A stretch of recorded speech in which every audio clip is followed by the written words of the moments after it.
YouTube 1. We're live.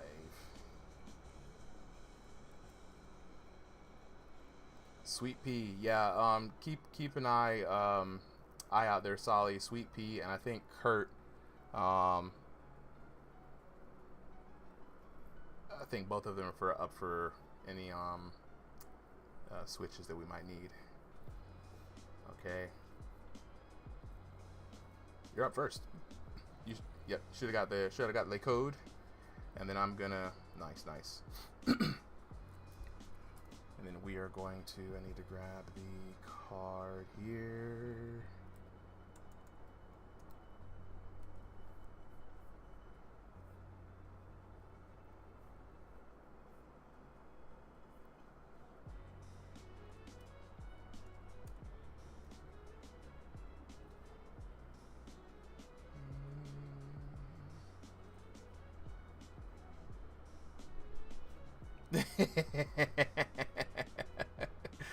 Oh man, I completely forgot about that.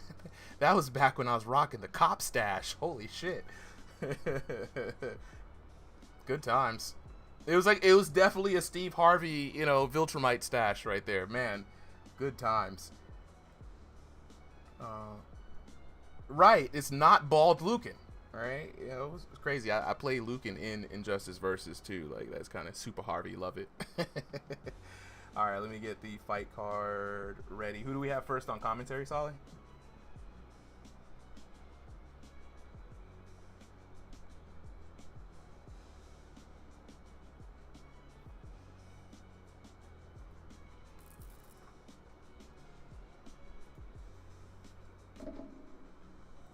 Okay.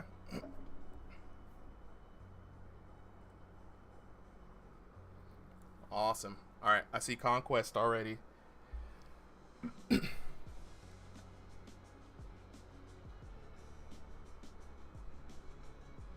Okay.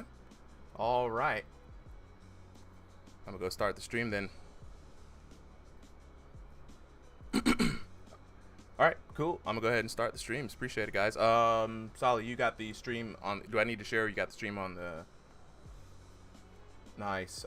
Do me a favor on this one, if you could, because I really do like the angles that you get. Could you do a recording and then shoot me the link a little bit afterwards? I'm gonna try to get those straightened out. Okay, let's go ahead and kick it to live.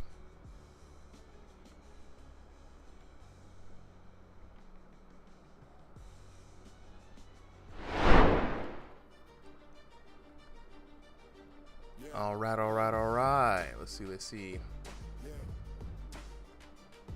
Let me go back here, guys.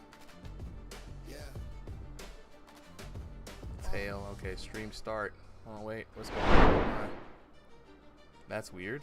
Give me a second. I tell you, every time I do this, it's always something new. So we got the old look. Yeah, we gotta do all the stream checks too, guys. Remember in the Discord chat and then on the other streams, like check, if we're there. Yeah, absolutely. Weird. Let us know. Absolutely. Let me just run through this too, just to make sure we are actually we are not seeing everything, and I'm not sure what the fuck is going on.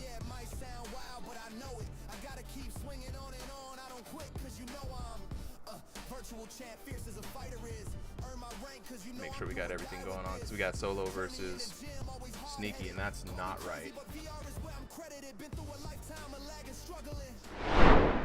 Okay, we're back. For some reason, not where I want it to be, but hey, we are at where we're at. Just want to double check and make sure everything is good. Okay, so I am back in the right environment. Let me just double check the detail, the tape here. Now we got everything. Okay, all right. Okay, for real now, we're back. We're actually live. It actually works. All right, you already know what it is, chat. Back at it once again. It's your boy Super M with Ringside VR, the place to be for everything virtual boxing and virtual combat sports. And tonight, Ringside VR proudly brings to you another night of VR exhibition fights featuring Thrill of the Fight 2. If you're new here, right, let me let you know what we do. Ringside VR is a channel and a Discord community dedicated to VR boxing and VR combat sports games. The biggest game that we all play right now is Thrill of the Fight 2, though we also do Dragon Fist, and I'm looking to cover some other games. We host weekly videos. Sunday is our exhibition nights, soon to be exhibition and ranked card nights, and then we got Thursday nights, which is our Crossing the Void fun community night. Chat, I hope you guys are having a good day today. If you Brad Chondo says, well, you think I'll win tonight? I don't know, Brad, we got to take a look at the matchups. We got some stiff competition tonight, you know what I'm saying? Eagle Firefly with the follow, appreciate it. Teddy is 2K Elo allowed. Yeah, anybody can get it the hands. Actually, that is actually something really good for you to remind me of. If you guys want to join the Ringside VR Discord, you can always search for Ringside VR on Discord. It is a public server. We've got like 3K members, a really good active community. But, you know, anybody can get the hands. Like we say, you see it up here. If you think you got the hands, go ahead and join Ringside VR. Tonight, though, we got a big card. If you're from here, you've seen this. Welcome back. We got a new look. You know what I'm saying? Shout out to all the fighters tonight. Everybody lined up. Speaking of the card, though, let's take a look at the bracket tonight. We got a stacked card. First up, we're going to have Solo Liability, the Smurf Killer himself, taking on Zero, formerly known as Conquest. Maurice taking on Charles Dubronx Oliveira. The Prophet stepping in the ring from behind the computer to take on Anthony. We got Random Wolf taking on Danny the Irish Rican. Darkseid taking on High Tech Contour. Boots taking on Ball. Tomato versus Tank Williams. Person versus Big Woo. Bank has been robbed versus 2i Willie. Nenny the Flash versus Finn Rush. Keyshawn taking on Blazing Ben. Brad Chondo versus Dead Boy Ed. The Pooper taking on Ty Nato. And finishing off the night, we got Kobenomics versus the Lock Loader. Now, before we get started with the stream tonight, I got to put you guys on to a little bit of announcements, right? So for those of you guys who've been here for a long time, you know, we usually do exhibitions, and I want to take this moment to announce that we have a ranked season 1 card actually getting ready to take place, guys. I'm gonna fix this little announcement window for y'all, you know what I'm saying? Yeah, get the announcements going, right? Ranked, it is happening officially. The 21st of this month is when we're going to start Ranked Season 1. Compete, climb, defend your rank. Now, what does this mean, chat? Usually, we just have fun, do some exhibition nights. We kind of know who's who, but a lot of talk has been around the Discord saying who really is the best, who's the champ. Now, we do have a champ from our last season tournament, and those people who placed in the tournament have already been on the list. But right now, we're going to take 3 months to find out who really got the hands, right? If you want to be involved, it's a very simple project. All you got to do is sign up. Number one, join the Discord. Use /register to sign yourself up as a boxer. We have a pretty dope back-end management system, right? You can fill out your profile and wait for an available event. Tonight's event is already full, guys. Please don't ask. I'm just going to let you know to register and be here on Thursday. Number two, you got to get placed, right? How it works is you have to win 2 consecutive exhibition matches to be qualified to challenge the ladder, the bottom of the ladder, right? So if you don't know anything about Ringside VR, you got to show up on nights like tonight, register, sign up, win 2 matches here, and you will get an invite. If you win on your debut fight, you guaranteed a space and you kick someone off the ladder. It's just like that, right? You fight in rank. When you do get in, right, you're going to compete in official league matches, both offline and on stream. We'll be having 2 cards per month, 1 for each division. Win? Simple. You move up the ladder. So if you're number 3, you beat number 2, guess what? You're now number 2, and number 2 is now number 3. It is what it is, right? You lose and you go down. So if you were number 2 and you lost, you go down, now you're number 3, it's going to be rough for you. You lose again, you're going to go down. If you keep going down, you're eventually going to lose your rank and potentially get lost from the ladder. So only the best will survive, but the best will climb up from C rank, B rank, A rank, S rank, all the way to champ. Each of these division ranks gets you 1 step closer to those money matches and winning big prizes, right? So we got rank badges, fighter profiles in our system, digital rewards, and seasonal title opportunities and seasonal bonuses. More to come on those details, right? So fighters are going to be able to fight, like I said, on here twice a month. But you know, 1 fight for the month is not really going to be enough for a lot of people who are like, yo, I want to rank up fast. I deserve to be number one. So we're going to be working on, and we'll be announcing soon, a new custom offline matchmaking system that will allow you in the Discord to challenge in official league matches fully sanctioned by our bot and our rep team, and be able to move up into the ranks to get oh so close to that championship belt, right? Taking a look at what that looks like, where we are at right now, right? So we are on here on the 7th. We got an exhibition match. This week, if you are a ranked fighter, please listen to this, right? We are doing the ranked roster confirmations and setup this week. If I don't hear from you by the end of this week, I will be removing you from the roster. Big shout outs to all of those who jumped in. Please check your DMs, check your roles. If your role has a fighter rank badge, please make sure you're in the official channels, right? We're also going to be testing the offline matchmaking. So if you're listening to this and you're on that list, please, I will be reaching out, Prophet and myself. We're going to be reaching out. We need 2 or 3 people to help us test the offline matchmaking system, give us feedback, right? That's going to be happening this week and next week. The 21st is our first ranked card, which is going to feature our room scale combatants. Then on the 28th is the first stationary card, which is going to consist of those stationary fighters, right? So guys, be on the lookout. And then after that, the official matches are going to start. We're going to be running this for about 3 months, guys. 3 months. It's going to be long and short at the same time. After these 3 months, we're going to hold our final card. Then we're going to do just a little post-mort with you guys. Have some feedback. Take it in. Take a break. Give everybody a break. And we're going to be doing more of a break cadence. So be looking for us to go hard for 3 months and then coming back to it. But that's going to be it for me, guys. I've done enough yapping. I may come back to this and yap a little bit more, but just wanted to give you guys a bit more information. And I'm going to be very vocal about this every Thursday, every Sunday leading up to this. You guys will be hearing more and more announcements. But with that being said, though, we are going to move on to our first fight of the night. We got Solo Liability taking on Conquest. Who do we have up for our first commentators for the evening? I just need a voice check from you guys. I believe Tynado and Vectile, if you guys could do a quick voice check. All right, Tynado, Vectile, let's get a voice check. Hear me? Yeah, I can hear you, Vectile. Excellent. Tynado, you hear me? Tynado, you there? I don't think we can hear. He said give him a sec. Okay, we're going to give Tynado a sec. Gotcha. All right, I see some messages in the chat here. Say, yo, brother, Boxing Underdog is coming out with the spectating app this month. Are you going to stream it? Oh, bro, if they drop the spectator mode, I am definitely going to be checking it out, right?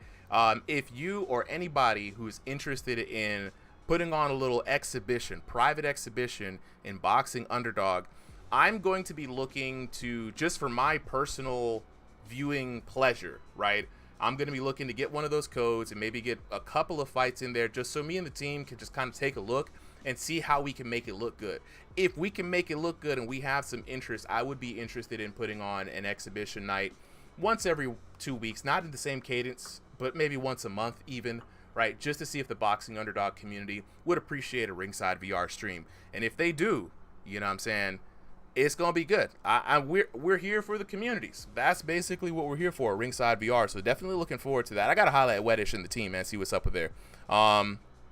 May I fight on the card for Boxing Underdog? Absolutely. It's gonna be the same process here.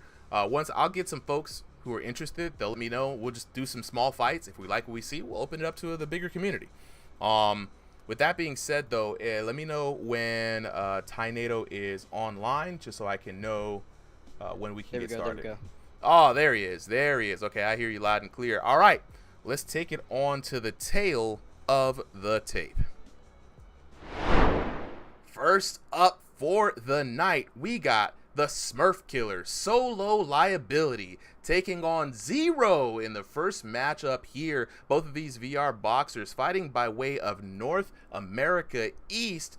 Solo Liability at that 6'2" tall, Zero 5'10". Both of these boxers share a similar elo in that 1501 to 2000 range, and they're both in room scale. It's going to be a very interesting matchup here, man. Solo Liability, guys, has been training, trying to get himself in shape, but this is going to be one of those preview matches because both of these VR boxers are in the ranked list. So it's gonna be a bit of a preview match, guys. All right, we got Soul Liability in the blue shorts with Conquest in the red and black Puma You shorts. say Conquest, but his new name's Zero, so should we call him Zero? Yeah, we call him Zero. Yeah, We you call him gotta Zero for respect sure. the name change. Alright, well, I think that... Who are we leaning towards? Let's just say that straight off the bat, Tornado. Who do you think's got this fight? I really don't know.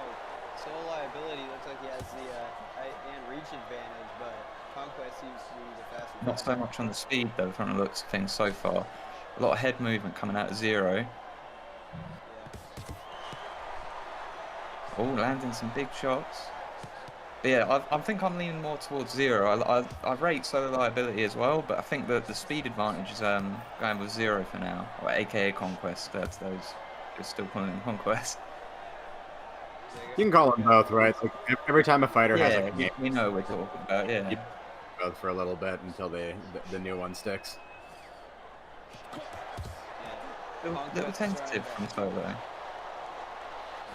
Zero was trying to close the distance immediately. Sony was best about kind of stepping to the side and pivoting once Zero starts closing in. Yeah, he's got to try and work against the speed disadvantage that he's got at the moment. He's a little stiff as well. But I don't know, the head movement's there when he needs it, but a little bit stiff. Yeah, he needs to keep his hands up whenever he dips his head like that. He also needs to be careful about just leaving his head out there because he can go with an upcut. So. Yeah, so far it looks like a pretty comfortable round for Zero, aka Conquest. And Solo's just waving him on like, come on.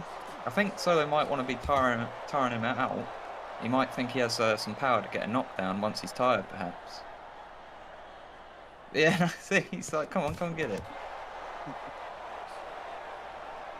He needs to be careful about just taunting the entire fight because you never know when Zero's just going to go in there by taunting and catch him, you know? Yeah, no, I know that Zero's got the power. Yeah, I feel Both taunting each other. At this point. Yeah, round one. I mean, they're feeling it out. They don't want to rush, do they? And the pressure is on. Yeah, kind of a medium pace to start off with. You know, both of them just kind of feeling themselves, you know?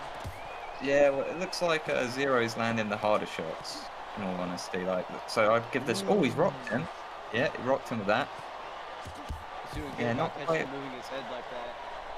Yeah. So telegraphed. Yeah, he's just mounting the damage up on him at the moment. Yeah, you know, I saw him in his head 2 days ago. So he needs to be careful about just kind of leaving his head out there. It's the speed disadvantage as well that he's got to work against. So yeah, I'd say round one so far, going to Zero. Ooh, Conquest Solar Liability landed a good one at the end there though. Yeah, I think that's a round for Zero. He's going in there and kind of had the fight at his range the entire time. He's the far more active fighter of the two, I agree. Yeah, I feel like Solo's just kind of taunting a little bit, you know. He's get his head and use some more boxing rather than mind games at this point. He definitely wants to get him tired out because he's quicker than him. So he's like waiting for him to slow down by the looks of things. But it's only a 3-rounder, so he can't be waiting too long. He needs to come out this second round and, you know, enforce his will onto Zero because Zero's just been able to do it to him so far.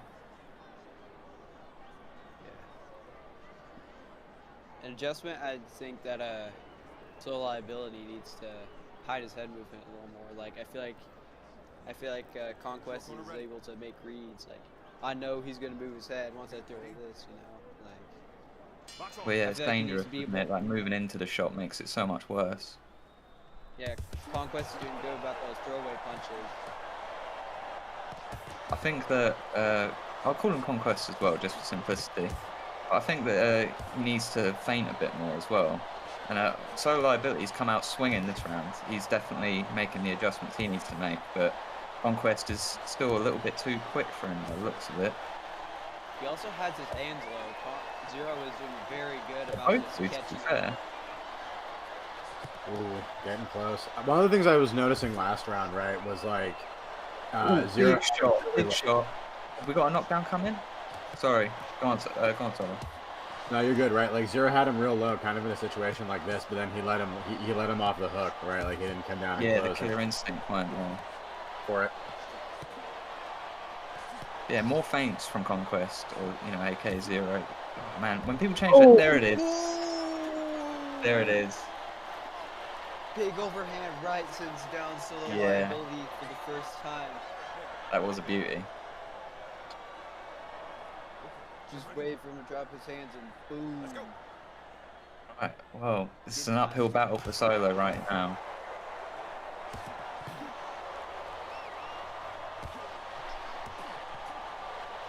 Zero doing very good about taking advantage of Solo's low guard.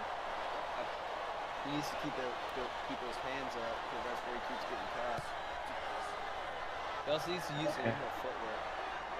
The footwork is needed. I mean, he might be on stationary, I'm not sure.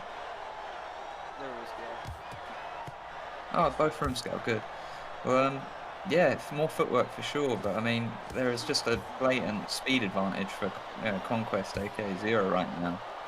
And he's just making full use of it. Man, it's a big shot. Another kill, and there it is. Big shot, yeah. Left hook from Zero puts him down for the second time. That was TKO. yeah. It was 3 powerful shots. So straight right, left, down he went. 2 knockdowns. He could finish it here if he's quick enough, and he's got the speed advantage for sure. Yeah. Yeah, Solo's in a lot of trouble. Just like that. Solo's hurt. And Damn! He gets the What a TKO! statement. First fight of the night, TKO. That is a big statement there. It just was a speed advantage, really. Like, and I think the fight IQ was more in Conquest's favor as well. Solo liability was up in the poll too. Upset victory for Zero. Oh, no, I weren't doubting Conquest right from the start. I said he was my pick. A good fight from both these guys. Love to see a knockout for the first fight of the night. That was great fight. Let's take a look at the scorecards here, fellas. Take a look at that awesome fight that we just looked at. The official scorecards: Conquest Zero with the win, right? 15-20, 10-9 in that first round for Conquest, and 10-6, right? The 3 knocks in the second round definitely sealed the deal. Let's take a look at the damage: 1578 to 843, and then 1863 to 717 for a grand total of 3,441 to 1560. Full on great. I mean, almost over double the damage there from Conquest. So pretty convincing first round there. Chat, how y'all feeling about that for the first round? You know what I'm saying? Z4Y saying that damage is crazy, guys. You know what I'm saying? People like, yo, how can I get on the action right now? You love to see it, right? When you get a good fight, it always brings people around. Everybody wants to jump into the game. You're asking, how do I join? I absolutely love it. And so, fellas, you know what I'm saying? What a great first round. We've got the first official win here, Conquest, putting in work, man. I love to see it happen. Big TKO victory. That's gonna be another feather on the cap of Conquest. Up next, we've got Maurice taking on Charles Dubronx Oliveira. Fighters, the code has been sent to you. Please check your message requests for the code. All right. Epic says might give through the fight. Bloob. Zero calling out Bloob. Hey, look, we got some people still. There's gonna be some very interesting call outs, man. You know what I'm saying? Once we launch the official final roster, man, you're gonna see who's on there. It's gonna be pretty great. Little preview. Solo liability. Let me actually show you guys their ranks. You said what now, Vector? I'm just saying, I think I'd be taking Bloob for that fight if it happened. Oh, you're gonna put Bloob up against that? That's interesting. Bloob has been improving a lot. Been talking to him about his thoughts on the game and everything. Dubronx, Dubronx. He says, "How do I join? How do I join? I got you, bro. Don't worry about it." Waiting for both boxers to join on stage. Looking for Maurice and Charles Dubronx Oliveira. Now we're gonna I sent Oliveira the code. Wait, I have not heard yet from Maurice. Yeah, boy, Killer Cam in the chat. Hey, shout outs to the new ranked emblems. Y'all let me know how y'all feel about being ranked for those of you guys who accepted. Let me know if it makes you feel good, bros. You know what I'm saying? It's time. You already know what it is, man. When's the next exhibition card? So the next exhibition card is going to be next Sunday, 5 p.m. Eastern Standard Time. Be sure to sign up in the Discord. Register yourself and make sure the signups are at 3 p.m. The stream starts at 5, but we sign up for the event 2 hours early. EST.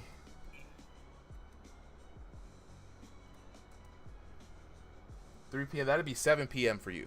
7 p.m. in the GMT times. Eli says, "When are the championships?" First match. Take a look at those calendar here.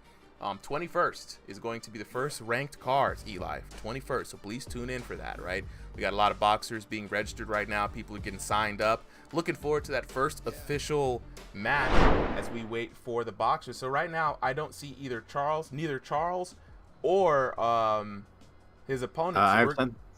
We're gonna move on. They did message me. I sent them both the code. They should be getting on there in a sec. There we go. There's Charles. Okay. There's Charles. We do see Charles. We're gonna put him in the red corner real quick. And I'll take this moment as well for all the fighters who are waiting. Please type in /profile. Open your profile and take note that we have made some changes. You can now select your fighting style under your profile, which will be important for the tail of the tape. You can now change your shorts to the DLC shorts. They're all uploaded in the system, right? You can also, right, give yourself a nickname. So please shorten your names, right? The difference between your nickname is very simple. You got the Smurf Killer, Solo Liability. His name is Solo Liability. His nickname is the Smurf Killer. So if your name has a nickname in it, please make sure to put it in its own separate spot.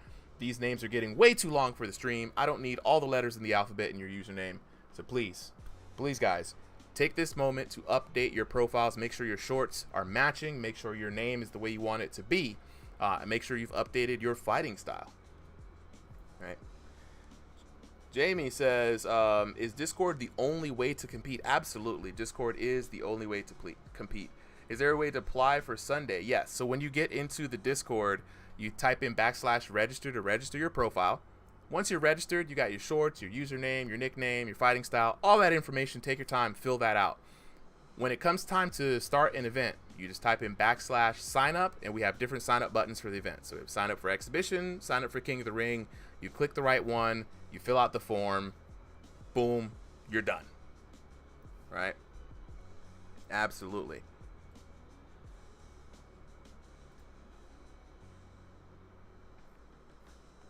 Bet. We'll apply now. Absolutely. Okay. So we've got Maurice in the blue corner.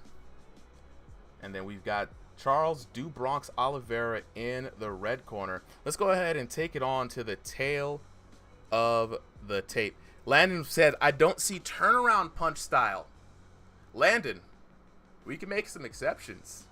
They were just basic styles I put down. If you guys have some suggestions for styles, definitely DM myself or Solly. Would definitely love to take a look, see if we can make it fun for you. I did put VR Spammer up there, so for the VR Spammers, that's a legit style. All right, time for the tail of the tape. We got Maurice in the blue corner taking on Charles Dubronx Oliveira in the red corner. Both of these VR boxers are fighting out of the North American East region. Maurice coming in at 6'1" to Charles Dubronx Oliveira's 5'9" tall. Both of them in that unranked to 1500 elo, and both boxers in stationary. So this is about as even as it's gonna be here on paper. But it's like we said, we always say this every time. The styles do not make the fights. The elos make the fights. And tonight is gonna be a fight night full of great fights, fellas. Go ahead and take it away. Yeah, let's get Vectile and Tornado back. You guys need to get a full match in there. All right, we got Charles in the red, and we got Maurice in He's the blue. red corner, yeah. But no, I've not seen Maurice before. I'm quite excited to see what his style's like. I've seen a few of Charles' fights in the past. I kind of got an idea of what he's going to bring to the table. They both look like they're spry and ready to go. Ooh, Immediately big high shot. volume coming in from Charles. He's already getting the taunts in. I fought Maurice Charles landing last some of his week. own. Ooh, Maurice's got some power on him if he throws. Yeah, he's getting some big shots here. Maurice just clipping Charles as he goes in. But Yeah, Charles he is is. not backing Ooh. down until he how got Charles stunned did like the big that. shot. Oh, Maurice is feeling himself. He's got to be careful when he gets cocky though. Like, this is not the type of game to get too cocky in. Maurice is has the bond. Yeah, what are you guys noticing about their styles, like, particularly? Ooh. It seems like Maurice is getting the best of this. Maurice has him rocked and hurt bad in the first round, like first few seconds in right now. Like they're going straight to war. He's got hurt again. Charles Yeah, what do you think of Chinese? has a kind of a brawler style, but Maurice is, I don't know Maurice is really how to meeting in describe his there. style because Charles is very hurt already. Yeah, I think feel like with Maurice the new live goes version for of it. matches, right? Like the brawler style has kind of been nerfed in the effect that if you're not throwing jabs, you're not getting any free bonus jab damage, right? And so even if Yeah, you're the a jab brawler, update, isn't it? the sequence. Yeah. All right, they're both slowed down a little bit now. Like they're pacing themselves. I think Maurice has this round so far, so Charles going with the hands down might not be the best idea. He needs to get some shots of his own off. But he has to also, he's so hurt already, like the damage coming from Maurice's shots. yeah, Charles. He's brawling with him in the middle there now. That's more like it, but it's dangerous for him.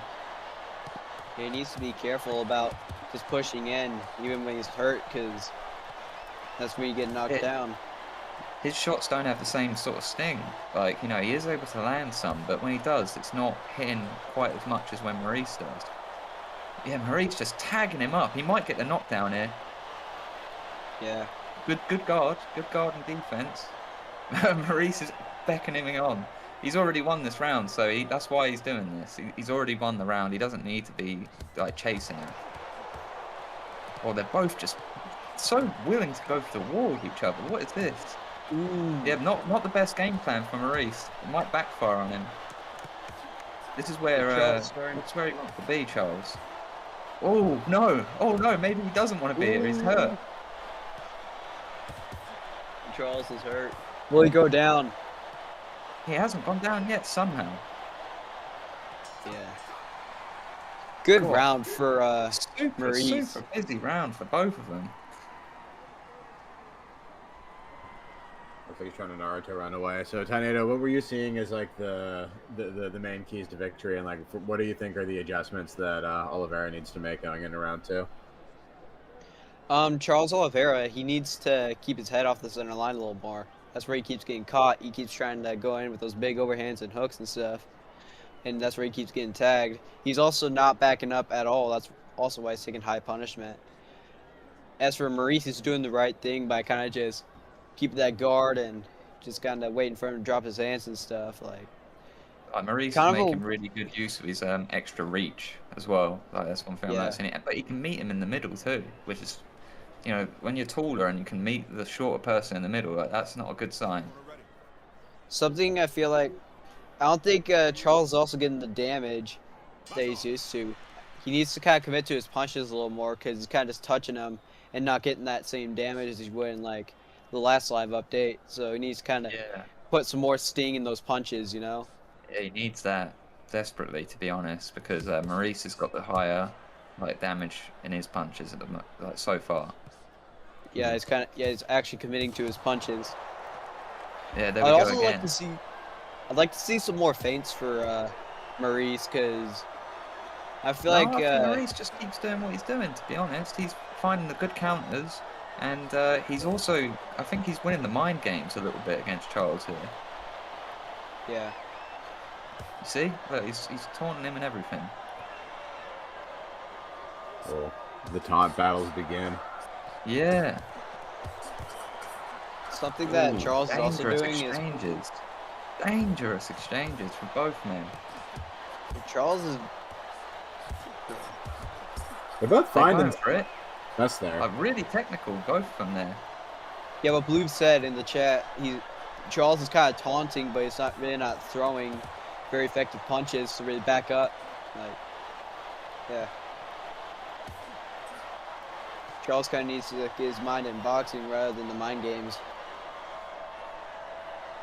That's a good analysis. It's a better round for him so far, but you know that's because he was getting beaten up badly in the first round. He's trying to work the body, work the head. He's getting. Oh, now he's landing a bit of damage. Ooh, there he Trying to goes. make the right adjustments. Yeah, there we go. The damage is mounting up for him a bit now. On the inside's where he wants to be, but Maurice is no slouch in there with him. Yeah, I feel like Maurice hasn't just found that like knockdown blow on Charles. Like he's found a couple, but he can't string together quite enough to get him into that like critical zone and finish the blow. This is definitely he's closer probably round. better off working like his extra reach advantage as he's trying to do now. But I don't know, he likes meeting him in the middle too. But that's where Charles needs to be as well, though. Mm-hmm. Not as dominant around for Maurice this one. Charles bringing it I back thought this a little bit. Yeah, and I'm wondering if he's a little tired too. Yeah, it's been such a high pace. Yeah, but Charles starting to find those punches now. And I feel like that is one of the advantages that like Charles has, right? Is that like he'll put you into a high pace, and even if he's losing it, if you're not knocking him out, you're getting exhausted by just having to deal with that so many times. Big shots. Look coming down this Charles! Oh man, when they go meet each other in the middle, like Maurice is still managing to get the better of him, even though that's where Charles wants to be. That was a lovely right hand that sat him down there. Nice. There you go. He took that round too. So that's 2 rounds up. Charles needs a knockout at this point, if you ask me. So he needs to come in guns blazing. Yeah, good fight for Maurice so far. He's kind of just taking control. Like round 1, he just kept tagging him up, taking advantage of him, just kind of putting his head right in the breadbasket. Just kept tagging him. Round 2, kind of just kind of just slowing it down a little bit, and then get the knockdown whenever Charles decides to get a little too overconfident. Great with those camera punches. work right now. I'm glad that we're getting to see this. Yes, nice angle.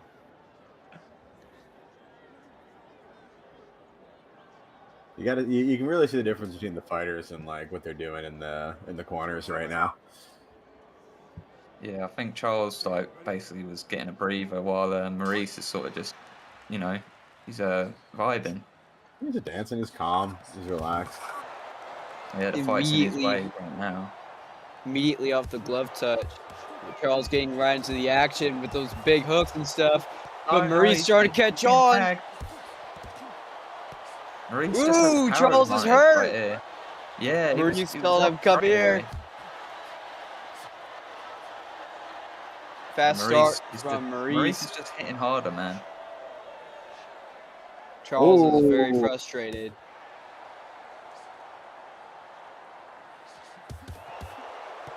Yeah. Just not able to Maurice land his shots effectively. Yeah, Maurice is getting the better of these exchanges. Maurice doesn't even have to be exchanging. Charles is the one that needs to be going for it, to be honest. Yeah. Yeah, he got his cruise his way to victory. He's kind of back foot if he wants to. But he's not backing up. Hit hard. I don't know if Charles is just having a bad time with this update or something, because I haven't seen him land. We get to see the numbers here in the commentating mode. And I haven't seen numbers like 50 coming from Charles at any point. And I don't know if... Oh, no, there we go. Finally, he's finding the mark a little bit.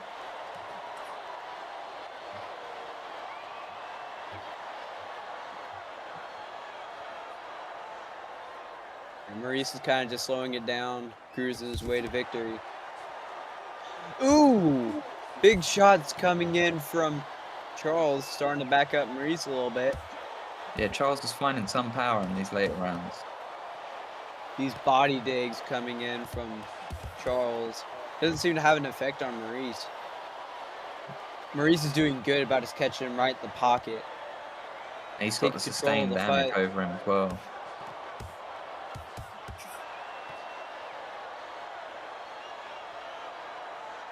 And Maurice kind of cruises his way to victory, taking his time. Yeah, as he should. You know, he's a knockdown up and he's a round up. Yeah. But I mean, he could try and get another knockdown just for our viewing pleasure. Yeah. I like what Maurice is kind of yeah, he's nodding. Come on, let's see it. And Maurice just kind of took Charles control. Don't get in. Charles needs to go in there. He needs to go in. He shouldn't be backing up, because otherwise he's lost this fight. He needs 2 knockdowns at least. So Charles. But he knows he can't get too overzealous. No, he should be taking the chance. It's the last round. Yeah, you got nothing to lose. Last 10 seconds. They're not. Maurice has Maurice everything. is kind of trading with them. They're both trying for it, as they should. Yeah, dominant victory coming in from Maurice. Yeah, I like Maurice's style, man. The only thing I would say is get that man on room scale, because he's got a good style, and yeah, that was a good watch, good fight from both men. You got to get that man on room scale for his next fight.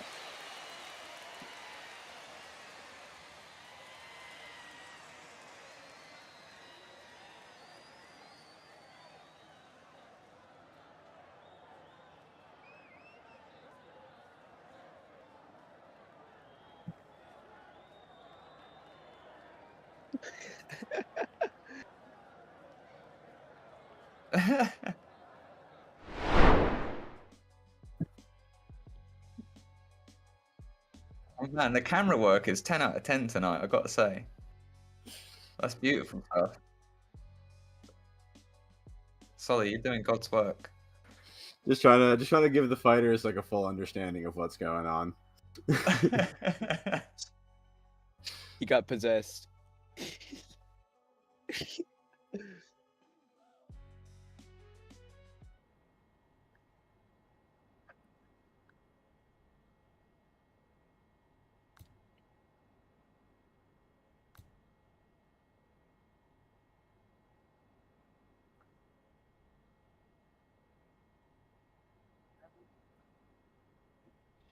Yeah, this guy hits hard.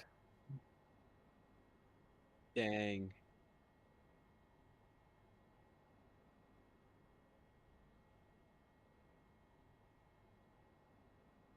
That's a lot of damage. Scale immediately.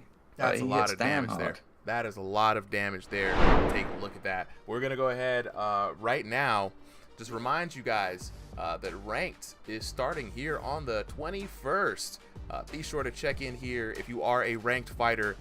Take a look at your personal DMs. Take a look at the message. Check rank announcements, because we are going to be doing the roster confirmations this week, and we're going to be doing offline matchmaking tests. But be sure to lock in chat here on the 21st as we have our ranked cards popping off, man. It's going to be really good. Shout out to everybody in the chat. We're going to go and look for the next 2 fighters here. Let me go ahead and give Maurice his dub over Charles Dubronx Oliveira for the night. The next fighters we got coming up is going to be the Prophet taking on Anthony. Coming up next. You got to kick Oliveira out so that there's the spot opens up. All right, dang, Anthony already in there. All right, Oliveira just left. Prophet just sent you the match code. You should have it. And we got Prophet in the blue corner, Anthony in the red corner. All right, both VR boxers are getting ready. Lock in with the chat real quick. How do you join this? Matt's with a great question. The question of the night for every stream is, how do I get involved? Just drop the link to the Discord in the chat. Very simple. Join the Discord. When you get in there, say what's up. We have an introductory channel. We also have a nice general chat. But most importantly, what you really want to know how to do is how do you register yourself as a boxer. Type in /register to register your profile. Once you're in our system, then you can use /sign up to sign up for events during the appropriate event sign up times. When is those event sign up times? It's gonna be Sunday 3 p.m. Eastern Standard Time, Thursday 7 p.m. Eastern Standard Time. Those are our sign ups for the events for those days. All right. Z4Y, we have some commentators lined up. Hop in the chat. We're going to be looking for some commentary rotations out as the night progresses. All right. Play it like the game does instead of playing it like it should work. Yeah, I mean, Hector, you're not wrong there, man. The game is the game. The game has its own mechanics, and they're taking shape. So while boxing does give you a good base in this game, if you don't learn the mechanics, you're not going to make it far. It just looks like boxing, but it is VR boxing. It's a whole completely different thing, right? Solly, do we have a poll up for Prophet versus Anthony? Chat wants to know. We do. Already it is perfectly split 50-50. 50-50. Okay. Oh, wait, hold on. Shifting towards Prophet's favor ever so slightly. Guys, this is the time to vote and make money. Nice. Questions in the chat. When are we doing Boxing Underdog? Boxing Underdogs have been coming up a lot. We have been anticipating and eagerly waiting that new observer mode for Boxing Underdog, and as soon as that launches, we're going to be doing some private cards. So if you haven't already joined the Ringside VR Discord, we do have a section dedicated to Boxing Underdog chat. So I'll be reaching out to the folks in that channel once I get a hold of the new recording system. All right, where's the Discord? Discord is right here, my friend. Is the Prophet really a prophet? I mean, he is pretty prophetic with the stuff that he helps out with the channel. You know what I'm saying? So, but without that being said, right, let's go ahead and head to this tail of the tape. We got the tail of the tape popping off here. Whoa. Something going down with the tail tape. We'll take a look at it later on. In the blue corner, we've got the Prophet taking on Anthony in the red corner. Prophet fighting out of North America West. Anthony fighting out of North America East. An East Coast versus West Coast affair. 5'10" tall for the Prophet. Anthony coming in at 5'8" tall. Both of these VR boxers is at 1501 to 2000 ELO range, and both boxers are fighting in stationary, so it's going to be another pretty interesting matchup here under the VR lights. Let's take it to the match. Yeah, and then I think for commentary we got Bloob and Blu-ray up. Is this you guys ready? Yeah, two blues. Blue, Team Blue. Let's go. Things like we've established before with, the tail of the tape. Prophet coming out of the blue shorts here. Anthony coming out the new gear. I'm fucking with it. I'm liking the new gear. Yeah, you can definitely make some pretty cool fits with it. There's a lot of the new. I still have to take a look at a lot of the new ones, but definitely stacking up to be a lot nicer than the typical single color ones that we're seeing. Gotta love it, bro. Gotta love it. Especially this one. I really do like the touch on this one. I really wish we get more customs. We already got a lot, man, but locking in both these boxers looking really good, Bloob, already. And I know Prophet has been working, trying to understand this new system. I know you and I have talked a lot about it. Let's see if he can see if he's shown any improvement. Anthony's already starting out pretty strong. Yeah, Anthony's showing up here, I think, on joystick movement. Are they both on joystick? Because they just decided to chill in the middle? Both on stationary. Room scale here. Yeah, Prophet's on stationary, unless he didn't change it. But no, he didn't. He didn't change it because they started out in a room scale. Hold on, I'm a little confused now. They started out in a room scale. He didn't update his profile. That's what it is. He moved to room scale. It didn't let us know. The man crossed over to the real ranks. Oh god! So he's a room scale stuck in there with a joystick. That's why it looked confusing. That's why it looks confusing. Absolutely. We figured it out, fellas. I see you did this to yourself, dummy. All right, back to the fight. A little bit of a disadvantage here. I think Prophet's coming in with the more heavy shots, therefore he's kind of building up more of the higher end punishment. But Anthony is also trying to work those counters off the back foot. Maybe try engaging a little bit more, just like he's doing right there. Kind of shot a big one too. Yeah. And he should be good. Also, I feel like character-wise, they look like the evil and good version of the same twin. Yeah, you definitely see the similarities. Yeah, like we've seen Prophet taking a bit of a reckless volume approach here, and Anthony's just kind of weaving his shots in between, taking a few to give a few. And it's a matter of power versus volume here. Are we going to see a cumulative damage take over for Profit, or are these counter shots going to eventually get to Profit? So far, looking like they are. That is the way to feel like. That is the way I feel like this patch has been going. Blur, we haven't, or Blue, we haven't seen your take on this. What are your thoughts on like some of the new changes that they've made towards like the jab system? It's funny you should say that. I was just bitching in Supa's DMs about this. Literally just had a whole conversation whining like a little girl about the damage. I just got back from that too right before the stream. So absolutely. I personally am not the biggest fan of the new. I think in concept the new jab system is cool. I think if it were actually able to properly detect jabs, it would be an interesting system. However, with the state that the game is in, visually, I like how much progress we've made over the year, I like how the game looks better, interacts better. It's much better from a spectator point of view. It's much better marketability-wise. Competitively, I feel like this game doesn't recognize what punches what. If you throw a cross, it'll count it as a lead hook. You throw a body hook, it's considered a wide jab. I'm not joking. I've thrown body uppercuts and body hooks, wide jab. What the hell are you talking about wide jab to the liver? What? Not feel you. All right, but getting back into the match, Blue, who do you think took that first round, in your opinion? Honestly, you don't even have to look at the punishment bars. I think. Oh yeah, that's right. You sound like the same. Blu-ray, not Blue. Oh, my bad. I think it could have been a Prophet 10-9. He had the more consistent damage last round, but kind of midway, Anthony was starting to tag up. So it kind of threw the round in the air, but I think I'm going to have to lean towards Prophet more since he had the more higher volume and overall pressure than Anthony. Yeah, I feel you. But I agree with you too, right? That like it seemed like some point something clicked for Anthony kind of in the middle of the round, and he started like catching up and maybe even like getting close to overtaking. Starting this round so far, it feels like he's kind of ahead. Anything you noticed as he made as an adjustment, Blue? You can definitely see Anthony starting to receive I can't speak English. Anthony's definitely starting to see a lot more shots coming in here. I think if Prophet wants to stop eating so many of these counters and so much of this damage, he needs to realize that Anthony is just sitting there. See?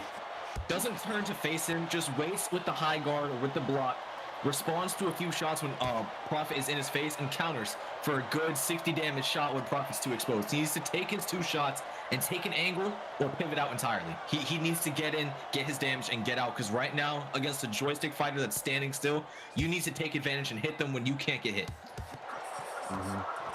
Good way to put it. Blu-ray, anything that you think needs to be made as an adjustment for either fighter? Blu-ray? We having a nice time down there? Yeah, I do. Yo, I'm on a budget phone. So just bear with me. It's like No, you're good. Better commentate on the cricket Wi-Fi than fight on it.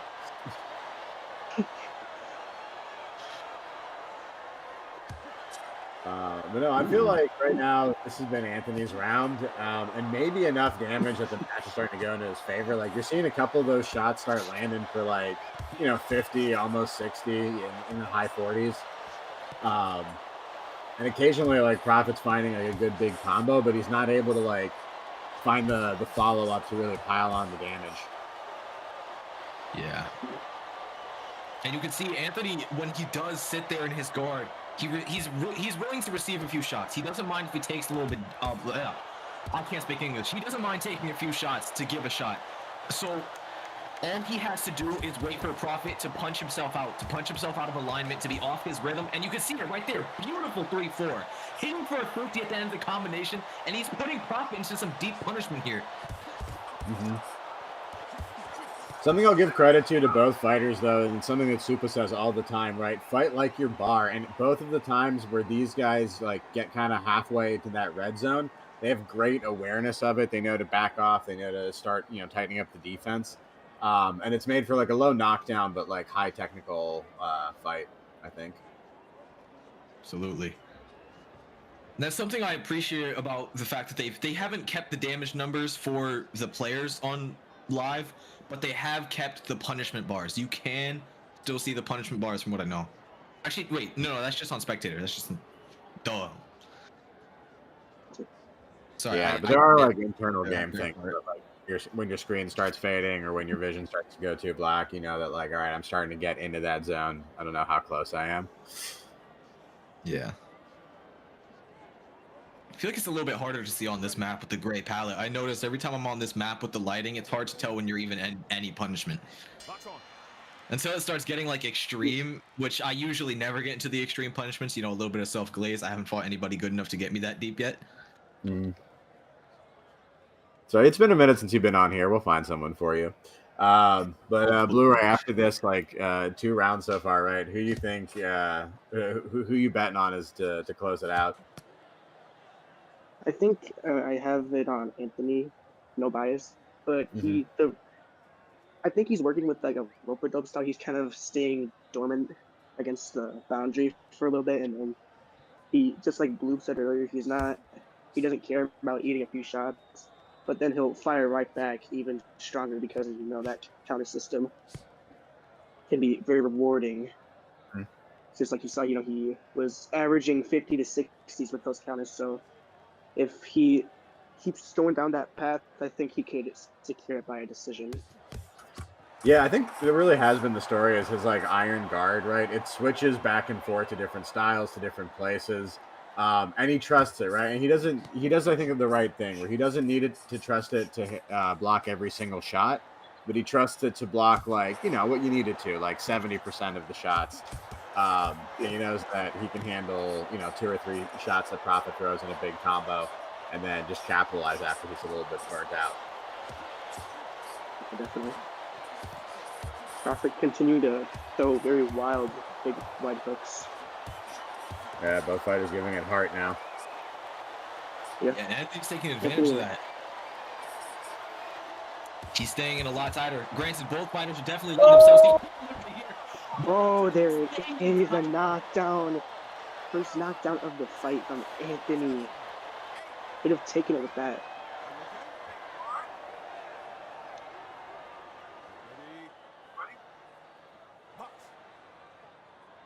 Yeah, they were just trading in the middle, and Anthony was able to take the lead. Ooh. Seems the tables have turned. Now Anthony is coming after Prophet.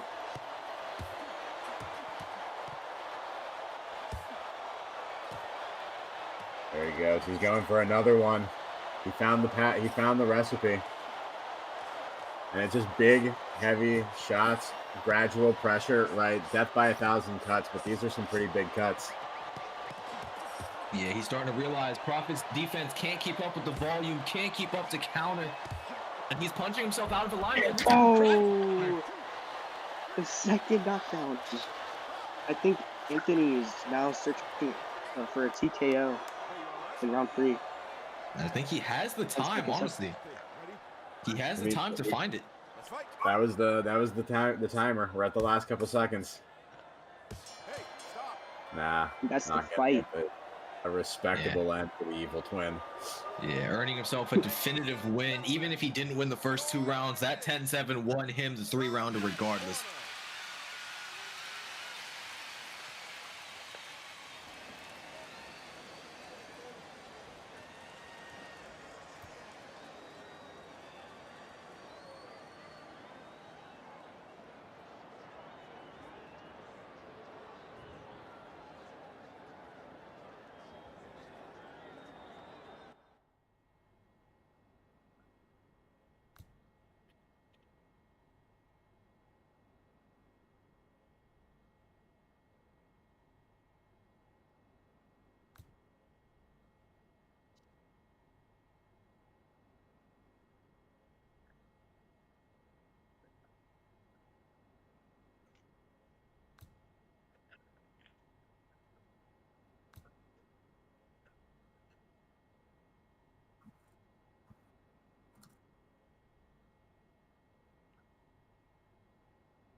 rounds I've been through, still I win. Yeah, it might sound wild, but I know it. I gotta keep swinging on and on.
I messaged him earlier and he was around earlier, but it looks like he's not on right now.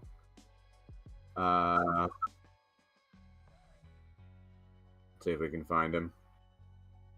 But we got Sweepy waiting on standby. Let's see if the elos and things match.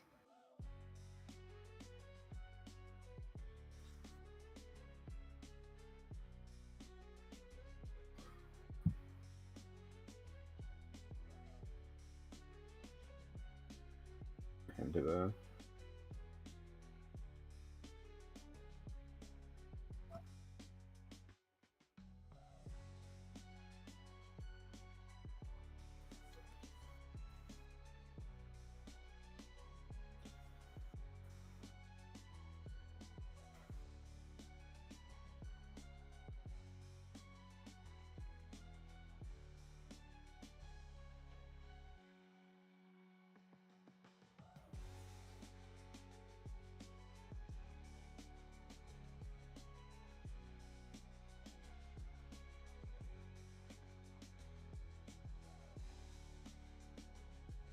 All right.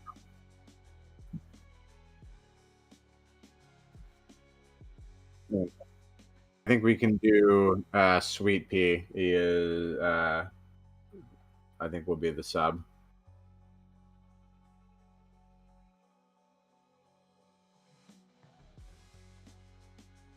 We'll try to get him, but we just gotta get stuff going.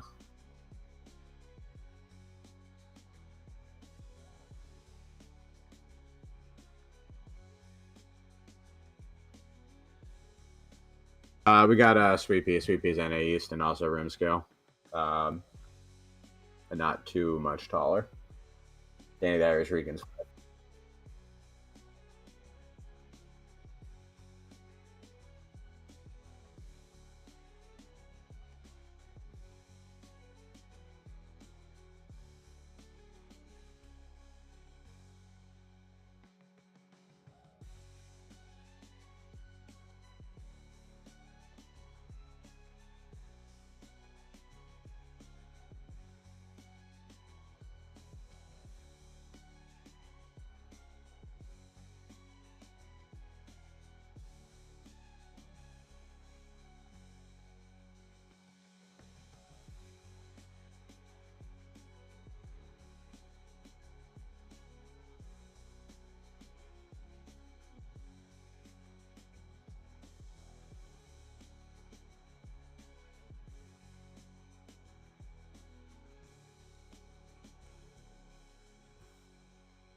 All right. And then on commentary, are we doing another round of Bloob and Blu-ray? I think. Yeah. Yeah, and so mentioned he wanted to hop in there too. So I just wanted to. We have like 6 people who are willing to do it. I can't. We can't let them all out at once.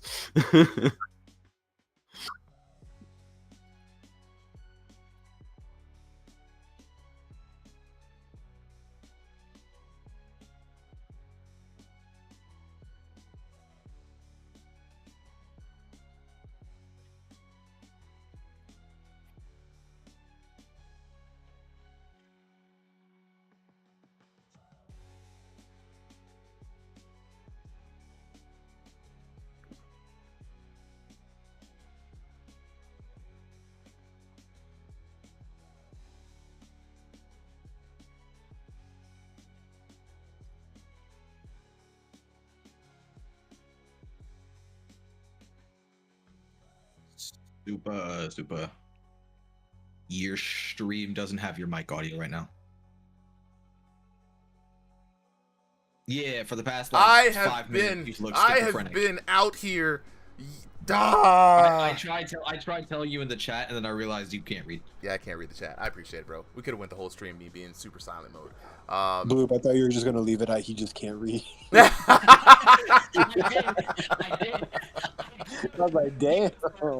That's crazy. Malik said TikTok was working. Hey, as long as TikTok, y'all can hear me, that's straight. Okay, we're gonna go to the next fight though. We've got Sweet Pea, fight number 4, taking on Danny the Irish Rican. Let's take it on to the table tape.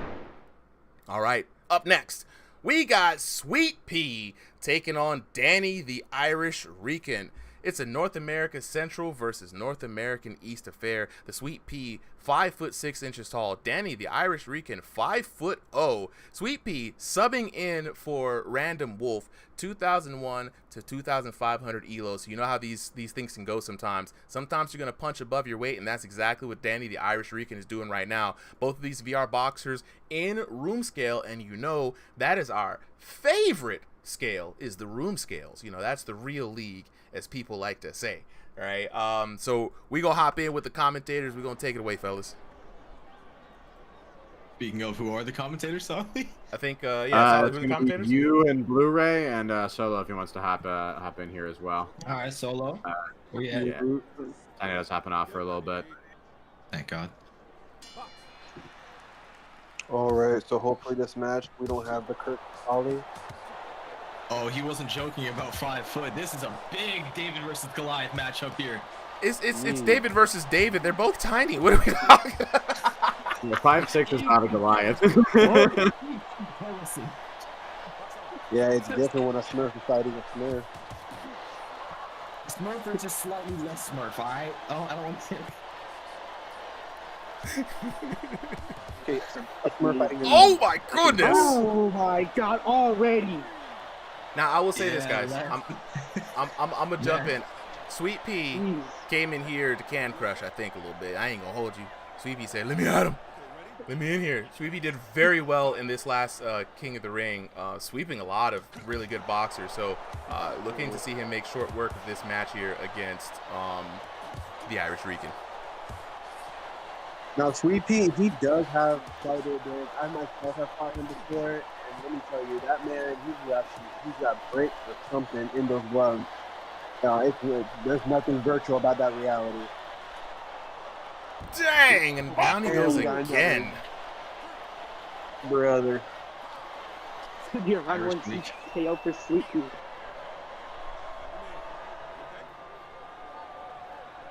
Yeah, Danny's shots looking very flicked out.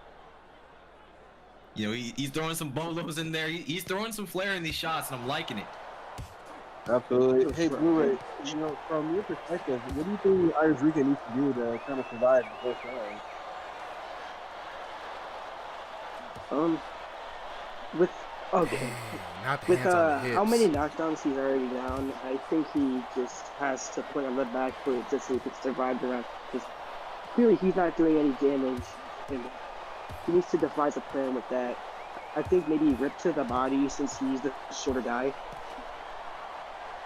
Bro, hands on the hips. I'm done, bro. Hands on the hips, eating shots. Aura is too much.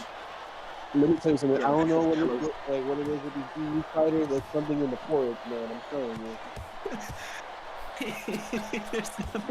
There's not much I think Danny can do here. This is like, Jesus, man. You ever seen Little those, short like, damage, you ever heard those sounds on TikTok when he's just like a pushing game punch? That's what it looks like to me. The little squeak? Yeah, a little squeak. Yeah. Oh, yeah, Solo, your mic is doing the underwater thing again. That's fair. I'm a hook Solo. And he has very short arms too. Lennon, yes, this is Thrill of the Fight too. Yeah, I'm a hook Solo up with a new headset when I get one. I need one too. I swear, bro. I don't know what the other thing. I think Lil Man might need to go through his combinations here. All right, 1, 1, 2, 1, 2, 3, because he's just kind of slapping him right now and expecting something to happen. Hey, look, you got to give it to. Yeah, you got to give it to Danny though. I will say, there's sometimes you see when somebody seems very outclassed, but they're still taking it seriously. This man is still throwing these shots. Like every shot means everything to him. You know what I'm saying? So you got to give it up to Danny, the Irish Rican though, because he putting all in. They might not be doing a lot of damage, but he's fighting with a lot of heart. Sweet Pea, we always say this: first he's sweet, then he's sour. It's Sour Pea today, you know, because this man got the hand on the hips. I am so done with the hands on the hips. You can't harm me or a farm. Like, this is crazy. This is why I love the Chihuahua battles. They're always, you know, especially in this case where, you know, Danny kind of, you know, bites like a Chihuahua too. You know, all aggression, all this heart, all this anger, but not a lot of results out of it, man. I think Danny would just be better off wearing high duty boots in his next match, so he can go a couple few inches. Or maybe this time, preferably not being 11 years old. You swinging And out there. his arms, he has like no reach against him. Just putting that out there. Yeah. You know, Listen, man, you gotta admit, like, it is the amount of like body effort that that Danny has to put in order to get like some type of damage on Sweet Pea is crazy. The Sweet Pea is just eating that. This is like a horror movie style at this point. It's the Jason walk him down, bro. That's all he's doing. This is terrible. This is terrible, man. This is bad. Hidden Blade says we gotta cap these height differences. This is almost seal clubbing. Hey, you know what's crazy though? And if we put an evenly matched up short and tall fighter on here, it would be very interesting. Dang, no! Not the lunch money punches. This man out here doing the lunch money punches. Sweet Pea, this may classify as, you might get my stream canceled because TikTok's gonna see this and classify it as bullying. Yeah, you're definitely gonna get a flag after this match. They're not gonna. The FCC regulations are not gonna stand for this, guys. You know, it's funny we say this, but the very next fight is console. This is like, dude, this is the prelude to Contour. What a card. Lunch money punches is crazy. Ready. Sato, he said lunch money punches is crazy work. Well, he can go for the body, dude. I don't think he can go for anything.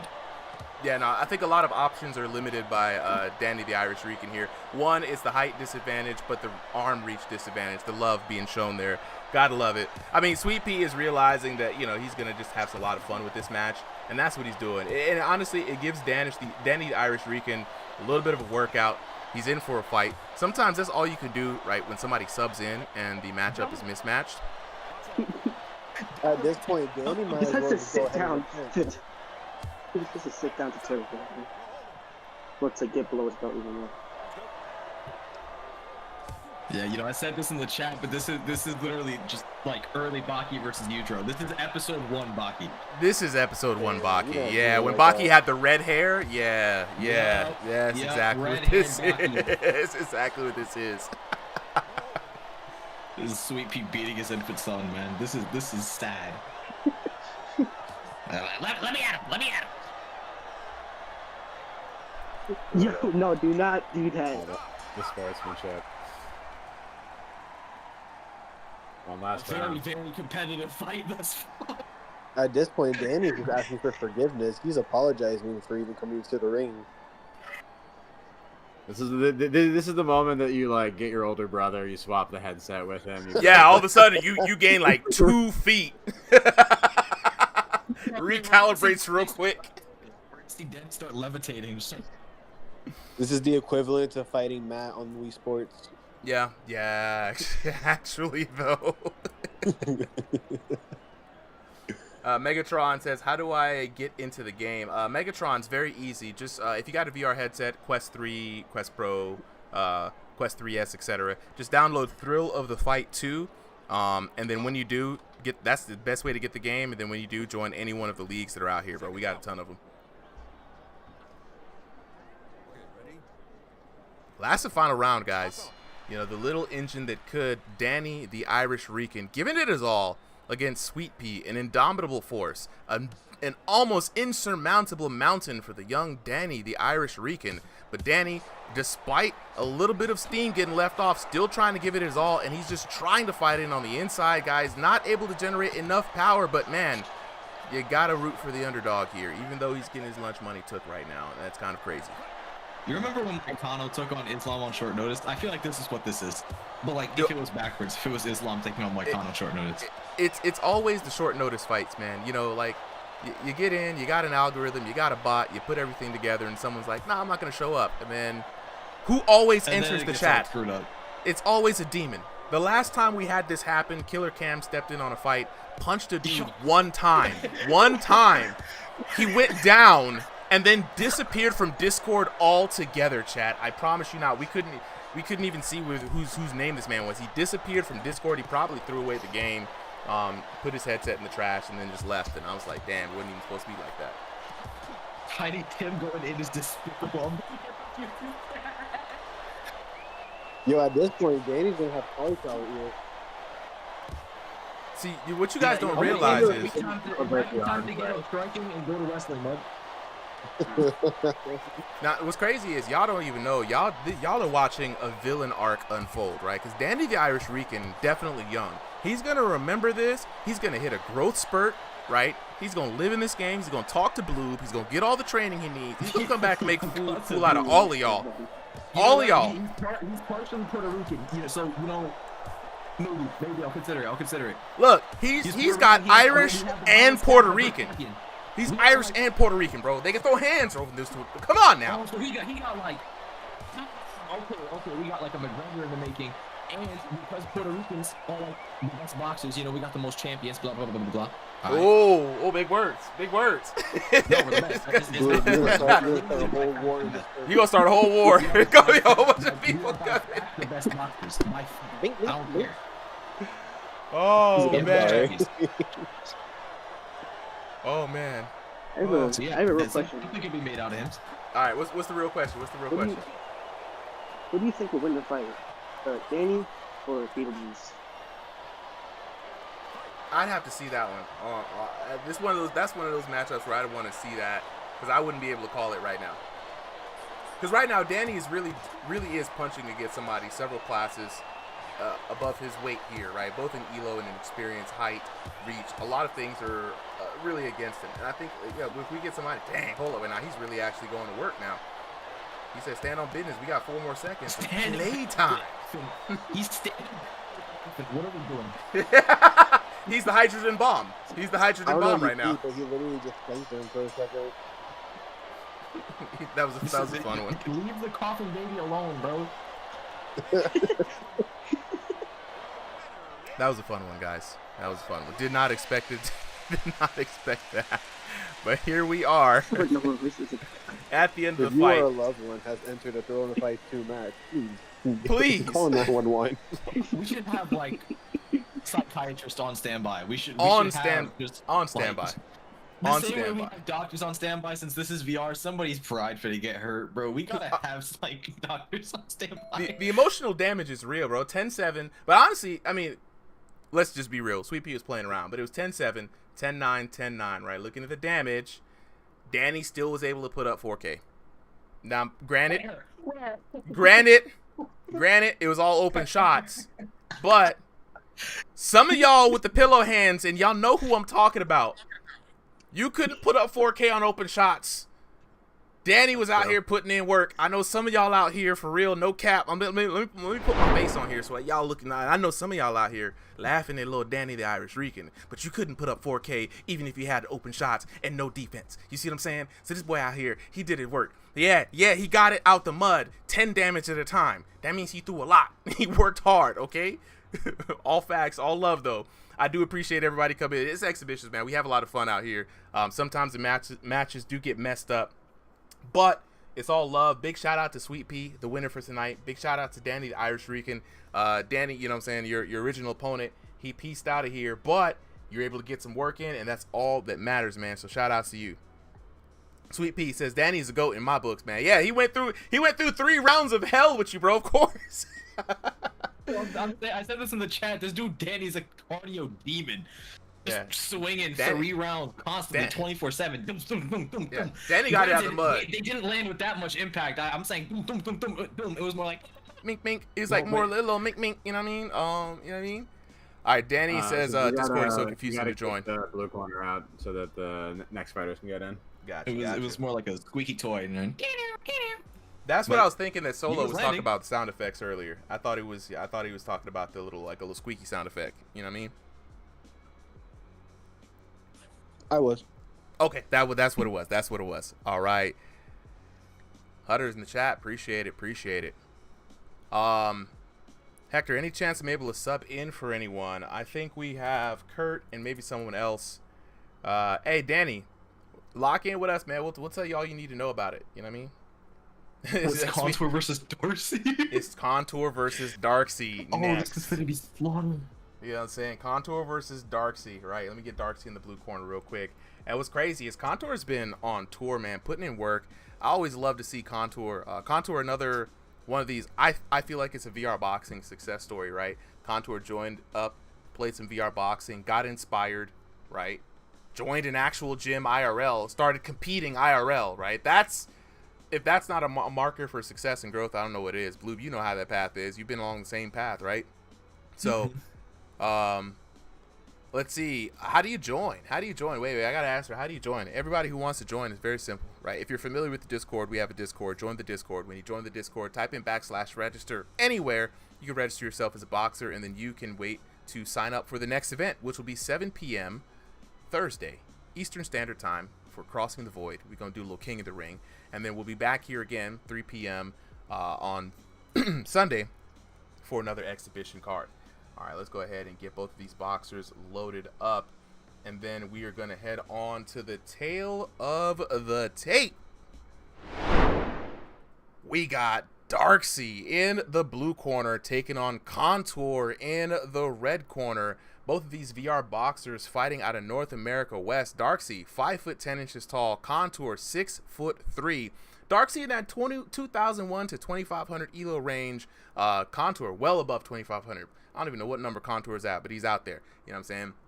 Both these VR boxers in room scale, so you know you love to see it. It's going to be an interesting fight, man. I'm excited to see how this one unfolds. All right, and on commentary, we got Reptile, Blue, and Solo for this one. Like I always love a Contour fight, but Darcy's got a lot of confidence himself, so let's see how this fight turns out. Body jabs to booze here from Darcy. A pretty interesting one. Speed on Darcy. Oh, my bad, Blue. Yeah, try not to talk over each other, guys. One line at a time. Let's just do Blue and Reptile for this one. And then we'll get Solo and someone else back in for next one. Yeah, so when Darcy's throwing his punches, he does sometimes leave the guard down a bit. Yeah, I can definitely see that. He's throwing with intensity. But Contour is pretty comfortable. Oh, no, hang on a minute. Contour's not comfortable right now. He's hurt. Darcy has major speed on his punches. Yeah, you can see the difference in power here. This game system heavily favors the heavier puncher. So when you have that speed, you have that power, everything's considered a counter if you hit heavier, it seems like, you know? Darcy just seems extra athletic, like, you know, compared to some of the fights we've seen tonight. Like, he's got some real speed, some real power. But Contour is a smooth operator. Like, you know, he tends to try and outpoint and outscore in his fights. So we'll see if he's able to adjust this power. The thing I do want to see here from Contour is if he can kind of pick up more of a looser guard here. It seems like he has this rigid high guard, but he's dropping both hands to defend the body shot. Darcy's he wants to work on the inside now. Ooh, definitely getting some working on the inside. Contour looking a lot better on the inside than he has in previous fights. Darcy not able to keep up with that pace, it seems. We've got a real fight going here. They're both quite even, if you ask me. And it is just the first round. Yeah, Contour taking his time. Their time now. Would like to see a little bit more lead hand work here from both fighters. Darcy seeming to just we want jabs. Yeah, they just want to get on the inside, both of them. That's quite interesting. I think the Contour would be usually skirting the outside, you know, working a range, especially since he's the taller fighter here. The more he works on the outside, the more Darcy just slips his jab at the body jab and lands for 50. I mean, we saw at the start of the fight, Darcy asserted himself as a strong threat on the outside. Every time he pushes to the inside, there's a threat to be had, you know? Yeah, I know, he definitely does work that body jab well. I agree with you there, man. It's a good bit of insight. Yeah, that's why I'd like to see a little bit of a Philly shell coming in from Contour. I feel like he could get use out of covering the body and the head. And I think he has the reactions to do it, man. We'll see if Contour can deepen his bag this fight. Nice little combination there. Yeah, he's trying to score some shots, but Darcy's not too phased. Ooh. No, Darcy's doing a bit swinging a bit wildly for my liking now. Yeah. Oh, but he lands one there. A bit wild, but he did land. Who got that round? I think maybe Darcy got that round. What were you thinking? He had a solid combination at the start. He had a very, very strong start. He had some power punches, but overall, you got to understand just the sheer amount of speed that Contour was throwing at. in a 3-second sequence where you don't notice as many damage numbers flying, you have to understand that Contour in that 3-second sequence threw 10 counter shots, pivoted out, and threw a jab for an extra 20 on top. Well, so you think Contour, and I'm thinking Darksy for round one. I've got Contour 10-9 that round. I think I have enough faith in his power to be able to keep up with the power punchers in this system, and I understand that volume, it was putting in work there. Darcy letting his head kind of float around those heavy shots. You saw when he got wild. He had some great combinations, but you saw every time Darcy got wild, Contour was there and he was countering. Met him in the middle. Yeah, he did. He did. You are right. But yeah, let's see how round 2 plays out here. This is an interesting fight already. Yeah, so far liking the approach from Darcy. Just want to see him tighten it up a little bit. Seems like staying stationary. Yeah, the hands down way to do is a bit worrying against someone like Contour. Yup, the hands down. Yeah, Contour's picking him up now. It'll just become a punching bag that way. Trying to get him in. Not the type of fight you want to be fighting right now from Darksy, if you ask me.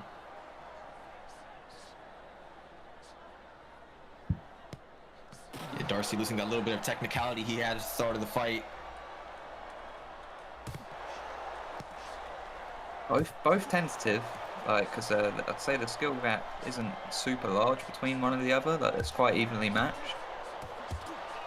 But both tentative. Darcy's able to clip him with some hard shots every now and then. But for his ones, you're right, with Contour's combinations, like making up that space between his power. You know what I'm noticing? Every time Contour leans off to the right side, he throws his jab, and every time he's leaned on the right, see that check hook right there? Yeah, the check hook that followed it, yeah. And he only does it when he leans to the right side. I want to see if Darcy can slip to the inside, hit a slip inside and land that cross and roll out. I want to see if he can counter that 1-3. Because that's what's clipping Darcy a lot on the outside. He'll maybe avoid the 1, he'll block the 1, but the hand is not there to cover the 3, and Contour is very sneaky with that. When Darcy lands, he lands hard. He lands really hard, man. The power on this guy is not to be understated. Yeah, not being able to land very many powerful shots here though, but getting a few off in that sequence I missed. A good few. Definitely missed that sequence. Clearly, I need to pay a little bit more attention. My eyes blur for a second. Contour's at half punishment. What the hell happened? Yeah, it's because occasionally a big one gets through, but Contour is still landing combinations, so like it's fair enough what you're saying as well, man.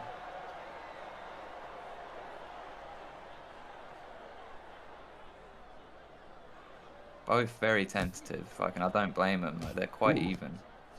Good jab there from Contour. I don't like the way that Darksy's throwing his whole body out now. Like, I think the wear and tear of the fight is adding up. He like really is throwing his whole body and like his guard down after his shots. So yeah, Contour wisely trying to be a counter striker. Yeah, and it's working out pretty well for him here. Like I said, that 1-3, that check hook, securing him to points. His cross is usually there on timing. Beautiful forward combination. Lovely. Yeah, that was a great flurry. Yeah, he's realizing Darksy's tired and he's closing it in now. Yeah, this is where Contour can pour on some of that pressure. I want to see him throwing a little bit more uppercuts there. Yeah, he shouldn't be stepping off the gas. He should be keeping it up, to be honest. Good slip off the header. Good slip off the center line there from both fighters. Yeah, Darksy's slowing down now. The reports in the chat that he's full from the food he ate before this. Ooh, close round again. Like I don't know how to score that round, to be honest. I think that by the end, Contour might have snatched it out. That was a Contour round all the way through. Darksy had a few punches of, I won't even say moments of success. I'll say punches of success. Otherwise, that was mainly a Contour dominated round. Especially at the end. Very, very interesting way to open to the third and oh my god, fuck me. Okay. Very interesting way to finish off round 2. Interesting way to close off round 2, moving into round 3 of schedule 3, last and final round. If anything, this is Darcy's chance to take the fight back and command the pace once again. Well, the thing is, Contour's not going to be tired. If you from what I've seen of him, he's very good at weathering things and like just not getting tired as the fight progresses. So, and Darksy seemed tired in round 2. Yeah, and that's why Darcy kind of has to go for broke here, man. I feel like he does, but does he have the gas in the tank? See, that's the important question to ask here. I don't know that he does, but I don't think he has a choice but to swing with it. Yeah. Whether he has the gas or not, whether he has the power or not, he needs to be able to land that knockdown. Because so far, I feel like the first 2 rounds were not conclusive enough to try and take him by decision. He might have got round 1, but round 2 did seem like Contour snatched it up at the end of it. So this is a really, you know, knockdown would help making it like a deciding in this round. Never do you want to leave it to the judges, especially not in a 3-rounder. Anything can go wrong. 1 knockdown makes it a draw if you don't get a knockdown of your own. Love that body shot there from Contour. That's some slick work. Yeah, Darcy's leaving himself very open. I want to see if instead of pivoting, when he throws, his hands go down quite bad. See how at the end of the combination, Contour is kind of shuffling out? I want to see if instead of shuffling out, he finds a way to pivot around. See, he finished with that hook. Roll pivot to the other side. Darcy is too tired to face him. Yeah, definitely not got the speed he had in round 1. Like a worrying power. Yep, see right there. Pivot around him. Make him turn you. Turn him. Make him turn. I like turn how they haven't been activating the clinch system as well. Like, this is some clean boxing from the pair of them, like for VR. I haven't had a single clinch. Yeah. No, it's been a really good match, and like Contour's that kind of fighter, right? That like adjusts really well to different fighters, and it'll just like it is really, I think, who this kind of patch is made for, in the sense of there is a way to win if you want to bleed out your opponent over, you know, the match, even if you don't want to bleed them out to a knockdown. Like you can just hang on a minute. Darksy's finding the mark a little bit. Yeah, he just needs to keep it on him, but he's tired. It's because Contour's giving him a one-way pass. He's moving back in a straight line towards the corner. All Darcy does is have to use momentum to fling his body forward with these shots, and the game's going to reward him with power for that. Yeah, but he's a bit too tired to chase the knockdown, I think. And he needs it. Contour showing signs of slowing down here too. Good shot there for Darcy, recovering and throwing some more power.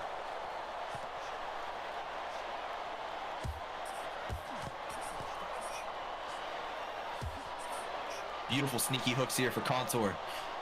Yeah, the footwork's always really pleasant to watch when it's Contour fighting.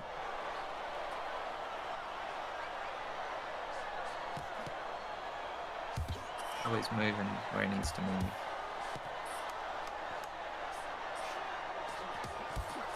Yeah, you see him getting off to the side of Darcy now. Although it's still dangerous, like he's still taking a few shots here. Just the last few seconds for both of them to set the, no knockdowns. All right, geez, who do we think got that? That was close. Hard to call it. It is hard to call it. Yeah, I think it might be round 1.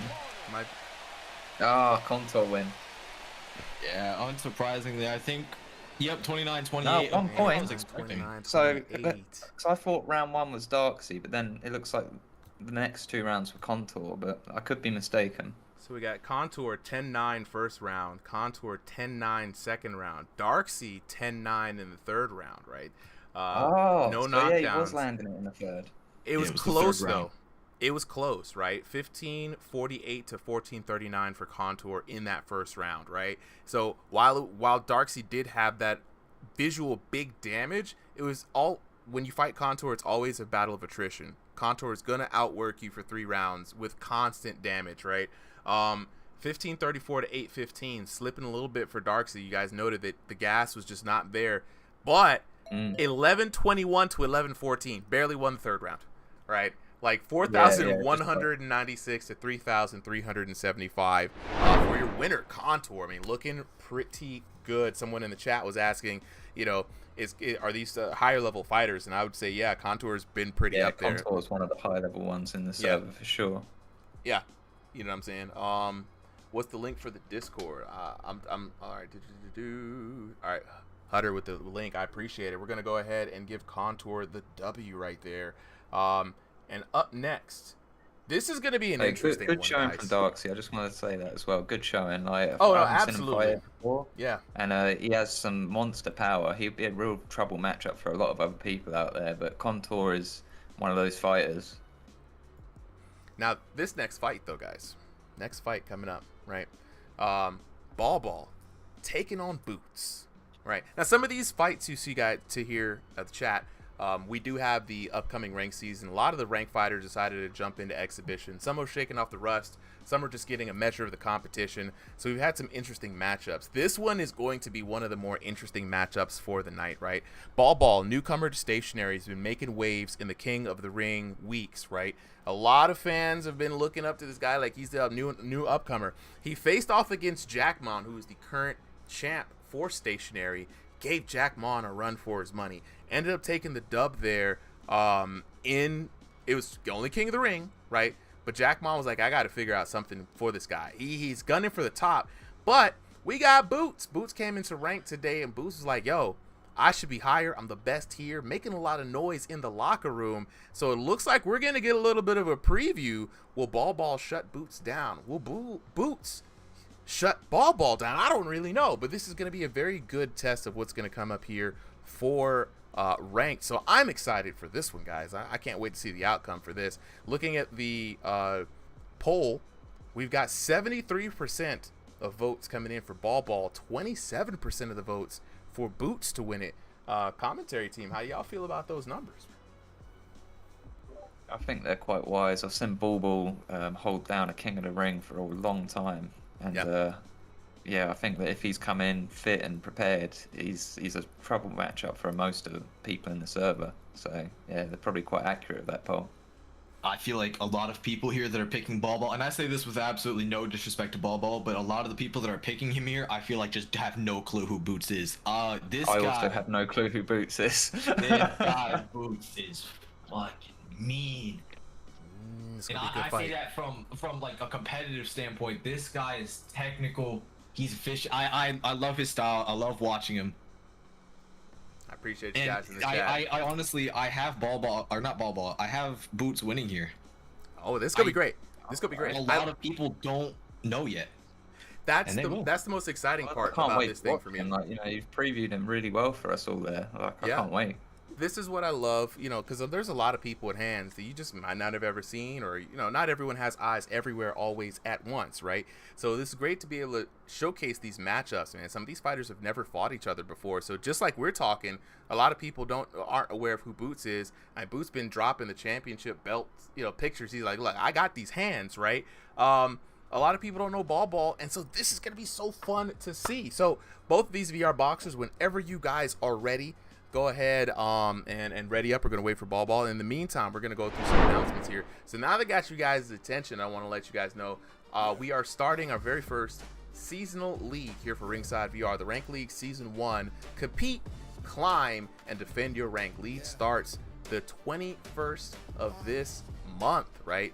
If you're interested in the league, it's very easy. First things first, you got to sign up for the Discord. Use /register to sign up as a boxer. You can fill out your profile picture, wait for the next event. This is one of those events, right? You got to win 2 consecutive matches in an exhibition stream to be qualified to challenge the ranked ladder. Ranked ladder is our top 32 for room scale, top 32 for stationary. You can also get in via a qualifying tournament. So a lot of the people that we are talking about right now have already pre-qualified or have already done well enough, and the ranks are filling up very fast, right?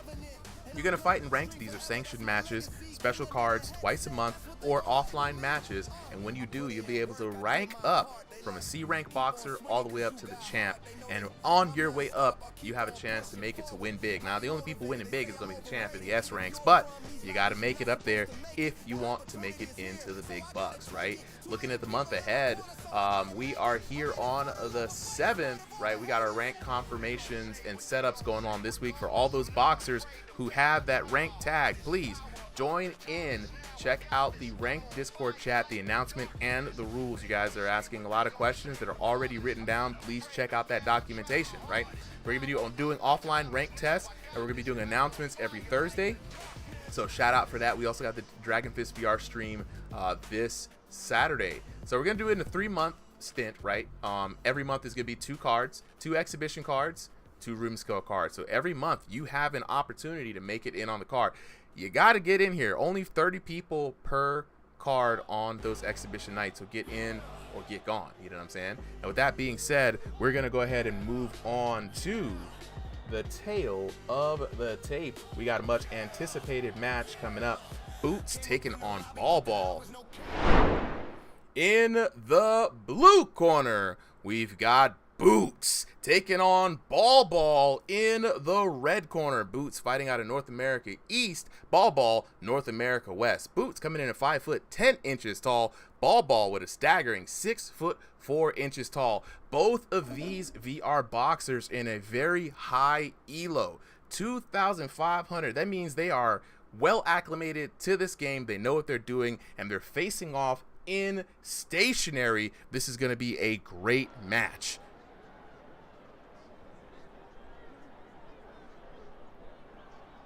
All right, fellas. And then of the people left up here, who still wants to do some commentary? Do we need to swap anyone out? I'm right here. I'm all good. All right, let's get you guys in another round, and then we'll do we'll rotate some people in if we need to. All right. All right. So Ball's got the height and reach, but Boots has some monster damage apparently. So he's already got him into the corner, but he moves out. Good movement there from Boots. Sorry, from Ball. Very solid start here with the jabs from Ball. I mean, yeah, trying to work his height and reach advantage. Working his way in, he's finding the shots. Thing is though, Boots is pushing him into the corners quite often. Yeah, that's not the place he wants to be at. Yeah, Boots having some IRL experience, definitely knowing his control of the ring. You can see him cutting it off right now. Ball struggling to circle around. Yeah, in the corner again he goes, and then that's when Boots is trying to unload on him. That body sneak, you can see it right there. Beautiful shot here for Boots. Ball needs to find his range. He does. Yeah, and then in another corner again he goes. Hard for him to get off them ropes. Oh, big damage from Boots. The 62 shot. That has Ball hurt. And Boots is just finding his shots in between. Oh, but Ball landing some of his own. Oh, Ball hurt. I'm liking Ball's jabs, but Ball goes down. God damn. Out the ring. It's some monster power, but it's commanding of the ring that's actually impressing me the most with Boots here. Just kept on constantly having Ball backed into a corner of the ropes. I told y'all, this man Boots is technical, and he is a demon with it on joystick. He has the command over the ring. He has the speed. He has the power. He's a complete package on the inside, on the outside. Boots is here to impress y'all. Yeah, Ball needs to try and make Boots move backwards instead of him moving back all the time. I know he's a taller fighter, but now he's taking he needs to try and, enforce his will a bit better. Ball definitely moving around a lot more, staying a lot less stationary. Boots pushing him right back into that corner. Boots, he's not letting him go.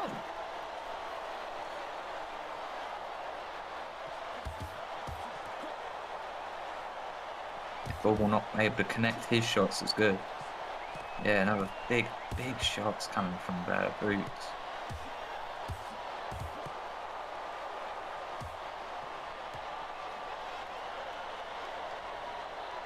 Yeah, Ball managing to stay away from the ropes a bit more. Oh, Boots is welcoming him now. Yeah, let's see how it goes your way. Yeah, Boots has... I'll say one of those kind of... I wouldn't underestimate Ball. Yeah, Ball just rocked him. No, Boots is rocked. Down he goes. Yeah, no, don't underestimate Ball. He was playing games there and he found out. Yeah, definitely not the game you want to play with Ball. He's accurate, he's fast, and he hits hard, man. Can't just eat his jabs like that, yeah. Oh, so that's a fucking... Sorry, excuse my French. That is a very close round. Like, that is razor close now. A knockdown apiece. They both have power. Yeah, both of them hit hard. Boots giving him that knockdown back in return, and Ball taking it with pleasure.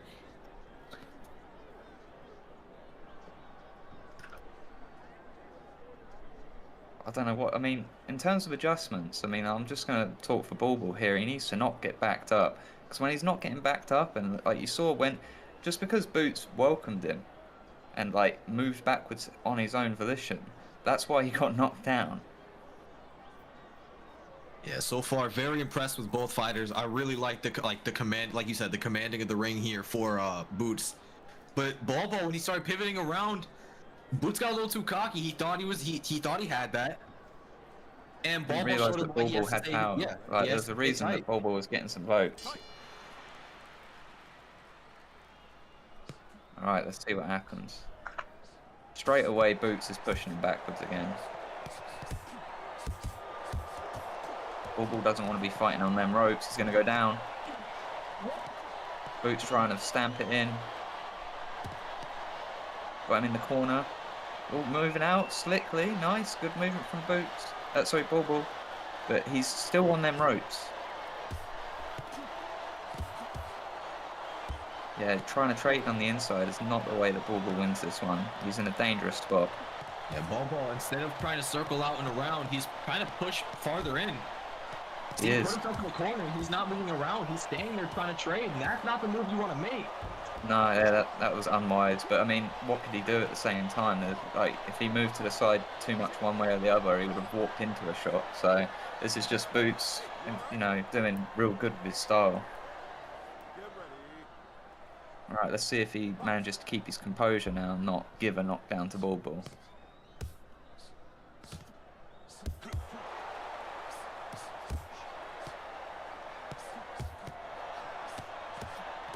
Backed him up already again. Right, to the corner we go. Bobo is not thinking about where he's at. He's just trying to think about landing a shot of his own. Yeah, he's just in survival mode right now, trying to land his offense and get away from Boots's, but he can't. Yeah, and he's just living in the corner. He's up for it. He shouldn't be up for it.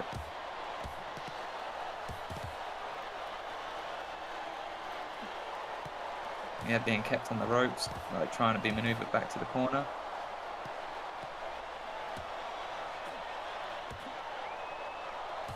Yeah, he's basically just throwing shots on like reaction basis at the moment. Oh no, it's Boots falling for it. I think Boots might be making a mistake. Yeah, that hands down style is dangerous.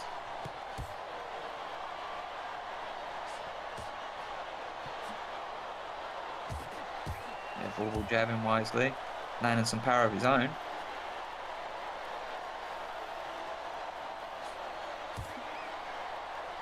Yeah, Bobo's not giving up in this fight at all. Got to respect that about him. Oh, I think he's got him rocked. Boots rocked. Boots intentionally turning down the gas here, Vectal. Very interesting, man.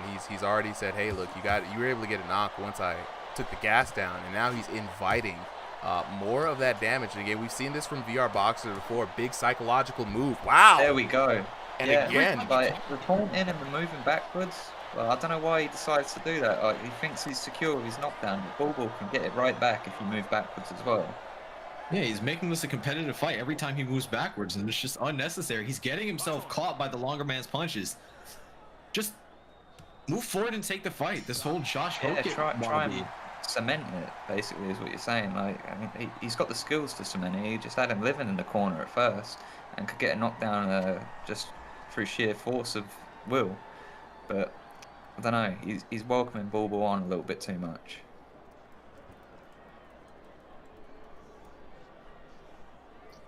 No, I couldn't agree more, right? Like, overall, this match has gone back and forth. Even though I feel like Boots has probably been ahead, he's just, like, when the way that he's just given the opportunity for Ball to get back in there so many times.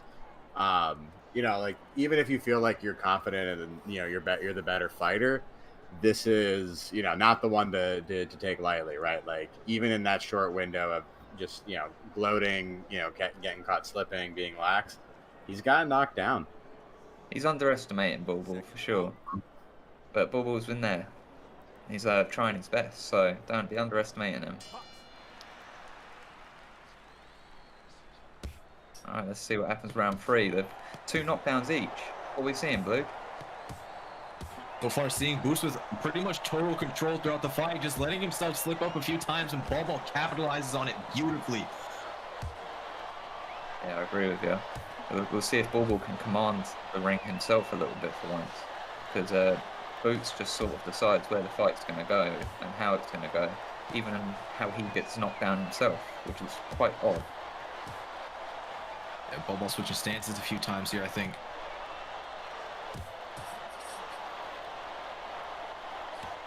To to the ropes we go. No, Ball fighting off it with jab. That's what we like to see.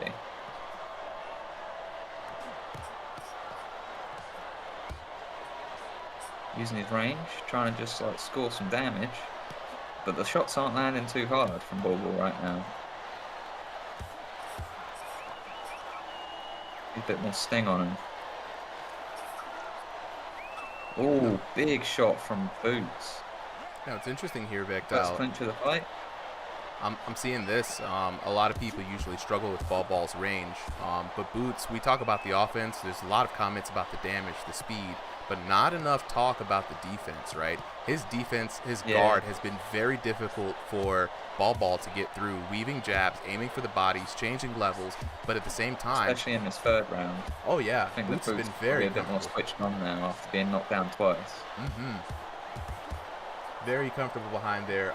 And honestly, man, we're seeing Ball now hitting the red line right now, but making a comeback against Boots. A very interesting match all the same. We got 1 minute and 13 seconds left in this third and final round.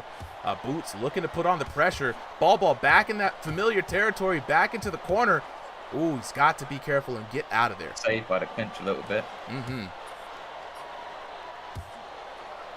Yeah, Boots moving forward, just unrelenting.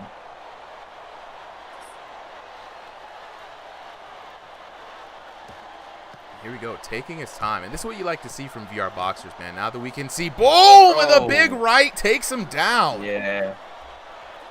He's moving him across them ropes, corner to corner, and then bang, he got it. The thing is, though, now he needs to not give it away. Like, he gets it and he gives it away, and I don't know why he's been doing that throughout this whole fight. I think it's to make a statement. I think it's to make a statement, right? You know, as we opened up the rank ladders, people are seeing where they're stacked up. People are like, look, man, I should be higher. Ball rocked again. Yeah, no, he's got the damage like figured out, the speed, everything is there, right? And so right now it's all about setting up yourself, you know what I'm saying, making a name for yourself, making some noise, putting people on notice. We saw Ball do that with Jackmon last week, and it is Boots doing that with Ball here like tonight. Yeah, now he's like, that's more like it. What an impeccable end to this 3-round showdown, man. You know, like this, there's always some folks in here, some fire starters making some noise. Boots came out, put some hands behind the words. He said, look, I'm coming for that #1 spot.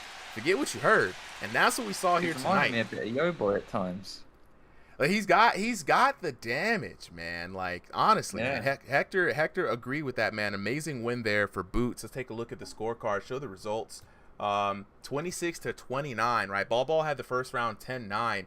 Very interesting. Ball had the first round 10-9 there. That means the damage was up there. We're going to take a look at the damage here in a bit.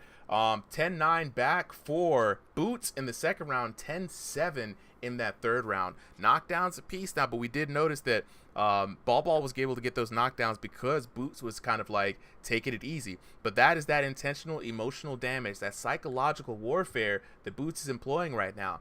Ball 1872 to 1491, a strong start, but it was 1901 to 1673 in that second round, 1826 to 1306 in the third round for a grand total of 5,218 to 4,851 for your winner in this exhibition.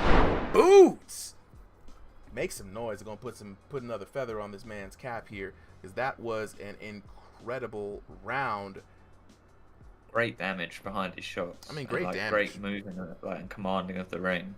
Like I say, like on stationary, because you have access to the whole ring. Like Boots really just like made the fight go where he needed it to go. Like he kept Ball trapped essentially for most of the fight. Oh, absolutely, man. And it's one of those things, Blue and I talked about this. When you have good, reliable damage, right, it's a different kind of vibe in this game, right? Because nothing will make anybody switch their behavior up other than seeing that bell ring effect, seeing that blur hit, big red damage. Now they're mentally trained to be like, this guy hits. And it's crazy how you don't even have to do physical damage to teach someone there's physical pain, there's consequences behind this, right? And he had some good positioning, he had great head movement, you saw the hand speed. Both of these VR boxers did their absolute best. It was competitive all the way through and through, and this is the type of matchup and fights that we want to see here when it comes up to rank, man. It's gonna be great. Up next, though, we've got 2 additional boxers. We got. So we're not gonna. Tomato is not currently here right now. He says he's driving back from his barbershop. It's gonna be. He says he needs like 3-ish fights. We're gonna move on then. Yeah. All right, Person and Big Woo. Do we have Person and Big Woo? Let's see. Double check in, and while you do that, so I'm gonna lock in here with the chat. Big shout outs to all the love on TikTok. Appreciate you guys. You know what I'm saying? Solid round indeed, man. Yeah, a lot of people in the chat making a lot of noise about that last fight, man. We're seeing a lot of comments about the speed of Boots. You know what I'm saying? A lot of people were invested in this fight. That's the cool thing about it, man. We had a whole group of people going for Ball, whole bunch of people going for Boots. And these are the kind of storylines and kind of matchups that I want to see more of in ranked, you know? But like we said, man, everyone's going to have their starting positions. The starting positions are not going to matter, right? After the first week of online matches, everything's going to course correct automatically, and the system is designed to place people in the appropriate power levels and matches up. So we're going to be taking a hard look at the roster and how things kind of like go in this matchup. 95 overall, driving home from the barbershop. Oh yeah, nah, you got to get before you run the fade, you got to get a fade, you know what I'm saying? So even though we can't see Tomato, he said, I got the lineup sharp and crispy, ready to go. Chip says, can I be a backup? Yeah, we got a couple of people who are looking to be backups for the night. If we need a backup, we will definitely make the call out. Sally will find the right person for the matchup, right? Let's see. Looking back at the chat. Lost me on joystick. Yeah. For sure. Okay, guys, we prefer room scale too. Yeah, I mean, look, room scale is the best viewing experience people like, but not everyone has the right play space for it. So this is why stationary exists, and we love stationary all the same. But it's just something about room scale, yeah, that right? last fight with stationary, for example, was a great fight. A great fight, right? But something about room scale, when you get the weight behind the movements, it cuts through the VR jank in a different way. You know what I mean? Yeah, it just hits just a little bit differently. All right, Archie says, when's the next fight? We got the next fight coming up. It's going to be, let me take a look at here, Big Woo taking on Person. Looking for Person. Big Woo is already there. Person, check your message requests. We got Big Woo in the red corner, Person in the blue corner. Make sure we got everybody up here. Yes, sir. Archie with the follow. Appreciate it. Does Tank fight or is he skipped? Tank, Gervonta Davis. Where is Tank? Tank. Wait, the 411 one, or? I think, yeah, the shorter one. I don't see Tank here. He might have fallen off. I thought he had. No, it's him versus Tomato. It's him versus Tomato. It's him versus Tomato. Yeah. That's Tomato fighting a fool. Yeah. I keep telling people, you write down your elo at your own risk. You will get matched up with somebody you ain't supposed to be matched up with. I ain't got nothing to do with that. I gave you the opportunity. You know, that's all I'm here for. I put I say, look, you pick your own elo. The bot will match make you based off elo. If you want to lie on your elo, that's up to you. Up to you. All right, looking for Person. Can we get confirmation that Person is here, or if we need a sub? I think he is. Yep, there he is. There he is. All right, just had to wait for it. Okay, let's get on to the next match. Tail the tape time. We've got in the...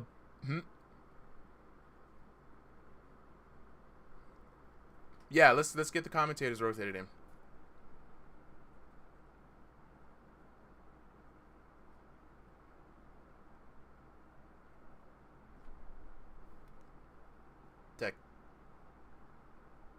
All right, fellas, let's get started. Up next, in the blue corner, we've got Person taking on Big Woo in the red corner. Both of these VR boxers are fighting out of the North America Central region. Person, 6 foot flat. Big Woo, 5 foot 10 inches tall. Both of these VR boxers in that 1501 to 2000 elo range, and they're both fighting in room scale today with the free agents. You know what I'm saying? The gyms, y'all got to scoop those guys up. But we got another even fight here on paper. But like we say, man, styles is what makes the fights, not the online elo. We got 2 new commentators rotating in, fellas. It's going to be a good match, man. Person, you already know, big heavy hitter, but Big Woo's looking to hit even harder. Let's see how this match goes, man. It's going to be very interesting.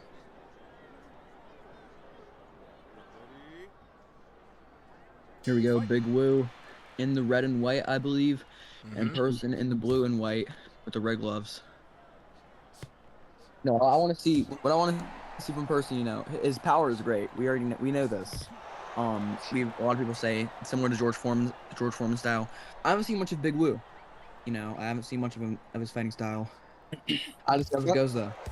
Yeah, if I'm not mistaken, Big Woo might be ranked number 8. Interesting. I'm not familiar with him too, but we'll see why he's ranked. Oh, Person's already on the pressure. Yep. He recovered pretty quick though. Yep. Oh, a nice 2-piece from Big Woo.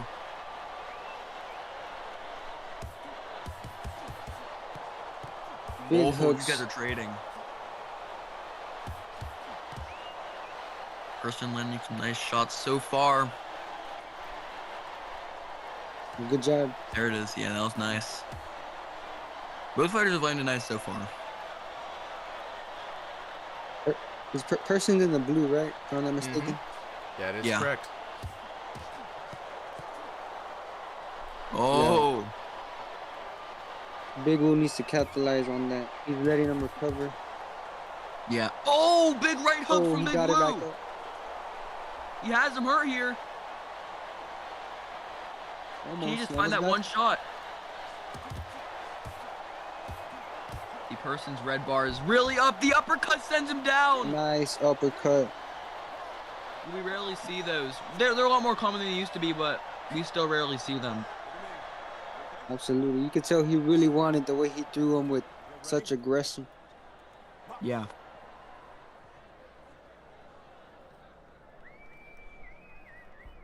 Big Woo having a good start to this fight. Already getting a knockdown. Nice jab.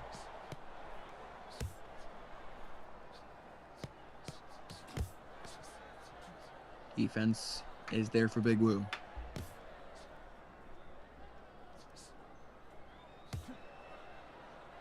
Good body work. Yep, there he is going to the body again. Nice uppercut.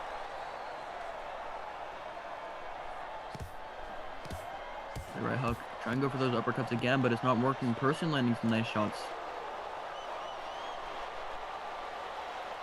Oh. A good exchange from Person, but he's waiting for Big Woo to do something. I like to see him start advancing with Oh, he the got jab. caught. Yeah, I do want to see him use that jab, but it's just not his style, I feel like. It's just not what he does. Big Woo definitely having more volume. Yeah. Punches. Oh, 85 getting through.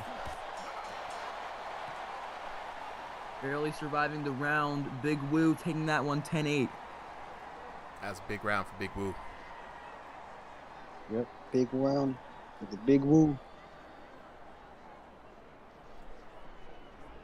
Now, as we said before, you know, Big Woo is one of the boxers who are going to be joining us in ranked, right? Person has been an exhibition journeyman, right? This is one of those situations where, you know, going to be pointing out in the future, once we get ranked started, we're going to be probably giving priority to folks who are not on ranked for exhibitions, because the ranked fighters will have their own night. But it's really cool to kind of see, you know, some of the ranked fighters show up tonight, you know, show their stuff, get some early workouts in, even when it is against a non-ranked fighter, man. It's been really cool to see. Yeah, I figured that. That's why I didn't really sign up. let some newcomers come up. Yeah, that's it, man. JD says it's beautiful. Hey, this is great, man. It's a lot of hard work for the community. Round number 2 underway, guys. Ooh, I think Here we go. Big Woo having a big lead. Good combo from the start. Oh, A big 79 for Big Woo. Big Woo has some big power. I think he might he's a little bit more powerful than Person is looking right now, because Person hasn't really landed much of significance in this fight so far. But Big Woo landing really all of it. Absolutely. It's like once Big Woo lands big, you got Person. He's backing up, trying to Yep. recover quick. That red bar all the way up. Yeah, but it's not recover. I think the issue that Big Woo's making is he's letting him recover. You know, I think that once you you have the power to drop him, I feel like you need to just pick your shots. Just don't be like cautious whenever you have him hurt like this. Yeah, absolutely. Oh, right hand getting through, a big combination from Big Woo. Person covering up.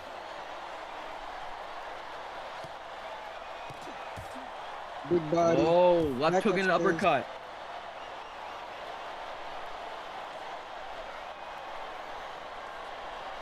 Big Woo trying to use some of that head movement, but still getting caught.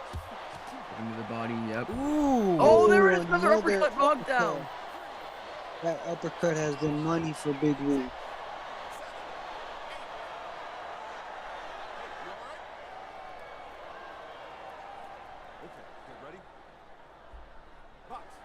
Person down for the second time of the fight.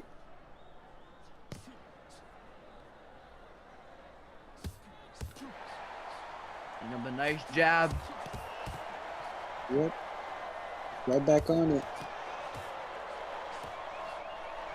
Big Woo starting to understand the rhythm. Yeah, these are big shots. Big Woo may be looking a little bit. I mean, not Big Woo, sorry.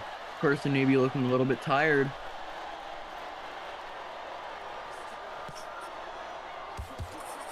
Yeah, but he's still going for it, right? Like he's He's still throwing going in. Yep. 50s, 30s. Gotta give it to him. Oh, big right Ooh. hook. Big right hook for 58. You know, once you're down this much, there's only so much Person can do. What do you think Person needs to do?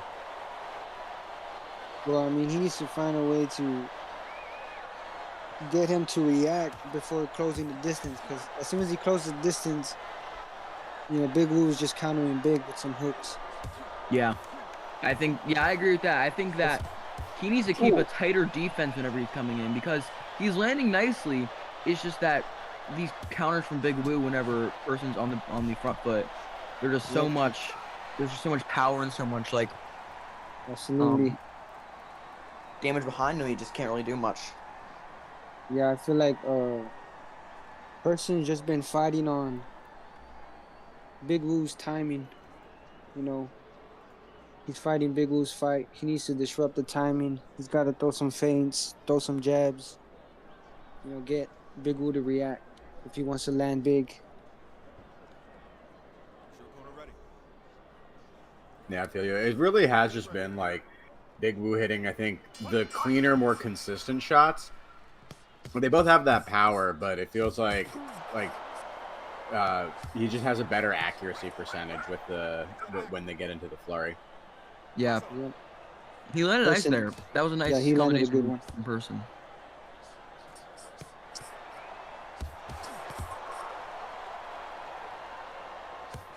Any final predictions for the end of the match, fellas? Jay, what you thinking? I think I'm just I think it's gonna still be, no matter what Person does, if he doesn't get a TKO, he's gonna lose the fight. Yeah. It's 2-10-8. Not even a 10-7 can save you. Dang. Nah, you I feel like it doesn't look like he's finding that just yet. Texas, you think he's still got the ability to at least come back with a respectable knockdown and get the moral victory? Yeah, he's got some time to put on the show. Maybe just swing away. Give the fans a show. Unless he, I don't know, like Jay said, the TKO is the only way he's gonna win. Yeah, right. Try to just kind of go for it, right? You gotta, you gotta enjoy yourself. You can always try to something. Land big right there with a big 57. Yeah. Yeah, I feel like once you're in Person's situation, you just gotta go. I like how He he's landed a nice working. body shot there. Yeah, he's going from the body up. Kind of switched it up. Maybe if he started off with something like that, different outcome. These are bad. Oh, he's covering up now. Maybe a little bit gas down the stretch we go. Big right hand. Oh, big shot from Big Woo. Absolutely. That right hook. Oh, the and that's uppercut the body. again. 3 uppercut knockdowns in one fight. That's a record. That's a record. Oh yeah, for sure. That's a Big shot. Woo open up a can That's of a big shot. whoop ass. I mean, he's been fighting that all fight. Why not?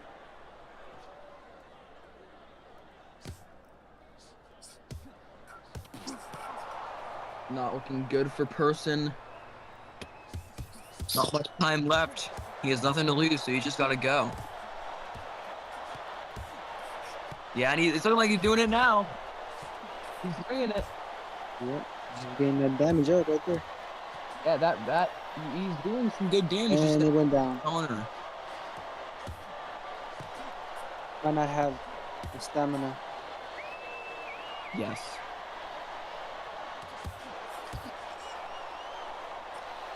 Good left.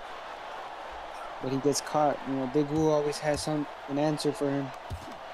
Into the body. Oh, Nice shot. oh, last second I don't knockdown. think you do it. Knockdown. I'm predicting at least like a 30-23 or 30-22.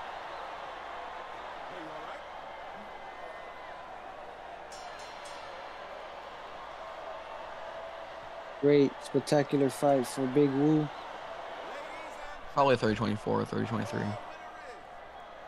Yep. Great fight for both. Give it up for Big Woo and Yeah, for man. Person. 30-23. 23. 30-23 for that one, man. Big Woo showing some dominance here. There's a difference when you make it into rank, man. It's a whole different league.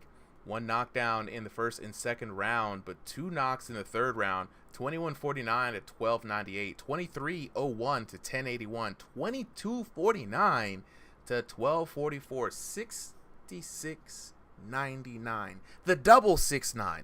The most 6-9 you can ever go. 66-99 to 36-23 for your winner out of the red corner. Big Woo! Man, that was a brutal fight. That was punishing, right? Up next, guys, we've got Bank has been robbed, taking on Will Brewer, aka 2i Willie. Fighters, you have the codes. Please join in whenever you can. What did y'all think about that last fight, man? Man, I feel like, you know, Big Woo just played his fight at his time, his timing. You know, he had his way through the whole fight. Person did land some good shots, but I feel like he didn't really capitalize too much. But Yeah. good fight for both. I would agree. You know, Hidden Blade, 4 knocks is rough, right? The emotional damage, it's there, right? You got to really sit there and contemplate, like, that just happened. Your brain has to process that my body's on the floor and I'm a ghost right now just looking at this. You know what I mean? Hector in the chat, fight was very well paced. I got to agree, Hector. You know what I'm saying? Once you get good competition, evenly matched fighters, people who are well versed in the game, it's unlike anything else, to be honest, right? If I'm being real honest, it's unlike anything else. Taking a look, we've got one of our boxers. Bank has been robbed, and 2i Willie looking for you guys to go ahead and join in.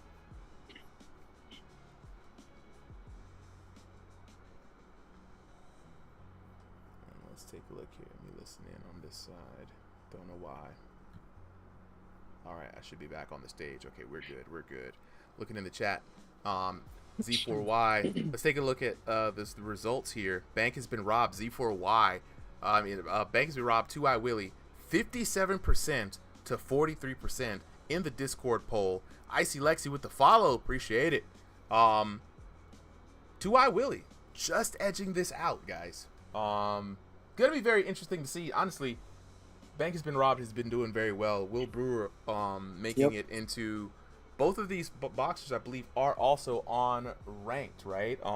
So Bank has been robbed is higher ranked right now. For now, it's only the starting positions, right? All this is going to change as soon as we let the gates loose, right? So it's going to be a very interesting match. Let's set this as the current match. There we go, and let's go on to the tail of the tape. Yo, what's going on, Bank? In the blue corner, we got Bank has been robbed, taking on 2i Willie in the red corner. Both of these VR boxers fighting in that North America Central region. Bank has been robbed at 5'11", 2i Willie 5'5" tall. Now, Bank has been robbed in that 2001 to 2,500 elo bracket. 2i Willie to, unranked to 1,500. We don't know how much truth is behind that. But both of these VR boxers are in the stationary division, so this is going to be another ranked preview exhibition. We got the commentators in the chat. Go ahead and take it away, fellas. Yeah, absolutely. It's gonna be a good matchup. I have fought both fighters. You said what? I think you might have them in the wrong corners. Bank should be in the blue corner. Yeah, Banks got the pink gloves. All right, we got those turned around. Yeah. So yeah, Bank with the pink gloves, Willie with the green. All right, let me go ahead and fix that real quick, thank you guys. Some good jabs for Bank. Working the distance. Gonna take advantage of that. Oh, good combos upstairs. He's got him hurt. Both fighters just swinging away. Good body uppercut coming upstairs for Bank. Get some great VR boxing action right here. Oh my God, 2i Willie is hurt bad. In survival mode, isn't he? Mm-hmm. I mean, you can see the red line, right, guys? That's going to be key, man. When you're looking, you see that red line hitting. They're taking massive damage. And you know what my favorite part about this new update is, or why I say play like your bar, act like your bar, is because right now, the red line is there. Too much more damage, and 2i Willie could go down. Bank has been robbed, knows this, so he's taking a little step back, trying to look out for that knockout blow. And he can take his time as long as he continues to make contact with 2i Willie. Absolutely, and having his back towards the ropes like that is not a good idea. Yeah, man. Especially in stationary where your movement can really get hammed up, right? This is going to be something that's very interesting. Ooh, yeah, nice return.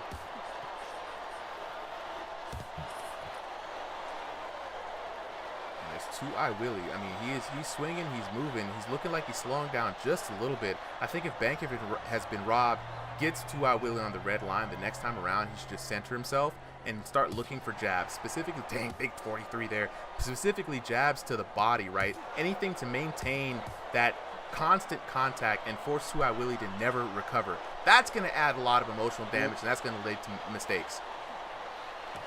Absolutely. And he's already throwing several of those in the past 5 seconds. And you could see it, man, that long-term damage being racked up on 2i Willie, taking a lot of damage. Hands are down, man. Not fully defensively responsible here. Bank has been robbed, literally taking all the advantage, and 2i Willie gets rocked. Zupa, your mic quality is a little bit low. Ooh, good return there from 2i Willie. Is it in Discord or on the stream? At least on the Discord. Okay, that might be Discord thing. Let me switch guys. No, no worries. Yeah, no, this has been a solid round so far. Vectile, if you had to say, like, who's been doing the best strategy and like why, what would you give it to? I think the edge goes to Bank has been robbed. Mm-hmm. Just landing way more and keeping his opponent in survival mode for the majority of the round. But I don't know. Like, to be honest, I was a little bit in the chat. Like, Boots is going off in the chat. I don't know what's happening there at the moment. I know. Can we get some refs to take a look at that? It's just kind of simple. Oh, you back, Supa? Yeah, I'm back. I think the audio is fine on stream. It's just you guys might be hearing me. It was slightly low, but I was hearing you. Okay. All right. You're good now. But yeah, no, like it wasn't even like it was that complicated of a style, right? Like it's just hit harder, throw more punches. Yeah, they're kind of brawling, aren't they?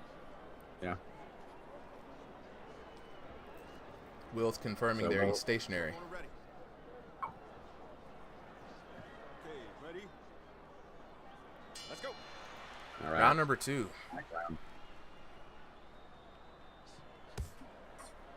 Yeah, let's see if Tua Willie can learn from that last round. He's got to close the distance and got to get some good shots in, but Banks not letting him with that jab. Yeah, Banks hitting a lot harder than him as well. Yep. He's got him hurt right now, on the verge of getting knocked down. Oh, big hooks. Oh yeah, William. Sorry, Two-Eyed Willie, I should say. He's got some power of his own as well. Oh! Yeah, he returned good, but never mind. not good enough. Yeah, I mean, we knew that was coming, man. Bank has been robbed, putting in work. For those of you guys who are just tuning in, there's going to be 2 health bars, you could say, right? Under where, over the opponent's head. That bottom bar is their long-term punishment. That is the damage they've accumulated over the course of this entire round. And, I mean, Bank has been robbed, has been laying it on thick, man. Landing shot after shot. Poor Two-Eye Willie struggling to fight back. Let's see if he can have enough to survive the rest of this fight. Yeah, I mean, what do y'all think Two-Eye Willie needs to change up?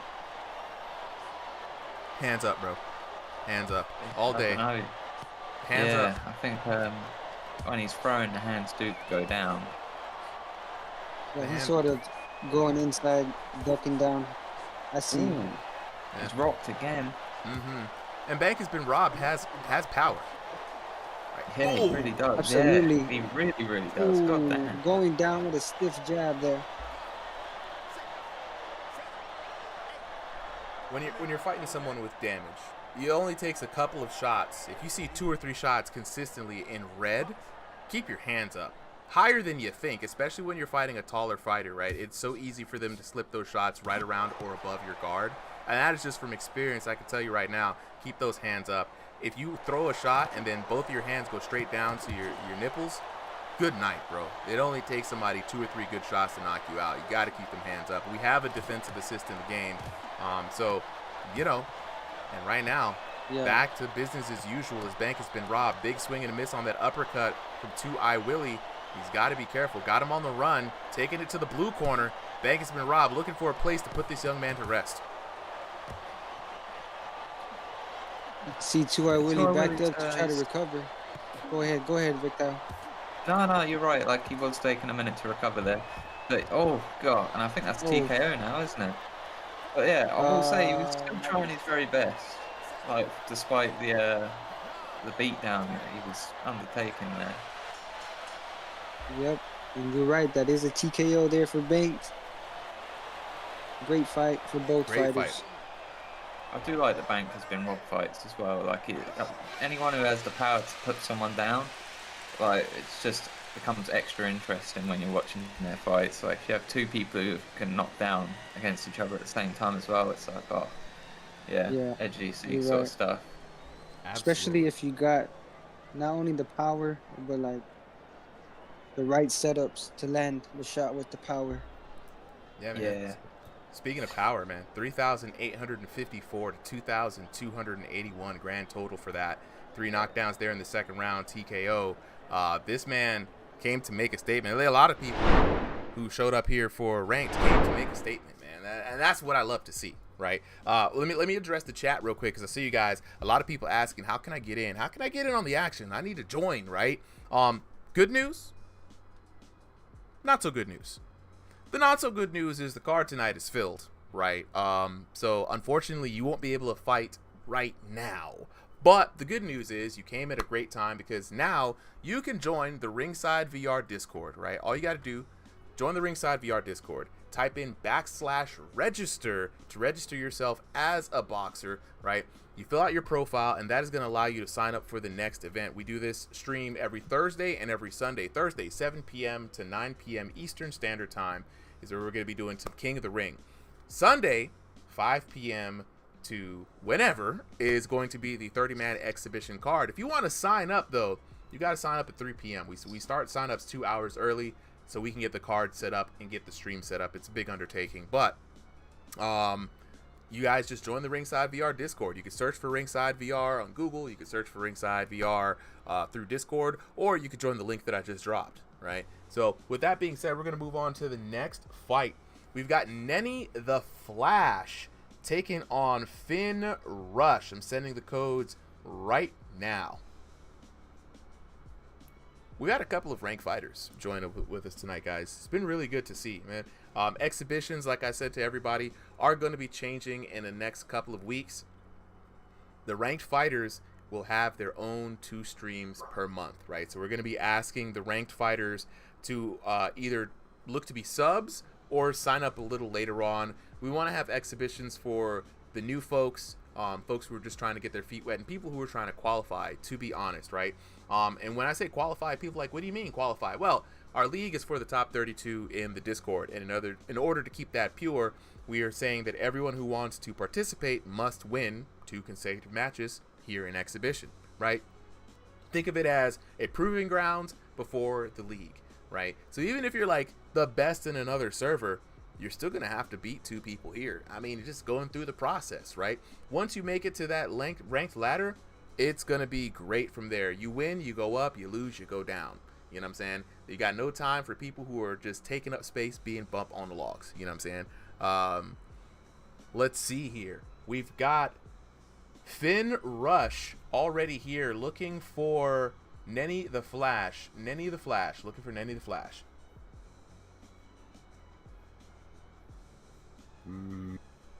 Do not see him and just messaged him. So let's see if he can get. But I know we had Kurt who wanted to. Yep, Kurt's an EU boxer here with us. Pretty high elo, 2,300. Finn Rush is in EU as well. Let's get Kurt up in here.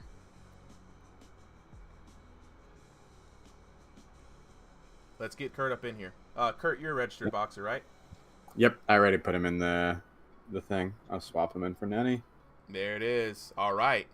Let's get that next matchup up here. Let me unset. We got Kurt. Kurt, we got you in here, man. I said sometimes you just got to stick around. For people who wonder how subs work, if you're a registered boxer, you can sub in, right? Hector says, can I get the next sub in? Yeah, Hector, you're in here. Kurt was been waiting for a sub in from the beginning, and it's hard to find an EU boxer.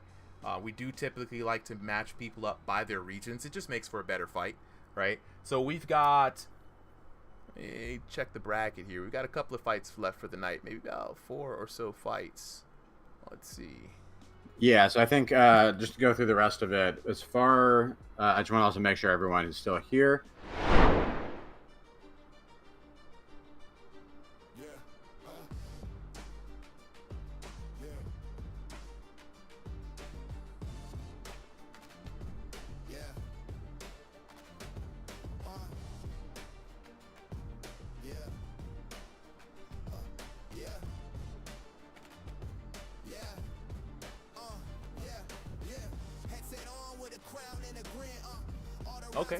Okay.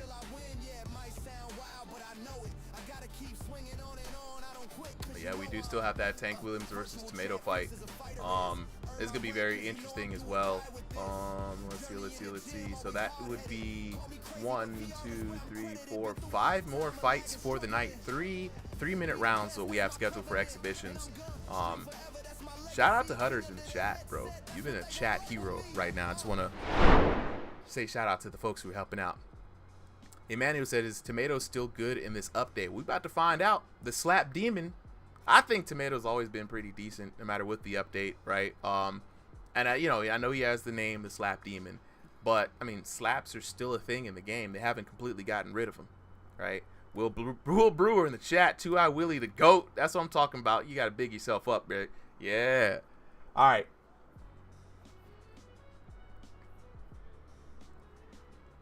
All right, we're going to look to get some new boxers here as well as... All right, Kurt, check your message requests, right? You should be getting the code via message request. Double check, I just sent it to you.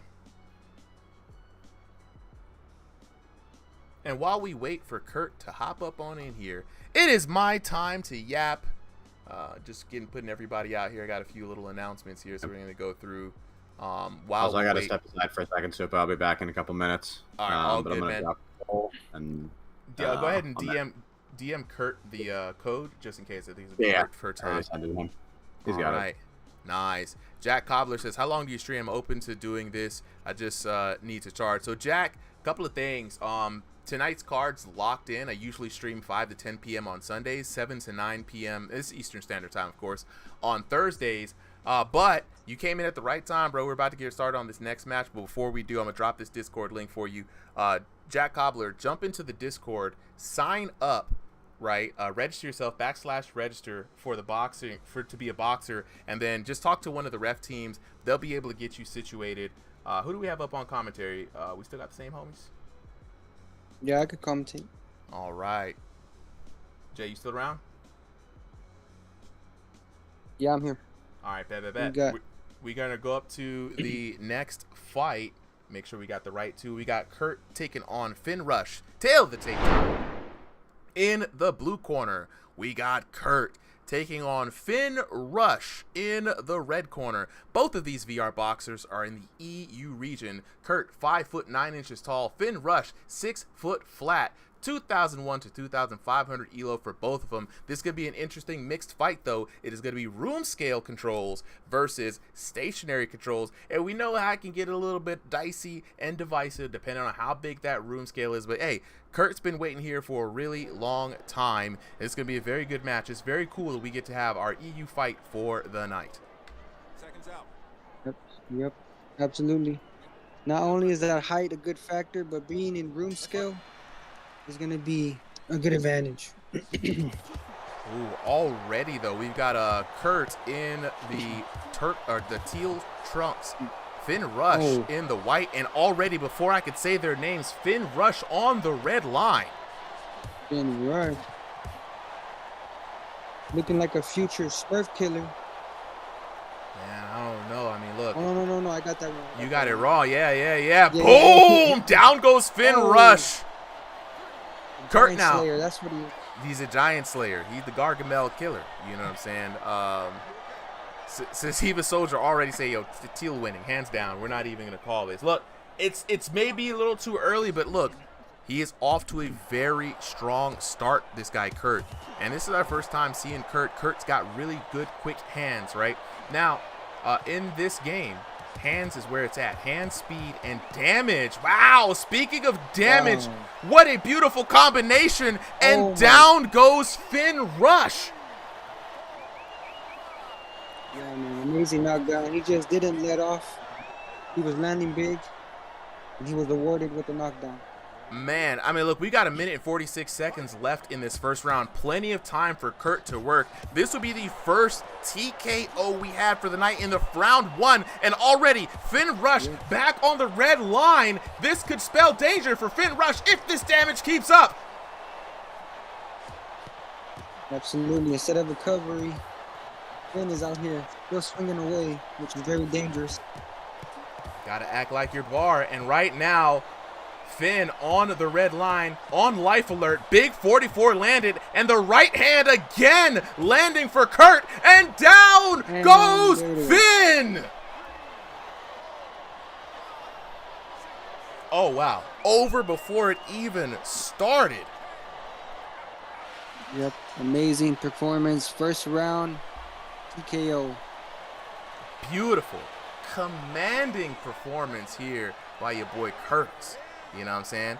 All right, look, man, yeah, chat's going crazy. Chat was like, yo, stop trading in the pocket. Stop trying to go for blow with this guy. Like, yeah, dude, all sound advice. But you know what, man? When you in that ring, sometimes the emotions get to you. You just start throwing hands. 10-6 for Kurt. Look, 3 knockdowns, making it an easy, quick night. 2,049 to 1,427. Chat, how you feeling about that, man? Before I could even say their names, this man was working on his first knockdown. Can you believe it? Right? You know what I'm saying? People in the chat saying, nah, not me. Couldn't be like me. I wouldn't go down like that. You know what I'm saying? You're going to have to see me. But right now, we seeing Curtis. He said, I do good deals in the chat. Let's go. This man has the best screenshots in the VR business, bro. Like, this is crazy. Let me go ahead and put down this card. Wow, that was crazy. Kurt with the TKO. Man, that boy Kurt, I gotta put your name down on the list somewhere. I have been looking for our EU boxers, right? Now, obviously, I'm on the East Coast here in North America. I can't run a proper event that makes a good time for EU boxers. I am, however, going to be looking for someone who can kind of be me, but for the EU division. I need somebody who I can trust, somebody I can work with, somebody I can train up on how to run these streams. More on that pretty soon. Then I say give Curtis a title fight. Look here, man, Curtis got the hands. This is why I'm trying to put together something specifically for the EU boxers, right? So if we have some people who are interested, please let me know. And already we've got 2 new boxers here. I didn't send the invite, so is there anyone? Nathan with the rose, thank you. Is it Prophet or Solly? Is anyone in the back end scheduling fights? Just let me know so I'm aware. Kurt, oh, I don't know. It's big for me, but I thought you'd be room scale, but I subbed in for someone. Yeah, it's the sub-ins, bro. It's the sub-ins. Oh, no, Prophet, I was just wondering to see if anybody was in the back end, because we've got 2 people here, and I don't remember having it. We got Keyshawn and Blazing Ben. Okay, Keyshawn and Blazing Ben, they got the codes. Bet. All right, now back to the chat though. Our community's just teared up. Hey man, it is what it is, bro. We got a lot of people in here. We got a lot of good people in here, man. Shout out to the RingsideVR community. Zach Ryan says, "How do I get in this action myself?" Right? Nathan's correct, bro. Join the Discord. First things first. Type in /register to register yourself as a fighter. Everything in our Discord runs off of a bot that we use to organize a lot of our stuff. So once you're registered as a fighter, then you can sign up using /sign up in the appropriate event. So sign up exhibitions or sign up King of the Ring. You'll see the button. It's pretty self-explanatory. Once you're able to do that, you're able to sign up. Sundays, 3 p.m. Eastern Standard Time is when the sign up for exhibitions is. Pay attention to the announcements channels. We do inform the Discord community of the movements all the time. Please, a lot of hard work goes in to make sure you guys are well informed. So definitely check the announcements channels so you know which day is an event day. Thursday, 7 p.m. Eastern Standard Time is when we have our other stream. So lock in with this. We're going to go on to the next fight, right? We've got Keyshawn versus Blazing Ben. Up next, in the blue corner, we've got Keyshawn taking on Blazing Ben in the red corner. Keyshawn fighting by way of North America West, Blazing Ben out here in the North America East. 5'4" to 6 foot tall. It's a David and Goliath fight. Both of these VR boxers in that unranked to 1500 ELO range, and both boxers are fighting in stationary. So this is going to be interesting, right? For me, I find that these height mismatch fights are quite interesting to see because contrary to popular belief, you never really know who has the advantage in these matchups. Seconds out. All right, Keyshawn in the red. I got to go and update this man's trunks. But Keyshawn in the red trunks, Blazing Ben in the orange. Shout out to both of these fighters. We're starting off pretty strong here in round number 1. So who's commentating with you? I'm commentating by myself by the sounds of it, but it's all good. You already know how it is. I'll be throwing down on solo commentary like it's the radio back in the 1920s. I like what I'm seeing so far, though, Blue. Man, they working out with some jabs, trying to find the spacing. Something you usually don't see in this 3-round format. People used to go to, like, you know, straight BTA off the rip, but we got a little bit of respect from both of these as a nice little stinging 44 jab there lands from my man Blazing Ben. Yeah, definitely a good start with the offense. I'm liking the back foot action here. It's rare to see, bro. It's so rare to see. In VR boxing, we're just kind of used to seeing all-out brawls, combo artists, but every once in a while, some people, we're going to respect each other. And this is coming from a David and Goliath fight, where a lot of people are saying, oh, the taller fighter's just going to do this, or, nah, bro, them short fighters, short kings be having some advantages, bro. They be sandbagging. Yeah, and, you know, this is definitely something we were talking about earlier in our conversation, where it was like on room scale, the matchup between short and tall is a little bit skewed. But on joystick, and especially in the ball versus boots fight, you could see how fighters can actually use their advantages with their size, you know? Yeah, that was a great, yes. Outside, wow. You can find this shot around the guard that isn't fully high up. That was crazy. He's finding his jabs on the outside, he's finding his range, and the shorter man is pushing back instead of trying to push forward. This is where you could take advantages of take advantage of your height and reach. of your advantages. Yeah, that's what I was thinking of. Yeah. You Because can actually use your advantages here, unlike a room scale where it's just kind of who gives a shit. Yeah, look, we out here, man. And what I like about it is like, and a lot of people are still working this out for themselves, right? We've seen a lot of good boxers be able to get you to the red line either through combo damage or through a good counter shot, right? The thing is, can you make the red line stick to capitalize? And right now, that's what we're seeing. That punishment racking up on Keyshawn right there.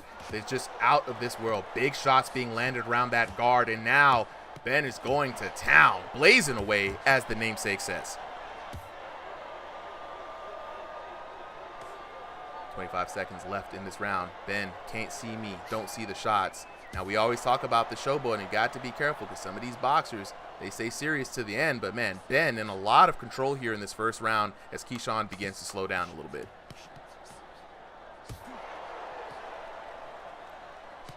Seven seconds left. Keyshawn trying to find the range here. Big shots landed by Blazing Ben. And we're going to have to definitely, for me personally, bro, Ben has this one so far in the bag. Big control there by Big Ben. We finally got the trunks colors fixed. Just as a reminder. He rode him at the end. Just a reminder for the boxers. Everyone, the profile system has been updated. Please update your shorts. If you know what shorts you're using, we've got all the shorts in the game programmed into the back end. So even the DLC colors are up there. Please update your shorts names and make sure to update your player names, right? You know what I'm saying? Blazing Ben is a lovely name, but Ben is his name. Blazing should be his nickname. We're going to get everybody on the program, though. Round number 2, up and coming. The adjustment round that's what we call it, right? You've already seen your opponent for a whole 3 minutes. You kind of got the measure of the person, hopefully, right? And it's now your time to really think about what you finna do in the next round, right? If you're Keyshawn, though, Blue, what do you think, man? Is there any hope? What do you adjust? It's difficult, especially in a situation where Ben has shown his dominance through offense and defense, through his distance management. But you kind of got to take a page out of Boots' book. You know, you got to take some of that inspiration. You can't let him keep walking you down into a corner. He's the taller man. If you're backing up before he's even entered his range, you're just going to get stuck in a corner and not be able to punch him back. You've lost all offense the moment you're on the back foot against a taller fighter. Yeah, that's where they want you to be, man. Like right at the razor's edge. They're their maximum damage threshold. They're snapping everything out, full contact, and they feel safe. Plus, they can see you coming a mile away.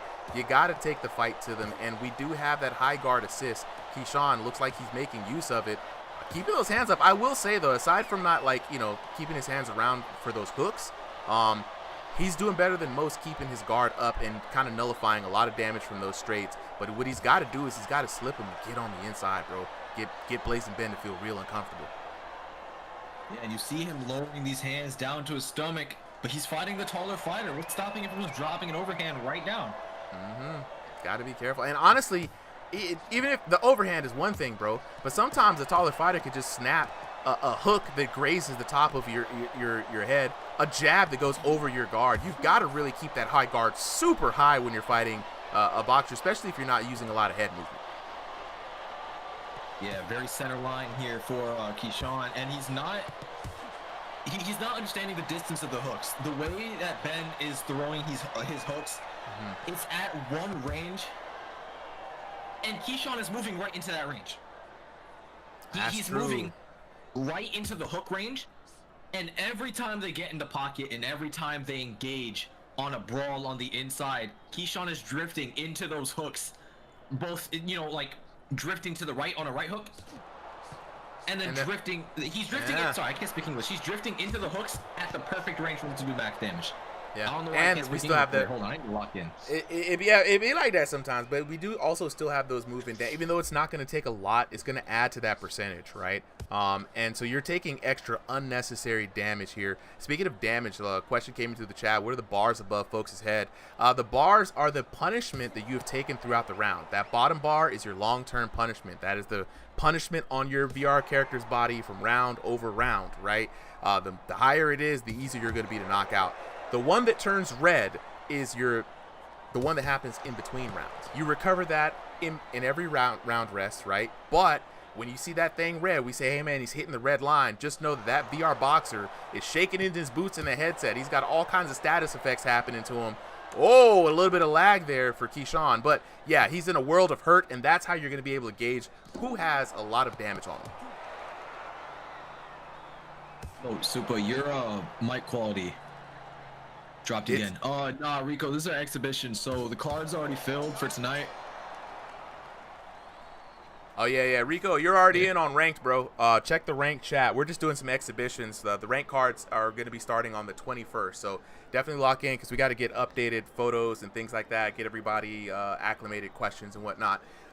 Good time to bring this up, though. If anybody who wants to jump in on the action, the card tonight is full, but check the chat.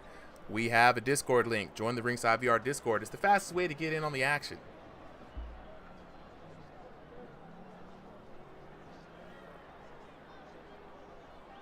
Josh says, so is Keyshawn losing? I would say Keyshawn is losing right now.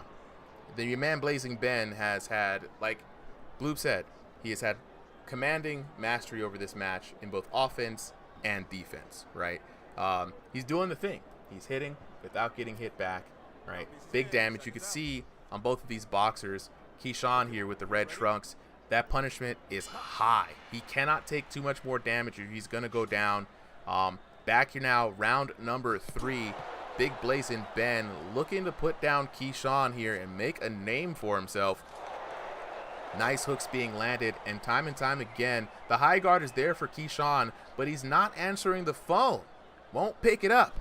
And that's going to allow the bigger, taller fighter to kind of get those hands around that guard. And you can see Blazing Ben has stopped with the straights altogether. At this point around, he's just angling around that guard, looking for the easy damage.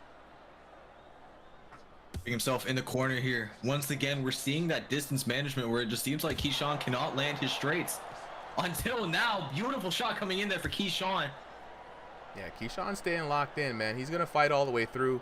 You know what I'm saying? He's going to work what he's got. Keyshawn has been known to do this. Blazing Ben, though, you know a VR boxer when he's got the measure of the next man in front of him, he's going to start showboating just like Blazing Ben. But we've seen it happen time and time again. Sometimes you be showboating and get caught, so you don't want to end up in 4K. Because I do good deals in the chat. He going to get that screenshot on him. We saw that earlier tonight with, the poster example that I was giving for Keyshawn. Boots getting a little bit too cocky, getting caught himself twice by Ball in that fight. Yeah, I really did think Boots was like, all right, I can have some fun. I could showboat. And he just got caught, that it just is what it is. But he showed us in that third round. He had full control. Back into this third round, though, minute and 30 seconds left on the clock. Keyshawn, the little engine that could, pumping away, trying to find the distance, trying to find the damage, measuring up against a taller fighter. Sticking that hand out, I don't know, it's ill-advised. Not against somebody with a longer reach. Minute and 12 left here in this third round.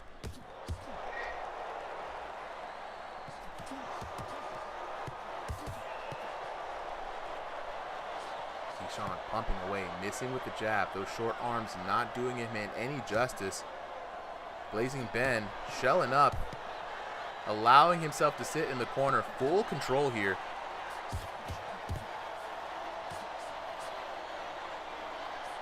This is one of those fights you just got to pump away. Keyshawn trying to find the damage, racking up a little bit of punishment, but not enough, man. Just getting counter hit anytime he puts his hands out there. He's just not able to use his legs to get in. Blazing Ben still laying the punishment down. Swing and a miss there by Keyshawn.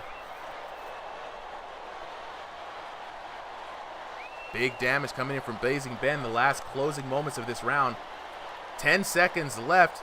Ben saying stand on business. And you know what that means in VR boxing. He's looking to score a knockdown. Got Keyshawn on the red line. 2 seconds left. Will he be enough? Ooh, and there it is. The round comes to an end.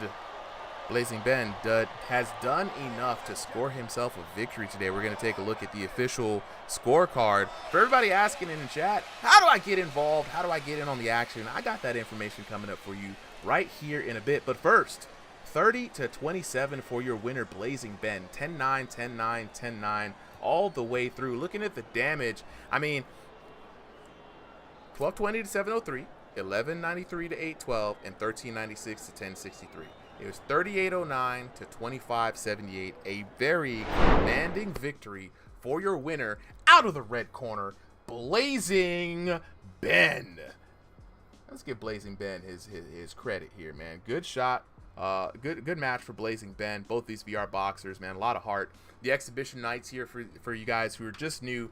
There are a proving and a testing ground for the Ringside VR community. A lot of people who are new to the game, just trying to get their feet wet. Some people who are journeymen, still wanting to look for some good competition. They do exhibitions. If you're at a higher class, higher level, we got that rank competition coming up just for you guys. You know what I'm saying? So I'm going to go ahead and drop the Discord for you guys to join. The card tonight is full. We're about to come to a close here on this card.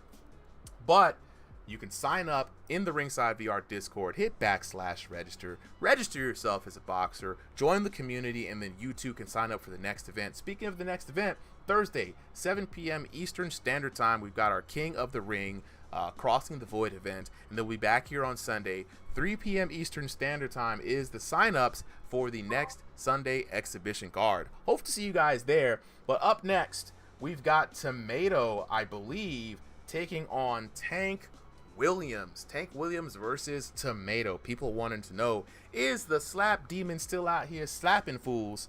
And the answer is yes. All right, looking for Tank Williams. Tank Williams. Let's go ahead and make sure Tank is here.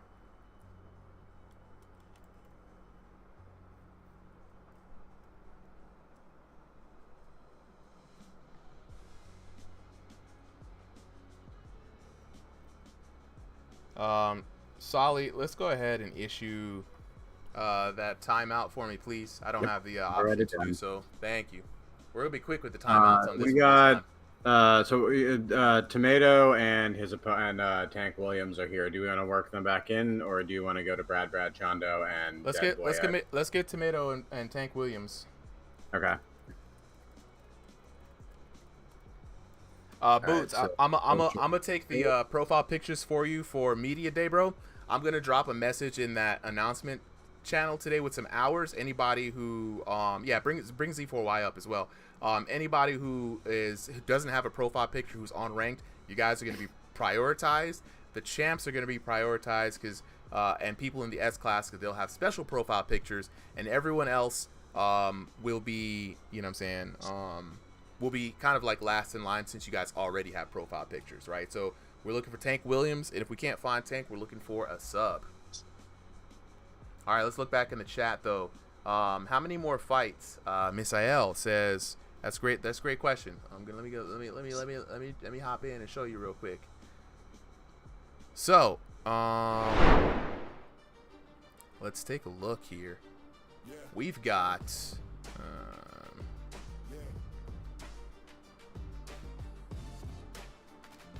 Make sure we got everything here. Just go through. There we go. There we go. All right. Fights up next. We're going back to why is my there we go. I'm back. All right.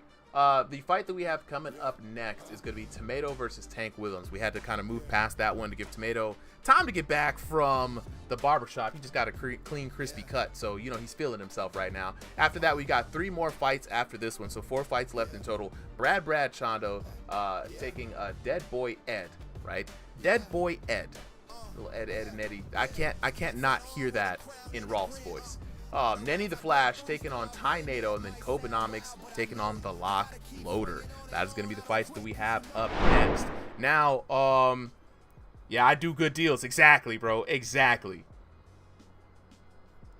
Tank, is Tank here? He is. He was just on the PTC. He's switching over to live. Switching over. Nice. All right. For everybody else, though, how do you apply? I'm going to yap for a little bit while we wait for our boxers. So, going to answer that question in a long format fashion, as I like to do. But right now, we have the Ranked League Season 1 starting on 7/21/26. That's the 21st of this month, guys. Climb, compete, defend your rank, right? It's gonna be very easy. How does this work? First, you gotta sign up. Join the Ringside VR Discord. Once you join the Ringside VR Discord, if you're on the red channel, the purple channel that offers content, I can't say them here right now, then all you gotta do is check any one of the videos that has a link to the Discord. If not, if you're on TikTok, just drop the link to the Discord just there. Join that Discord or search for it.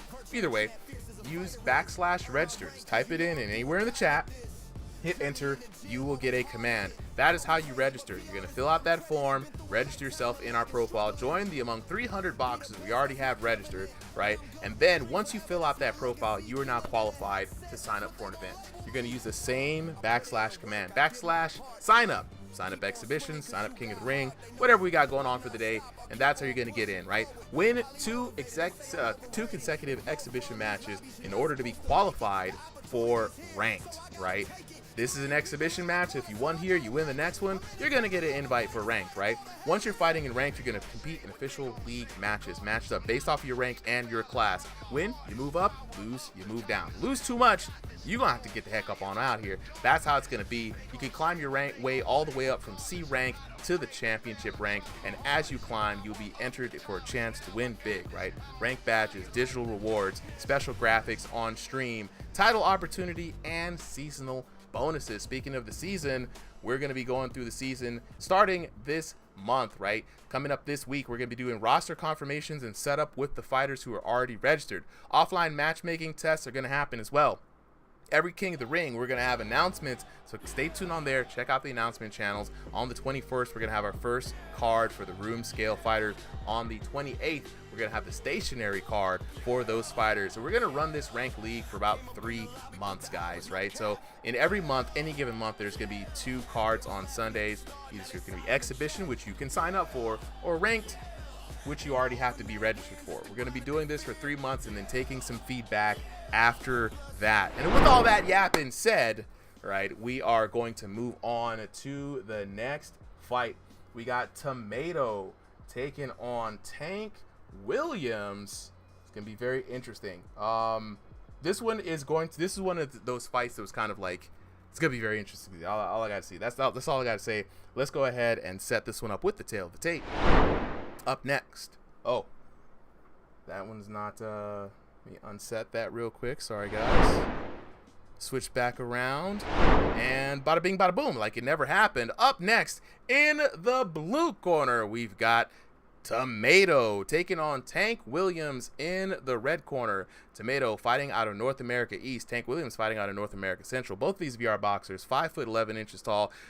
Tomato with that 2,500 ELO spread. Tank Williams 1,501 to 2,000, so punching well above his weight here. We're going to see what he can do. Both of these VR boxers are in stationary, and it's going to be a very interesting matchup indeed. Who do we have up on commentary, guys? All right, and both of these VR boxers, Z4Y, welcome, bro. Give me a second. Let me go ahead and update their shorts. Fellas, like I said, remind everybody, we do have a new system for the shorts. Tomato with the black trunks there. Z4Y with the black gloves. Apologies. Z4Y with the pink gloves. On both of them? Yeah, Z4Y's got the pink gloves. Tomato's got the black gloves. Yep. So who do you think Z4Y? Oh my God. I'm tripping. Z4I, you're right here. Too many things happen. I was waiting for you to realize. I'm old. I'm old. Okay. I'm old. Leave the old man alone. I didn't even say anything either. I was just accepting it. Oh man, let me change the shorts real quick. Oh, you got a real firefighter on your hands. So like, they're doing a lot of haymakers. I mean, that's Tomato style right there. And then throws bombos. Ooh, nice damage.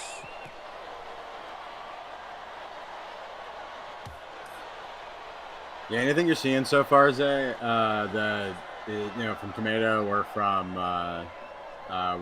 Tank Williams that you're liking so far? Hold on, wait. I let me memorize who's who because it doesn't really show on my end who's who. So Tank's got the black gloves.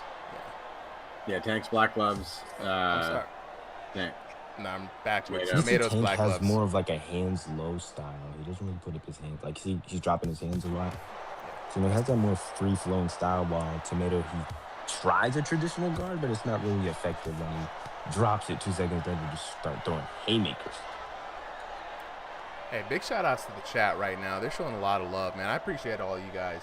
You know, not for nothing. This is a lot of stuff to put on together. So as long as there's people who still enjoy VR boxing, Ringside VR will still exist, man. So appreciate you guys for making this happen. Back at the action, though. I got that backwards, man. Tomato, the black guy in the black gloves. It was so hard because I had him backwards, but Tank Williams is the guy with the pink gloves. Looks like you might have put something on. Somebody putting their 2025 Hyundai Tucson on the pink gloves. That's a risky business right now, because when you look at the... Well, it's definitely looking risky when he just took so much damage right there. 100%. And he actually is taking a lot of damage. Yeah, you look at that punishment. Both short-term punishment already hitting the red line. Big trouble there for Tank Williams. Tomato taking his time, dismantling his opponent, right?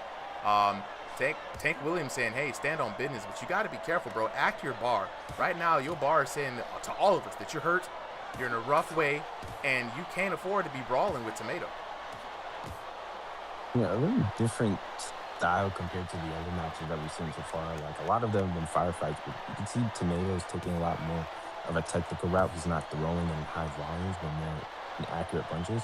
So, you know, he's not really striving for a knockout. He's more so just, like, breaking him down.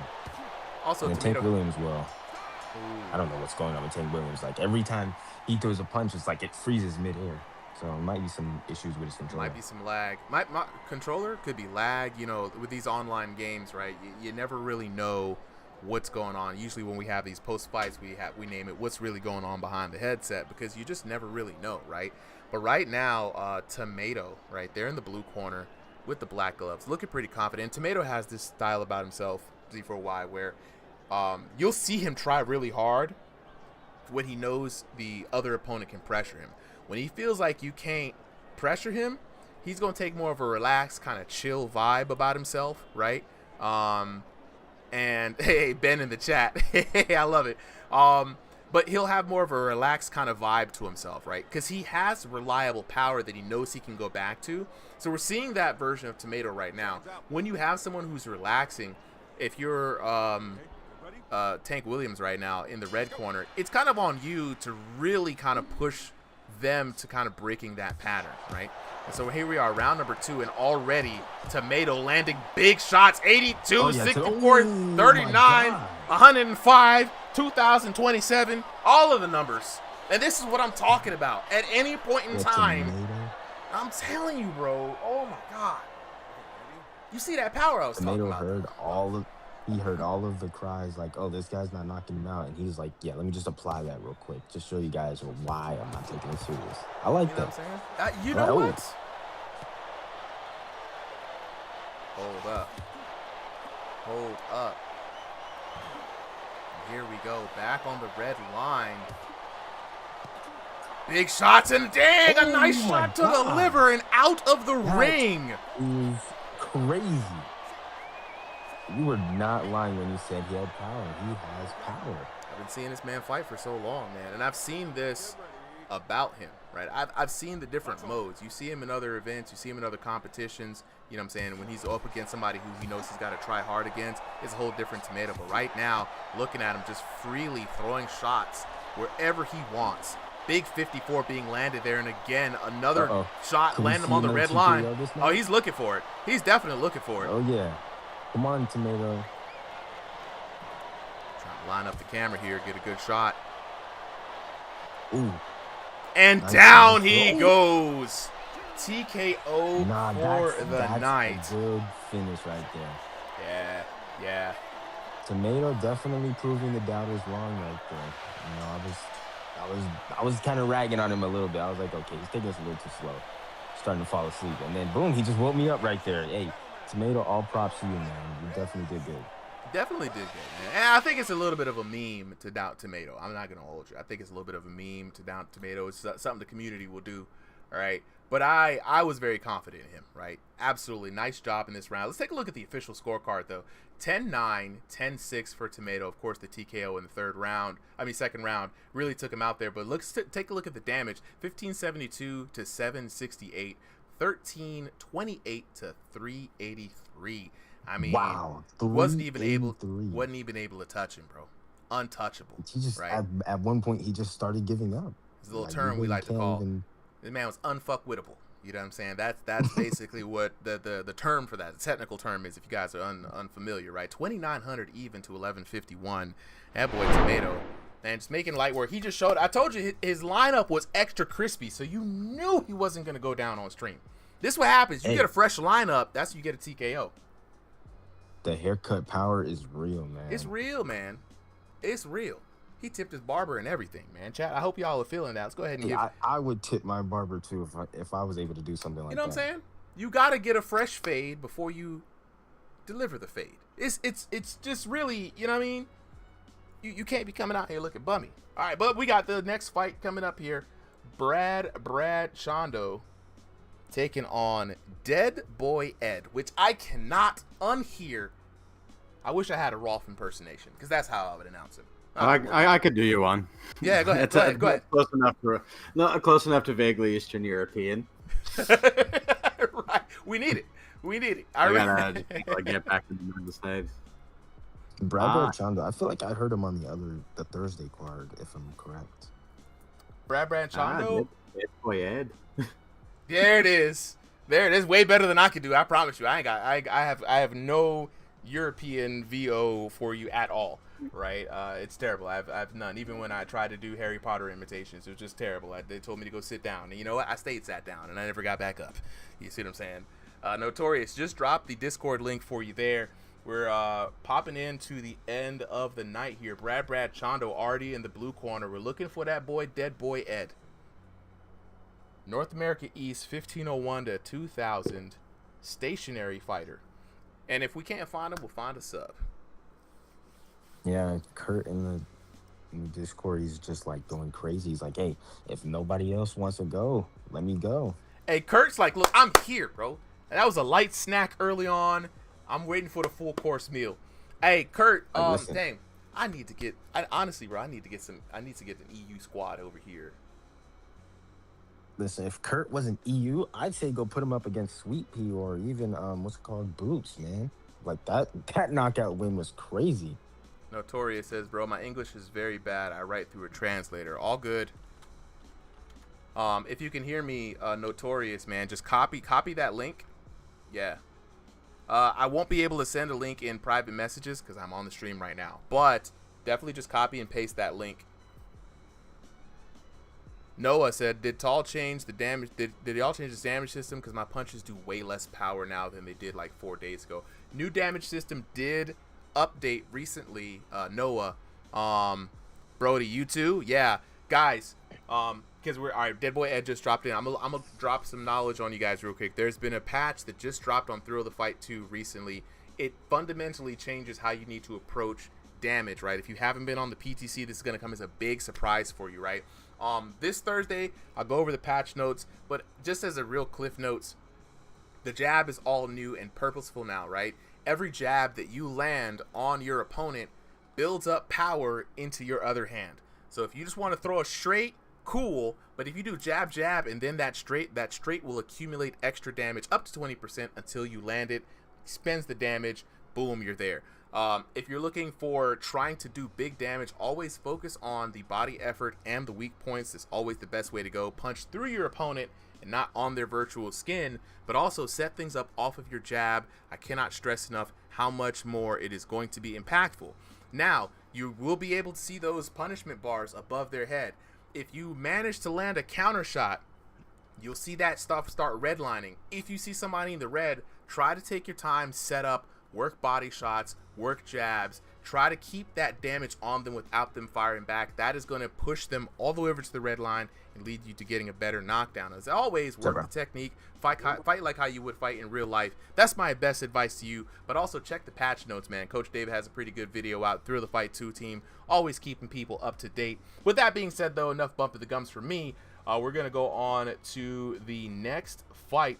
We got Brad Chondo taking on Dead Boy Ed. Let's take this on to the tail of the tape.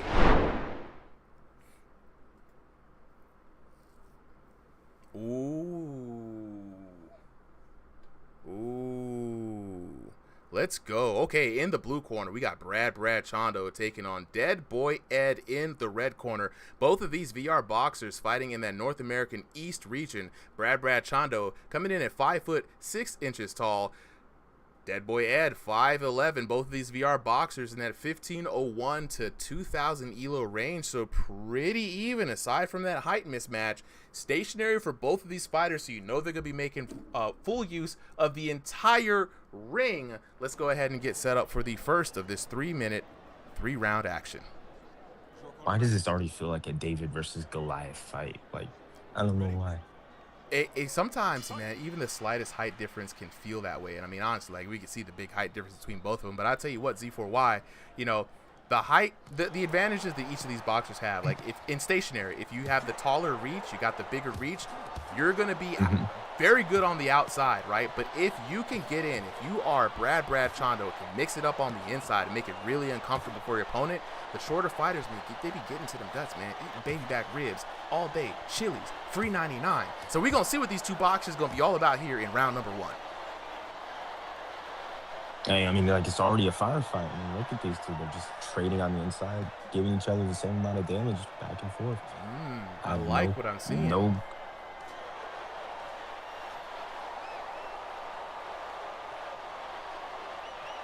Yeah, Brad Chondo is definitely pushing the pace right now. He's got him against the ropes. I would say just keep going for the body, or just keep whipping him with the jab. Either way works. I don't know. Everything's kind of working for him right now. Yeah, I definitely say if I was Dead Boy Ed, I'm telling you, just get out the corner or get out of the place where he can box you in and start landing those inside punches. Because, you know, that's where shorter fighters always excel at, that inside game. And one thing that's very interesting that I'm seeing from Brad Chondo is a little bit of like a catch and shoot kind of style here. Ooh, there we go. And I saw it a little bit earlier, and now he's really kind of working in. He's using that style to really kind of capitalize and get in on his opponent, Dead Boy Ed. Very smart, allowing Dead Boy Ed to fire off the first shot, taking that block, using that counter to get in. Very smart by Brad Chondo. Yeah, the most definitely. And if we don't see a knockdown tonight, hey, it doesn't matter. He's still probably going to dominate because he's doing very good right now, surprisingly. For being the smaller fighter, he's definitely having a better game right now. Yeah, one thing I'm also noticing, and I wonder if Dead Boy Ed is going to notice this, right? While Brad Chondo is using kind of like that catch and shoot kind of tactic, right? Looking to block, he's trying to predict what arm you're going to punch for. It is susceptible to feints. Right, you feint, he puts up that shield on the wrong side, you pop him with the other arm, you could really throw off his timing, right? So it's going to be interesting to see if Dead Boy Ed can kind of like take advantage of that and take notice. Good 50 or was that 60? I don't know. But it was somewhere around there. From Dead Boy Ed. So he's definitely starting to adapt to it a little bit better now. See, now he's got Brad Chondo on the ropes. So he's definitely adapted to that little catch and shoot style, and he's now starting to fire back. But it's still working a little bit. I feel like this is just a pretty even match. Yeah, they're very evenly matched up here, shooting some great uppercuts. And I really like this style. I mean, I've often tried to theorize how to make it work, but the defense up until this point just wasn't reliable to make it happen. But right now, the new defensive updates, man, it's very much possible. Biggs right there, landed there by Brad Chondo.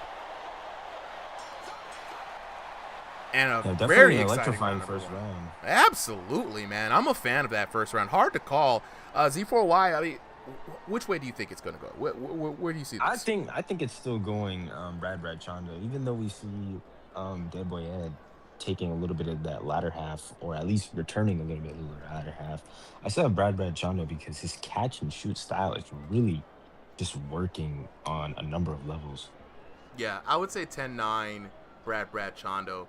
He was the more aggressive fighter there on the inside, able to kind of cross that distance. When it was out in the distance, I saw the Dead Boy Ed was putting work on. You know what I'm saying?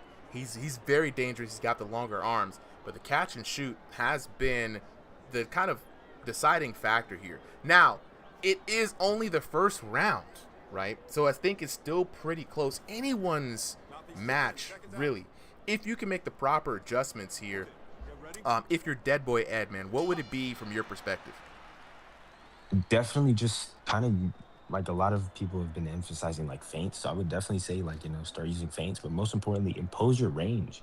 because you know you're definitely the more rangy fighter. You Mm-hmm. have that advantage. So just keeping him outside of your range to where he can't use the catch and shoot style effectively. But then also it could be him overusing it.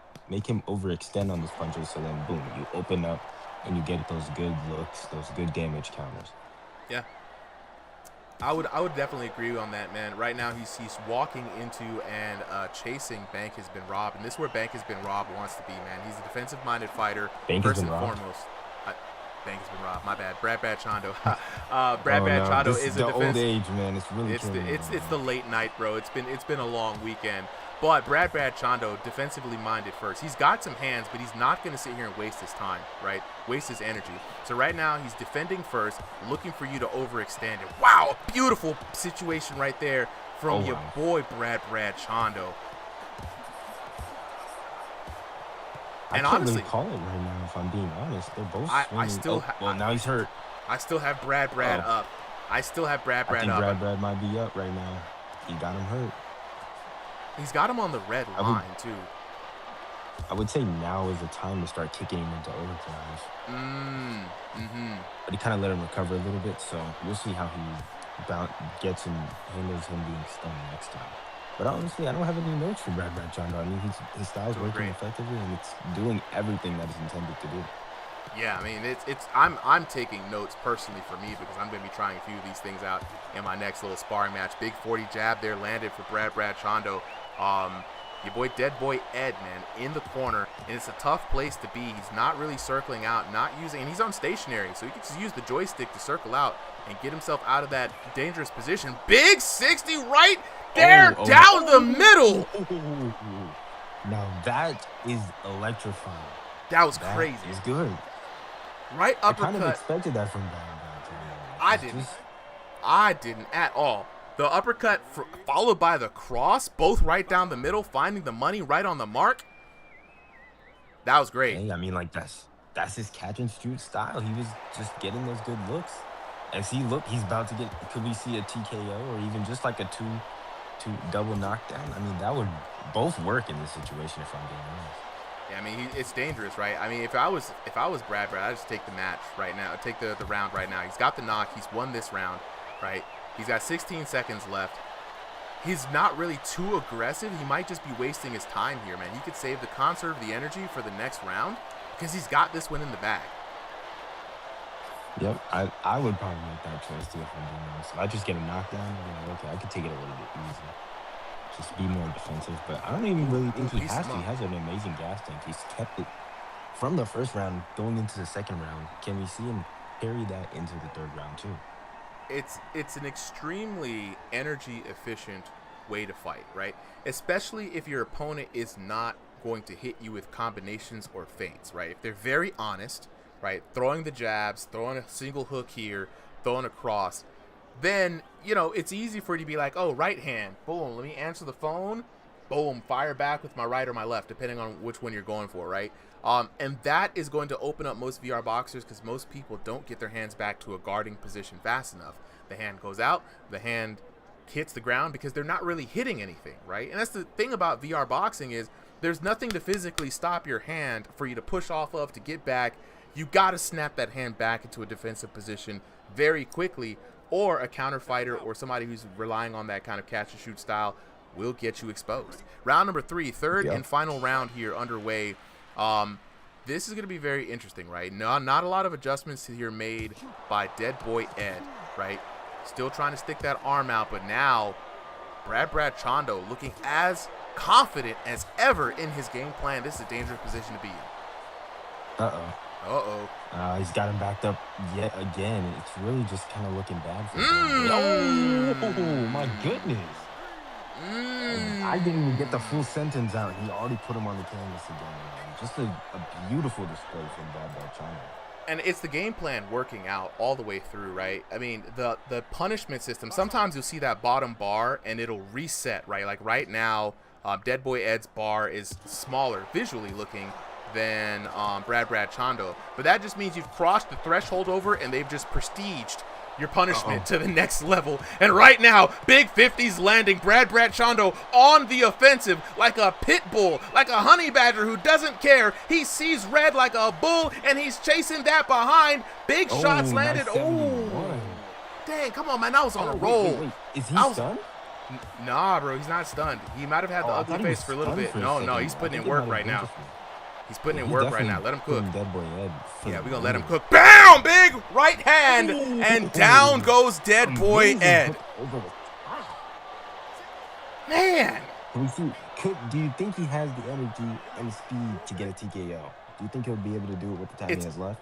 It's 1:30, right? I mean, he's definitely switched up the flowgram, you know what I'm saying, right now. He's pure offense. He now knows he's got his opponent scared, and he's looking for the big damage. I mean, honestly, bro, average shots of 50 damage, yeah, nah, he's cooked. He's cooked. He's trying to keep those hands up. For piecing up my parlay. Yeah, you're eating good tonight, bro. I'm eating good. Oh! Amazing. Oh, right in the cameraman, right? Brad Chondo, man. This is Brad Chondo's best fight ever. Goodness gracious, man. What a dog, man. Man, knockouts of the night here. Brad Chondo soaking up the victory, soaking up the love, thanking whoever he prays to. Man, what a fight. Amazing. I'm writing that one down. Amazing work. Yeah, there's a lot of good fighters that I would love to see going into probably next week. Just see them fighting, like a lot of good fighters, and a lot of the people, yeah, very impressive. Like, let's give Brad Chondo the flowers that he deserves here. We got 2 more fights left for the night. Before we do though, let's check out those results. Winning by TKO, 10-9, 10-8, 10-6, 30-23. One knock in the second round, the TKO in the third round. Brad Chondo putting together a beautiful sequence there from the start to finish. Oh, look at the damage, 1888 to 1870, very close in the first round. Oh wow, that point on, was close. It was close. Like I said, Dead Boy Ed on the outside had nice hands. He had a lot of energy. He was setting up. Thing was pretty good, right? But then the second round hit, the catch and shoot took hold.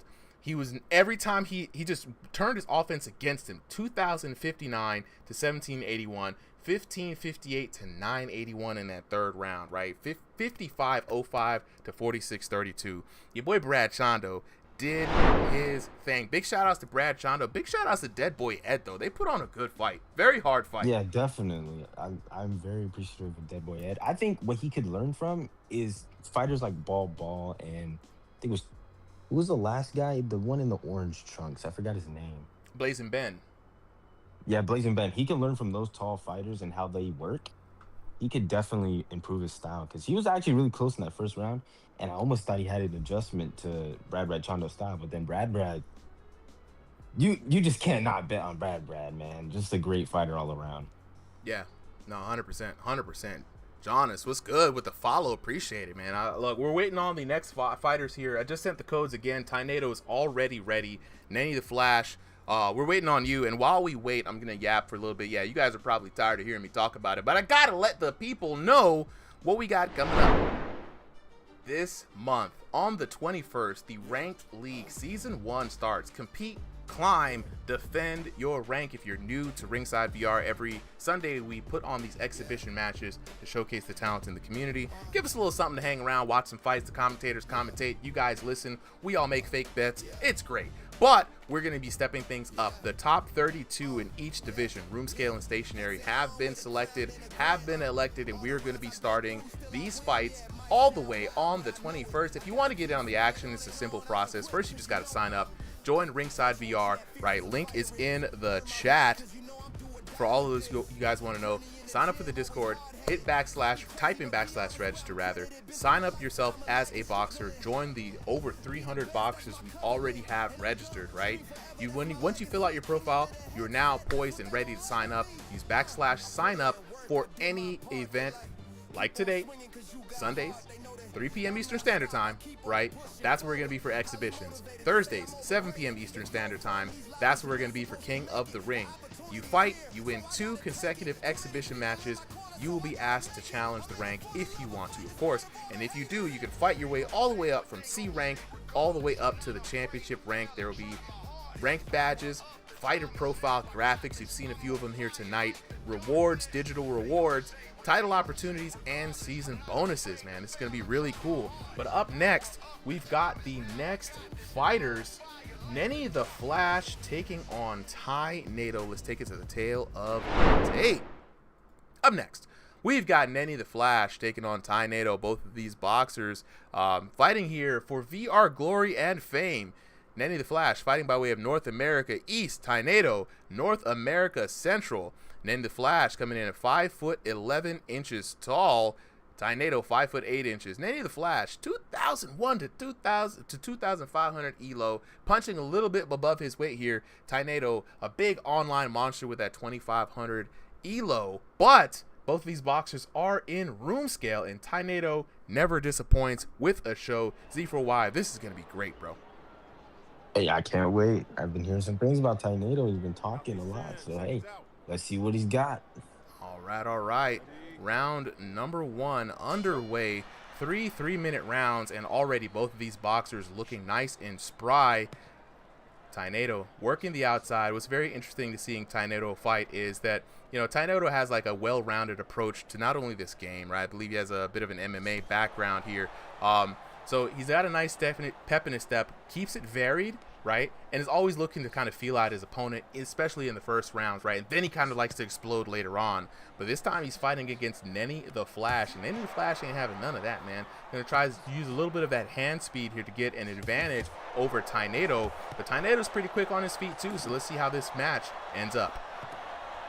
Yeah, definitely kind of even from what I've been seeing so far. Nenny definitely whipping up that jab, showing us the big man's jab. Just fast, strong, and effective. But Ty Nato's definitely starting to work. He's starting to get inside. I see big 66 damage right there.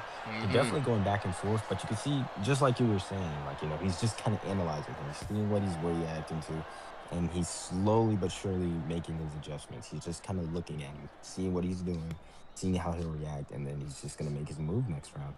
Yeah, there's a method to the madness, bro. You know what I'm saying? That's why we say the first round is the discovery round, the observation. Work the jab, find your resources, find your measurements, throw some feints, see what your opponent might do without giving up your own card. Then you adjust in the second round. Oh yeah, that was big. But look, the big counter hits landing in on Nenny the Flash. Nenny the Flash there in the red trunks, for those who were wondering. Ty Nato here in the gold trunks with the new boxing fit. I like how he's put it together. But yeah, Ty Nato looking for these little opportunities, working on building up some punishment. Both of these boxers still pretty even though here in the first round. Anybody could take it, but I've got, you know, Ty Nato putting in a lot of work here. I don't know. I think I might have Nenny just by a little bit. Oh, he's obviously getting more of those good looks on the inside and on the outside right now. But I'm not going to count Ty Nato out just yet. He's still examining. See, look, watch. Like, see, he's definitely examining, he's testing, he's pacing. So I'm not going to count him out yet, but I might just have Nenny barely edging this round out. But either way, it's a pretty explosive round. Yeah, 40 seconds left here. And already we're starting to see some of that short-term punishment starting to build up over Nenny the Flash. Big right hand there landed by Ty Nato. Ty Nato now working on the inside. And this is right here where you really start seeing somebody's offensive patterns really start coming together. Now we're looking at the damage difference between the punishment right here. We're seeing Nenny taking a lot of punishment in the first round. 16 seconds left, and I think, honestly, Ty Nato's just getting started. Yep, he's definitely just getting started. He's already starting to kick into that high gear. Man, chat's going crazy right now. People are saying that, you know what I'm saying, Nenny needs to start swinging. He's playing a little too passively, but, you know, we're going to keep an eye. Ooh, big damage. We asking for Nenny to swing. Yeah, no, I saw it. Nenny is swinging. I saw it, man. Nice pop of damage there at the end. I mean, I personally think that overall, if I have to look at the whole match, Ty Nato had a pretty good, especially during the mid part of the match, right up before the end there, Ty Nato had a lot of control, right? A lot of damage, not a lot of big combinations, not a lot of big flashy things, but it is the accumulation of smart, short shots that always catches a VR boxer unaware. You look at the punishment between these two in the second round, Nenny the boxer racking up a lot of punishment. That is that damage that Tainado has been able to put on him. And mind you, this conservative boxing style is only going to set you up for success here, because if your opponent was gassing himself out just to keep up with his pace, you haven't even made it to your final form yet. You know what I mean? You know what I mean? You can just hit the Super Saiyan one time, blow him over. But that's all in the past. We're here to talk about round number 2, the adjustment round, right? So if you're Nenny the boxer, what adjustments do you see that he may need to make? Or maybe if you see that Tainado needs to make adjustments, where are your eyes at, Z4Y?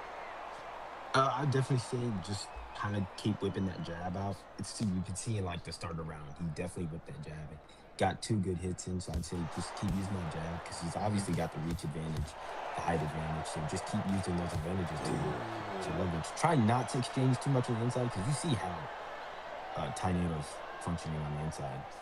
Headset malfunction there. Whatever's going on right now. Usually what ends up happening is if you hit your own headset, right, the play space will jump around. And so you could definitely see that Tainado is trying to go through the menus, fix that area. He's shaking his head.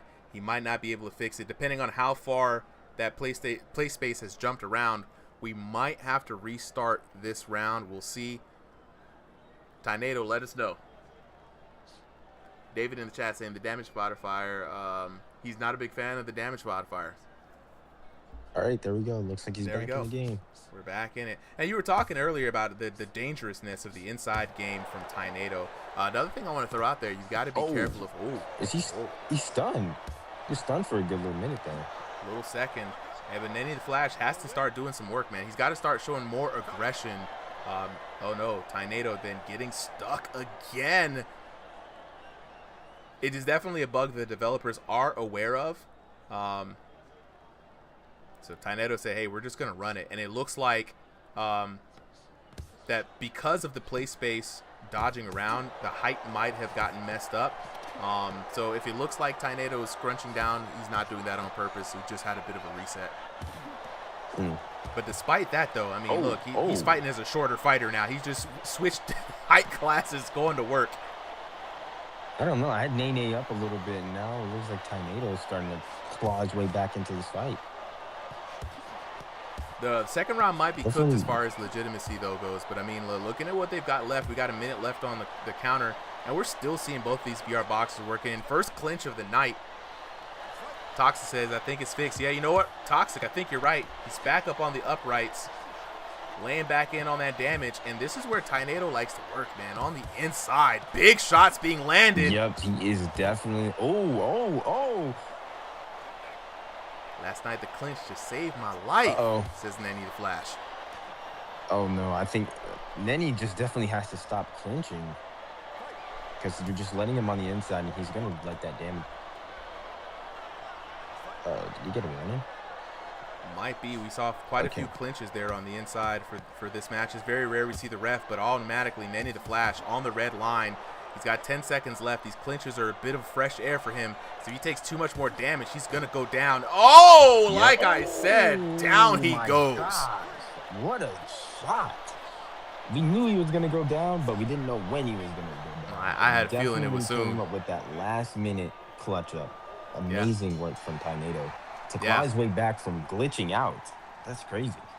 And that's the experience right there, man. Not to glaze like we out here putting up a holiday ham, but when you've been playing this game for that long, chances are you learn to troubleshoot a lot of various different situations, right? Your play space moved across the continent, don't worry, a couple button fixes, I'm back in the fight. Like I tell you, bro, I've literally seen somebody split their knuckles in half, right? Blood splattered across the wall, still finished out the fight and was like, yeah, good game, I'll be back next week. And in my mind, I'm like, VR boxers are not real. They're not real people. This is not a real place. There's like no way. If I had a split knuckle, you wouldn't see me for like 3-4 months. You know, Hector in the chat saying boxing IRL while having this play in the background feels surreal. Yeah, nah, 100%, bro. We out here having a good time, man. What a time to be alive. All right, round number 3 though, underway. Who you got? Nenny? You feeling confident in Nenny? Or I'm taking Tainado all the way, bro. Tainado definitely clawed his way back from this one, so I'm not too high on Nenny right now. But we'll see if he can even get a knockdown this round. And it might. I'm saying heavy might, because that first round was definitely a critical round that I was having trouble scoring. I said I edged it to Nenny, but I could see some people like the scorecard swinging to Tainado's favor, because I didn't see a lot of the sneaky shots that he was laying on the inside. But I don't even think it matters for Nene, because right now he's taking a lot of damage from Tainado. A lot of damage indeed. I mean, and this is how a Tainado round works out, man. He literally follows his strategy by the book, right? First round, he's just observing, playing a light game, seeing what he can get away with. Ooh, nice! Ooh, great pull. Almost a great pull counter there. Tainado showing off that head movement. But I think Nenny just gets a little bit more offense. He's in the pocket, bro. Like, he does hit, you know, but right now he's just not finding any kind of openings, and Tainado's not making that easy for him. Yeah, he's definitely not making that easy for him. Like, his defense is crazy right now. Nice body shots.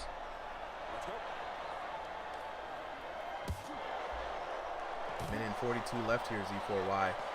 Now they're fighting in close range, in deep waters. Well, as deep as exhibition goes. Oh my goodness. He's throwing those hooks and he's just like hitting him over the top of the head. He's getting those good looks. If he can get more of those, more high damage shots, he might just be able to claw a good knockout, but we'll see. I mean, he would need... Oh, nice right hand there, Nenny the Flash.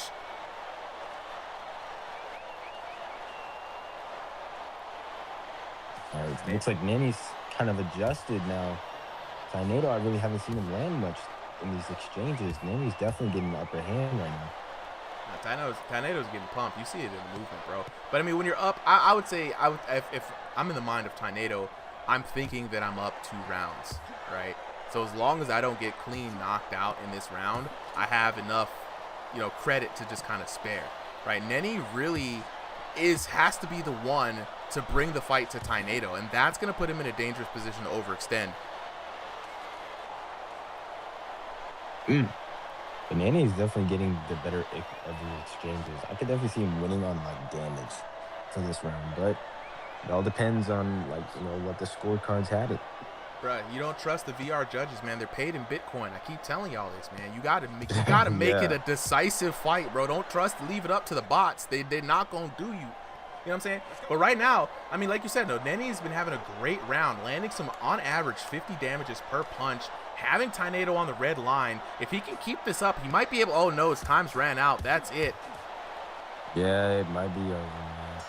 Yeah, Nenny had a very good game, though, so I'm not even mad that he lost. No, I'm not mad at this. You know what I'm saying? I'm not mad at this at all. This, honestly, this wasn't a complete and total watch. A good competitive match between both of these fighters, right? I believe Tainado is going to take this one. Let's take a look at the official scorecard. Yep, 29-27 for Tainado. Tainado, amazing. Yep, taking a look at the results. 10-9 for the first round for Tainado. 10-8. Okay, But then, okay, yeah. like we said, Nenny had that last round. He's putting in work, right? The one knockdown, of course, sealed the deal. But looking at the damage, right? 1259 to 859, 1358 to 714, 1578 to 1163. It swings back around, man. 3,780 damage to 3,151. That's pretty competitive damage if you ask me. But at the end of the day, a dub is a dub, a win is a win. And we're going to go ahead and give Tainado another flashy little point on his record. Yeah, all props to both Tainado and Nene, man. Like, they both had a good game. I knew that first round was probably going to swing to Tainado, but I was still having hope that Nene probably edged it out. But hey, nonetheless, I'm happy that both the fighters did their part. Even when Tainado was glitching out, he still did his thing. So yeah, just flowers to both of them, man. And also great sportsmanship on behalf of Nenny the Boxer, man. Sometimes people know that somebody's headset's glitching out and they just start wailing on him. Nenny took his time, let Tainado do his thing. Char with the rose, appreciate it. Appreciate it. Toxic in the chat. Good games to both of them, man. Good fight. Great fight, man. For all those who are enjoying these virtual reality fights on this Sunday night, I appreciate y'all. We put a lot of work into these. It is a VR boxing game. Yo, Sinku with the oranges, appreciate it, and the roses. look, all of the things you see on the stream here, the animations, the cards, the data, the Discord, it's all a way to enrich this quirky little fun corner of the internet that is VR boxing. And I'm really so glad for all these people who are discovering this for the first time. It's a fun little side project for me and the crew. We do this, you know, for fun, for the love of the game, and we just like to see that you guys appreciate it. But we've got the last fight of the night, right? We're gonna have Kobenomics taking on the Lock Loader, right? Lock Loader having a, yeah, Sinku, he said, yes sir, I love this, bro. Yeah, is this your main job? Nah, man, my main job, I work for a small little company, some of you may or may not have heard of it, called Bleacher Report. We cover sports. This you work for Bleacher Reports? I didn't know that. I mean, where else would you guys think that I get all these wonderful graphic design talents and, you know, commentary experience? I do this for my job a lot, but this is a passion project, guys. I love VR boxing. I love competitive esports. My history is in fighting games. I decided, like, I wanted to put together a nice stream, a nice card for a community for VR boxers a few years ago, and have been working ever since on this Ringside VR project. Shout out to all the homies who I've met along the way, from Solly, who's one of the first diehards to come in here and help me out, all the way to Prophet right now, who's helping out, and everybody in the community all the way through, from the boxers to the commentators, to the competitors, the ref team. We built a nice little community here, guys. So if you're interested, for sure, join the Ringside VR Discord community. Dropping a link in the chat. We are looking for the Lock Loader. Lock Loader, I saw you messaging earlier. Kobenomics is ready. Check your message requests. The bot has sent you a message.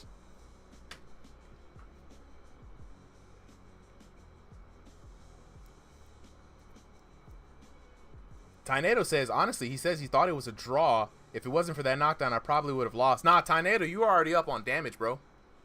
You know what I'm saying? Yeah, he was definitely, that second round definitely clinched him. Absolutely. Even if he didn't get the knockdown, I probably still would have had him winning. Oh, yeah. All right. What day do the King of the Ring signups go up? Thursday, 7 p.m. Eastern Standard Time, right? Hector, yes, this is the final fight of the night. We are waiting on the Lock Loader. Lock Loader was here earlier. I messaged him earlier. He should. I think he's still here, but he was asking if Kobenomics was around. So we're gonna give him a little bit to jump in. He said he was able to come back, and then there he is. Kobe said, there he is. There he is.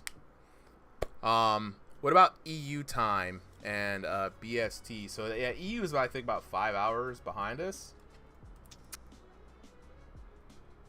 Yeah, we just need like a consistent group of at least 8, if not more, EU fighters. But the problem with that is it becomes a very different kind of league, right? Where the NA league is like a lot of different people all fighting each other, where the EU league becomes more of like a closed kind of tournament for a longer period of time.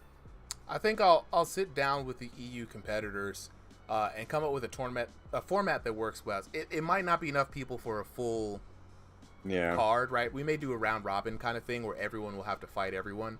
But 7 p.m. Eastern Standard Time for at least Central European time is 1 in the morning, right?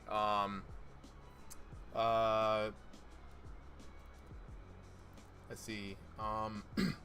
BST, I think that's British Summer Time, right? That is going to be 12 a.m. British Summer Time, right? That's going to be for that. So definitely DM me for sure. I haven't seen put this up here. Definitely DM me for sure. I am definitely interested in working with people. If I can find someone who can be a head moderator, I will work to try to enable the community in any way that I can so that this happens. I mean, honestly, guys, the long-term goal is we're waiting for Lock Loader, and if you could go ahead and DM Lock Loader directly, just to make sure he's got the code. The long-term goal, I've been doing this for years, guys. I may or may not. Florida, what's going on, Florida boys? Is that your TikTok or Discord? Both, right? I mean, same one and the same, right? TikTok and Discord. But the long-term goal for me, guys, is to empower this community, right? Give you guys the tools to be able to run these events. I'm gonna be more of a shadow puppeting type pretty soon. I'm usually kind of front facing right now, but the long-term goal is to empower event organizers, community leaders, community managers, because just like the community that I came from, the fighting game community, right? We got people putting together weeklies, locals, monthlies, regionals, you know what I'm saying, world championships, and we have enough people in this community to help put that together, right? So I'm gonna load up a match just as this one starts. I'm gonna try and win before the match ends. All right, Hector, I see you doing your thing. You know what I'm saying? When is the next fight, Matt? The next fight is now. We are waiting for the lock loader. Solly, where is the lock loader? They say they're both in, but I only see Kobenomics. I don't know. I don't see, on Solly's screen, I don't even see either of them. It might just be like a glitch or something. Yeah, we're in the live version, guys. Live. So Kobenomics is up there. Marcos say, y'all lucky I ain't up there. Hey, man, look, we quaking on our boots over here, Marcos. You know what I'm saying? There we go. Would sure be a crazy thing if you would have just kind of like joined the Ringside VR Discord. Oh, man. All right, JP said, what mod is this for the camera view? No mod. We do things without mods here. This is just the regular observer mode that comes default with the game. Now, there is a really cool mod out there. Shout out to like UBA, I think the Clean League, some other folks using a mod that was made by 1HP. Really slick mod, which really overhauls the system. I hope the Thrill of the Fight community takes note of this, right? Yeah, Hector, we out here. You know what I'm saying? We are out here. And with that being said, we are going to move on. We've got the fighters locked in for the last match of the evening. We got Kobenomics in the blue corner taking on the locked loader in the red corner. Both of these VR boxers are readied up, and we're going to go to the final tail of the tape for the night. Up next, in the blue corner, we've got Kobenomics taking on the lock loader in the red corner. Kobenomics fighting out of the North America West region. The lock loader fighting by way of North America Central. Kobe, 5'7" tall. The lock loader, 5'10" tall. Both of these VR boxers fighting in that 1501 to 2000 online ELO range. They will both be fighting in room scale today. I'll be joined by Z4Y for the final commentary of the night. Man, I'm excited. It's been a great card tonight.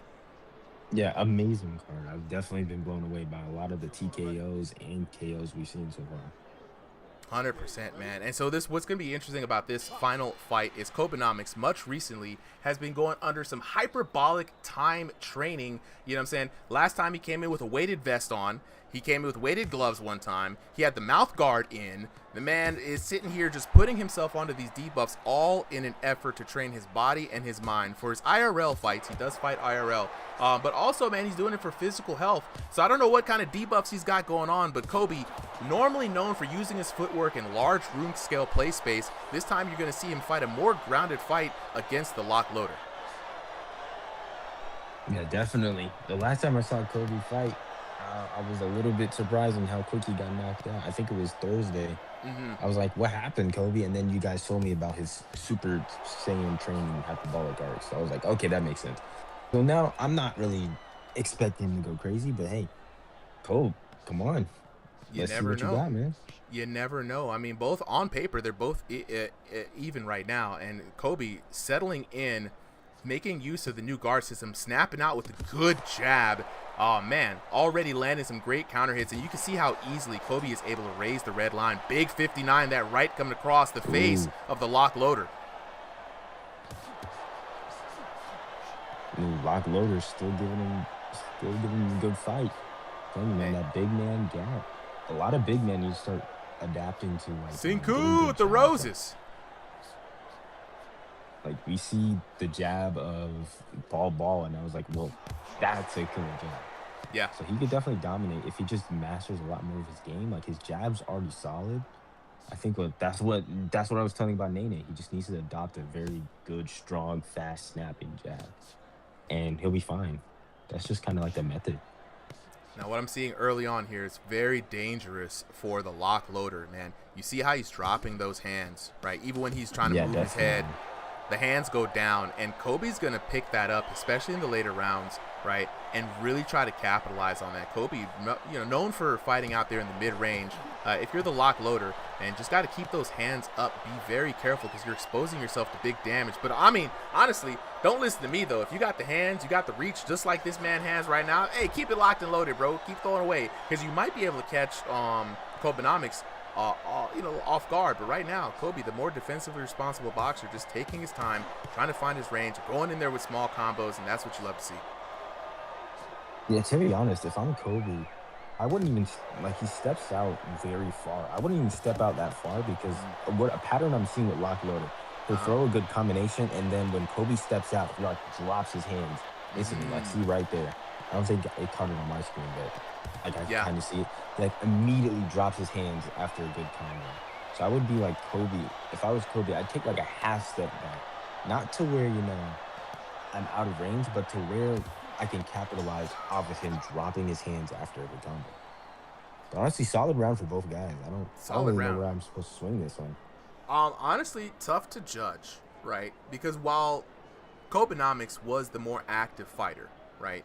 The other part of this is that the lock loader does have damage, right? He did not swing as much, but when he landed, it made a lot of impact. You can see by the punishment system right now, both of them are about even in this first match, so very hard to call. Chat, I'm going to leave it up to you guys. Who do y'all think had that first round?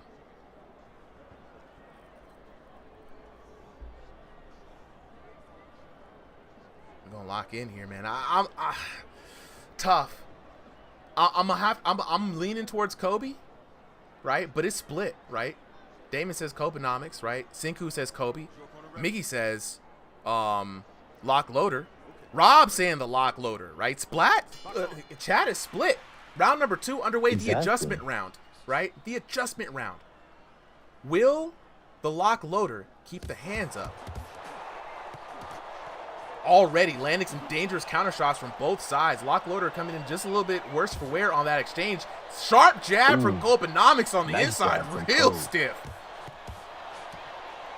Yeah, he's definitely starting to capitalize off of lock loaders, like, you know, dropping his hands. See, right there, he should have definitely, like, you know, rushed in, because dropping your hands like that, you won't be able to bring your hands up for a good or effective enough punch. I'd say just immediately start pressuring him. Force him to make that adjustment, and then you can start picking his game apart one by one. Nah, honestly, both a very good round from Kobe. I would honestly swing this one to him right now. Jabbing better, boxing better right now. Yeah, he's really starting to settle in, but I mean, it's just like you're saying. I mean, lock loader has the long reach. He is sniping from way out there, man. Big lunging jabs, big lunging straights, right? Kobe, not, like you said, not at that distance to really capitalize on when the hands go down. But at the same time, man, all the same, still able to put together a really tight game plan. That guard that he's keeping up has been protecting him, keeping his eyes on his opponent, and I love to see it. Yeah, he's definitely leaving himself open for jabs, but I think that's better for him rather than leaving himself open for hooks. So that's really good on his part. Very good defense. I don't know. See, if I was lock loaded, a lot of mistakes that these guys are making, they're kind of rookies. So I would definitely say they need to start capitalizing off a lot of mistakes that they're making. Like, even when Kobe doesn't see his opponent, he kind of like freezes and kind of turns and looks. If I was lock loader, I'd just start throwing punches onto that blind spot, at least to get some good damage in, steal some damage. Nice. And he's got good damage too, man. I see him throwing it out there. Big, long arms, man. Keeping it loose. And he's fighting against the right type of fighter too. Kobenomics will stay out there. He's probably got the weight vest on right now. And he's just fine working on, and I know he's going to be working. If we had post-fights, Kobe would tell us what he's actually working on this round, man. But all the same, 45 seconds left into this fight. It's still even between both of them. I have Kobenomics up 2 rounds to 1. But like you said, it's going to really depend on where that damage really lays down. You know what I mean? Mm-hmm. A really good defense from Kobe. All the shots that Lock Loader was trying to throw just blocked barely any damage. But Kobe definitely playing more of a patient, less volume-heavy game, if I'm being honest. So settling on the outside, just kind of giving himself that opportunity just to, like, adjust. Was that a and keep himself spinning calm and back collected. fist attempt? Kobe's like, yo, I'm starting like What that, is bro. going on? You never know. Dang, big shot there. You never really know what's going on, man. But honestly, like, yeah, this is just master class of getting outboxed, right? That's really what it is. Kobe's out here boxing. You know what I'm saying? Yep. He's definitely working on something. You could see the inspiration from his coach and his gym really shining through for Hell or High Water. But the chat has been asking some very interesting questions. A couple of them I'll field right now. Can you Philly shell in the game? Not really. You have no control over your shoulder in the game. So you try to shell up and you just leave one side of your face real like exposed. Not to say you can't modify it, right? What weight? Yeah, you can't really shell up. You know what I'm saying? Is this not live? It is live. If it wasn't live, you'd see PTC on the ropes, but it is definitely live. What weight is this? We don't calculate weight because people can just lie about their weight. So this is open weight for that. How do I join these? To join these, join the Ringside VR Discord. Just drop the link in the chat. That's the best way to get in. This is the last fight of the night for this card. And the next round is underway. We're here, third and final round. Yeah. Now let's see. Good in my house. Man, I'm ready for some food myself. Now I see these pancakes that Lazy Gamer just dropped into the chat. It's criminal how you just making my stomach hurt right now. But look, third and final round for this night. Let's see what's gonna happen. And both boxers still even on punishment though, right? So while Kobenomics is outboxing him, you know what I'm saying, your boy, the lock loader, is literally, to the namesake, keeping it locked and loaded and still managing to keep up on the punishment despite being outboxed here. Yep, definitely keeping up with Kobenomics' volume. I would definitely say if I was Kobe, I'd probably step up the volume a little more because his hands low style really would be ineffective if he's like all the way close in range. So he would just throw in the weirdest punches. But honestly, I don't really have any no trick. Like, see, look at the beautiful boxing from Kobe right there. Like, he doesn't. I don't even think he got hit in that exchange. Just an amazing boxing night from Kobe. I can't really give him any other notes other than just like kind of step up in terms of volume. Yeah, and I think that he might have the vest on, so he might not be able to throw that volume. But, I mean, despite none of that, all that, he's still able to keep the lock loader on the red line. And this is where we call death by 1,000 cuts, right? The red line is starting to grow for the lock loader. If Kobenomics could just shoot in for some body shots, just keep the gloves touching his opponent, he's going to keep him from recovering, and he could just keep him on the red line the entire time. Yeah, definitely a beautiful night for Kobe. I honestly have him up right now, so... Yeah, I mean, that damage is definitely racking up there on the lock loader. Though he's not really slowing down too much from his initial starting pace, you know. Yeah, lock loader seems to slow down a lot more than Kobe has. Kobe's just kind of like pacing himself very beautiful. Ooh, I kind of let him slip a little bit right there. Just a little bit. Kobe's still up. Just a little bit. But that always happens, you know. Nobody's perfect, so I'm not expecting him to have, you know, his guard up every time. Still got to point those things out there. Big lunging jab there from the lock loader. As we come down. Lock loader shots, you can see just a lot of 5s and 1s. He's really getting blocked on that from Kobe. Kobe's definitely having a beautiful night in terms of guard. Just keeping his guard up. The guard assist, man. It helps. I promise you guys. The devs don't put these things in the games for no reason. Guard assist there, doing beautiful work there for Kobenomics, keeping those hands up, mitigating a lot of what would be some terrifying damage from these big shots. Oh, nice right hand there, Kobenomics. Nice 10 seconds left on the last clock. 10 seconds. Might as well just throw it all onto the table right now. Might as well. 10 toes on business. Dang, even in these exchanges, Kobe still has a crazy guard. Yeah, no, he's working. I'm telling you, bro, he's working on something. No, and even if he loses because of it, Kobe is always going to work on his boxing fundamentals because he's got to show up in an IRL ring on Monday. You know, so he can't be showing, you know, VR bad habits and all that. All right, so let's take a look at the official scorecard. And drum roll, please. That boy, the locked loader, takes it 29-28. Yes, sir. Kobenomics 10-9 in the first round, 10-9 back for the Lock Loader in the second round. Lock Loader closing it out there, and it got to come down to damage. Must be 1060 to 1049, 1039 to 1272, and then at the end, by a baby breath's hair, 1095 to 1034 for 3,416 to 3,133 for your winner. The winner, Mr. Lock and Loaded. Chat's going crazy right now. I see the robberies. Hey. I see the robberies. I'm not gonna lie. it. I did not expect Lock Loader to pull that through. I definitely had him as an underdog. But hey, all props to Lock Loader. All props Definitely to Lock Loader. a statement win for the upset. Absolutely, man. And we don't have post fights today. We're gonna be bringing back post fights for the ranked card. So exhibitions from going forward will no longer have post fights. We just keep them moving, which is great for us, great for the viewers, right? But we will reserve the post fight conversations. Post fight interviews. We're gonna have them for ranked, man. You know, it's gonna be post, because the crazy part about post fight for ranked is because we have their own ranked locker room. There's already gonna be some trash talk. We're gonna be able to bring up stuff. It's gonna be more meaningful. It's gonna be great. But honestly, chat, this is going to be it for me and the crew tonight for Ringside VR. We want to thank everybody, new and old, all the friends, all the new homies, everybody who's just figured out that VR boxing is a thing and that streams like this exist, where we try to put on the best that our community has to offer. If you're interested, please join the Ringside VR Discord. Link is in the chat. But also, go out to YouTube and Twitch and support the channel there. We got some of our really cool fights in the past. Some fights have IRL cameras. We got tournaments. We got all kinds of past footage, talks with the developers, everything there. We just want to just share this awesome community and this awesome game with everybody. If you have a VR headset, I hope to see you in the ring next week. With that being said, that's going to be me, Super M, signing off.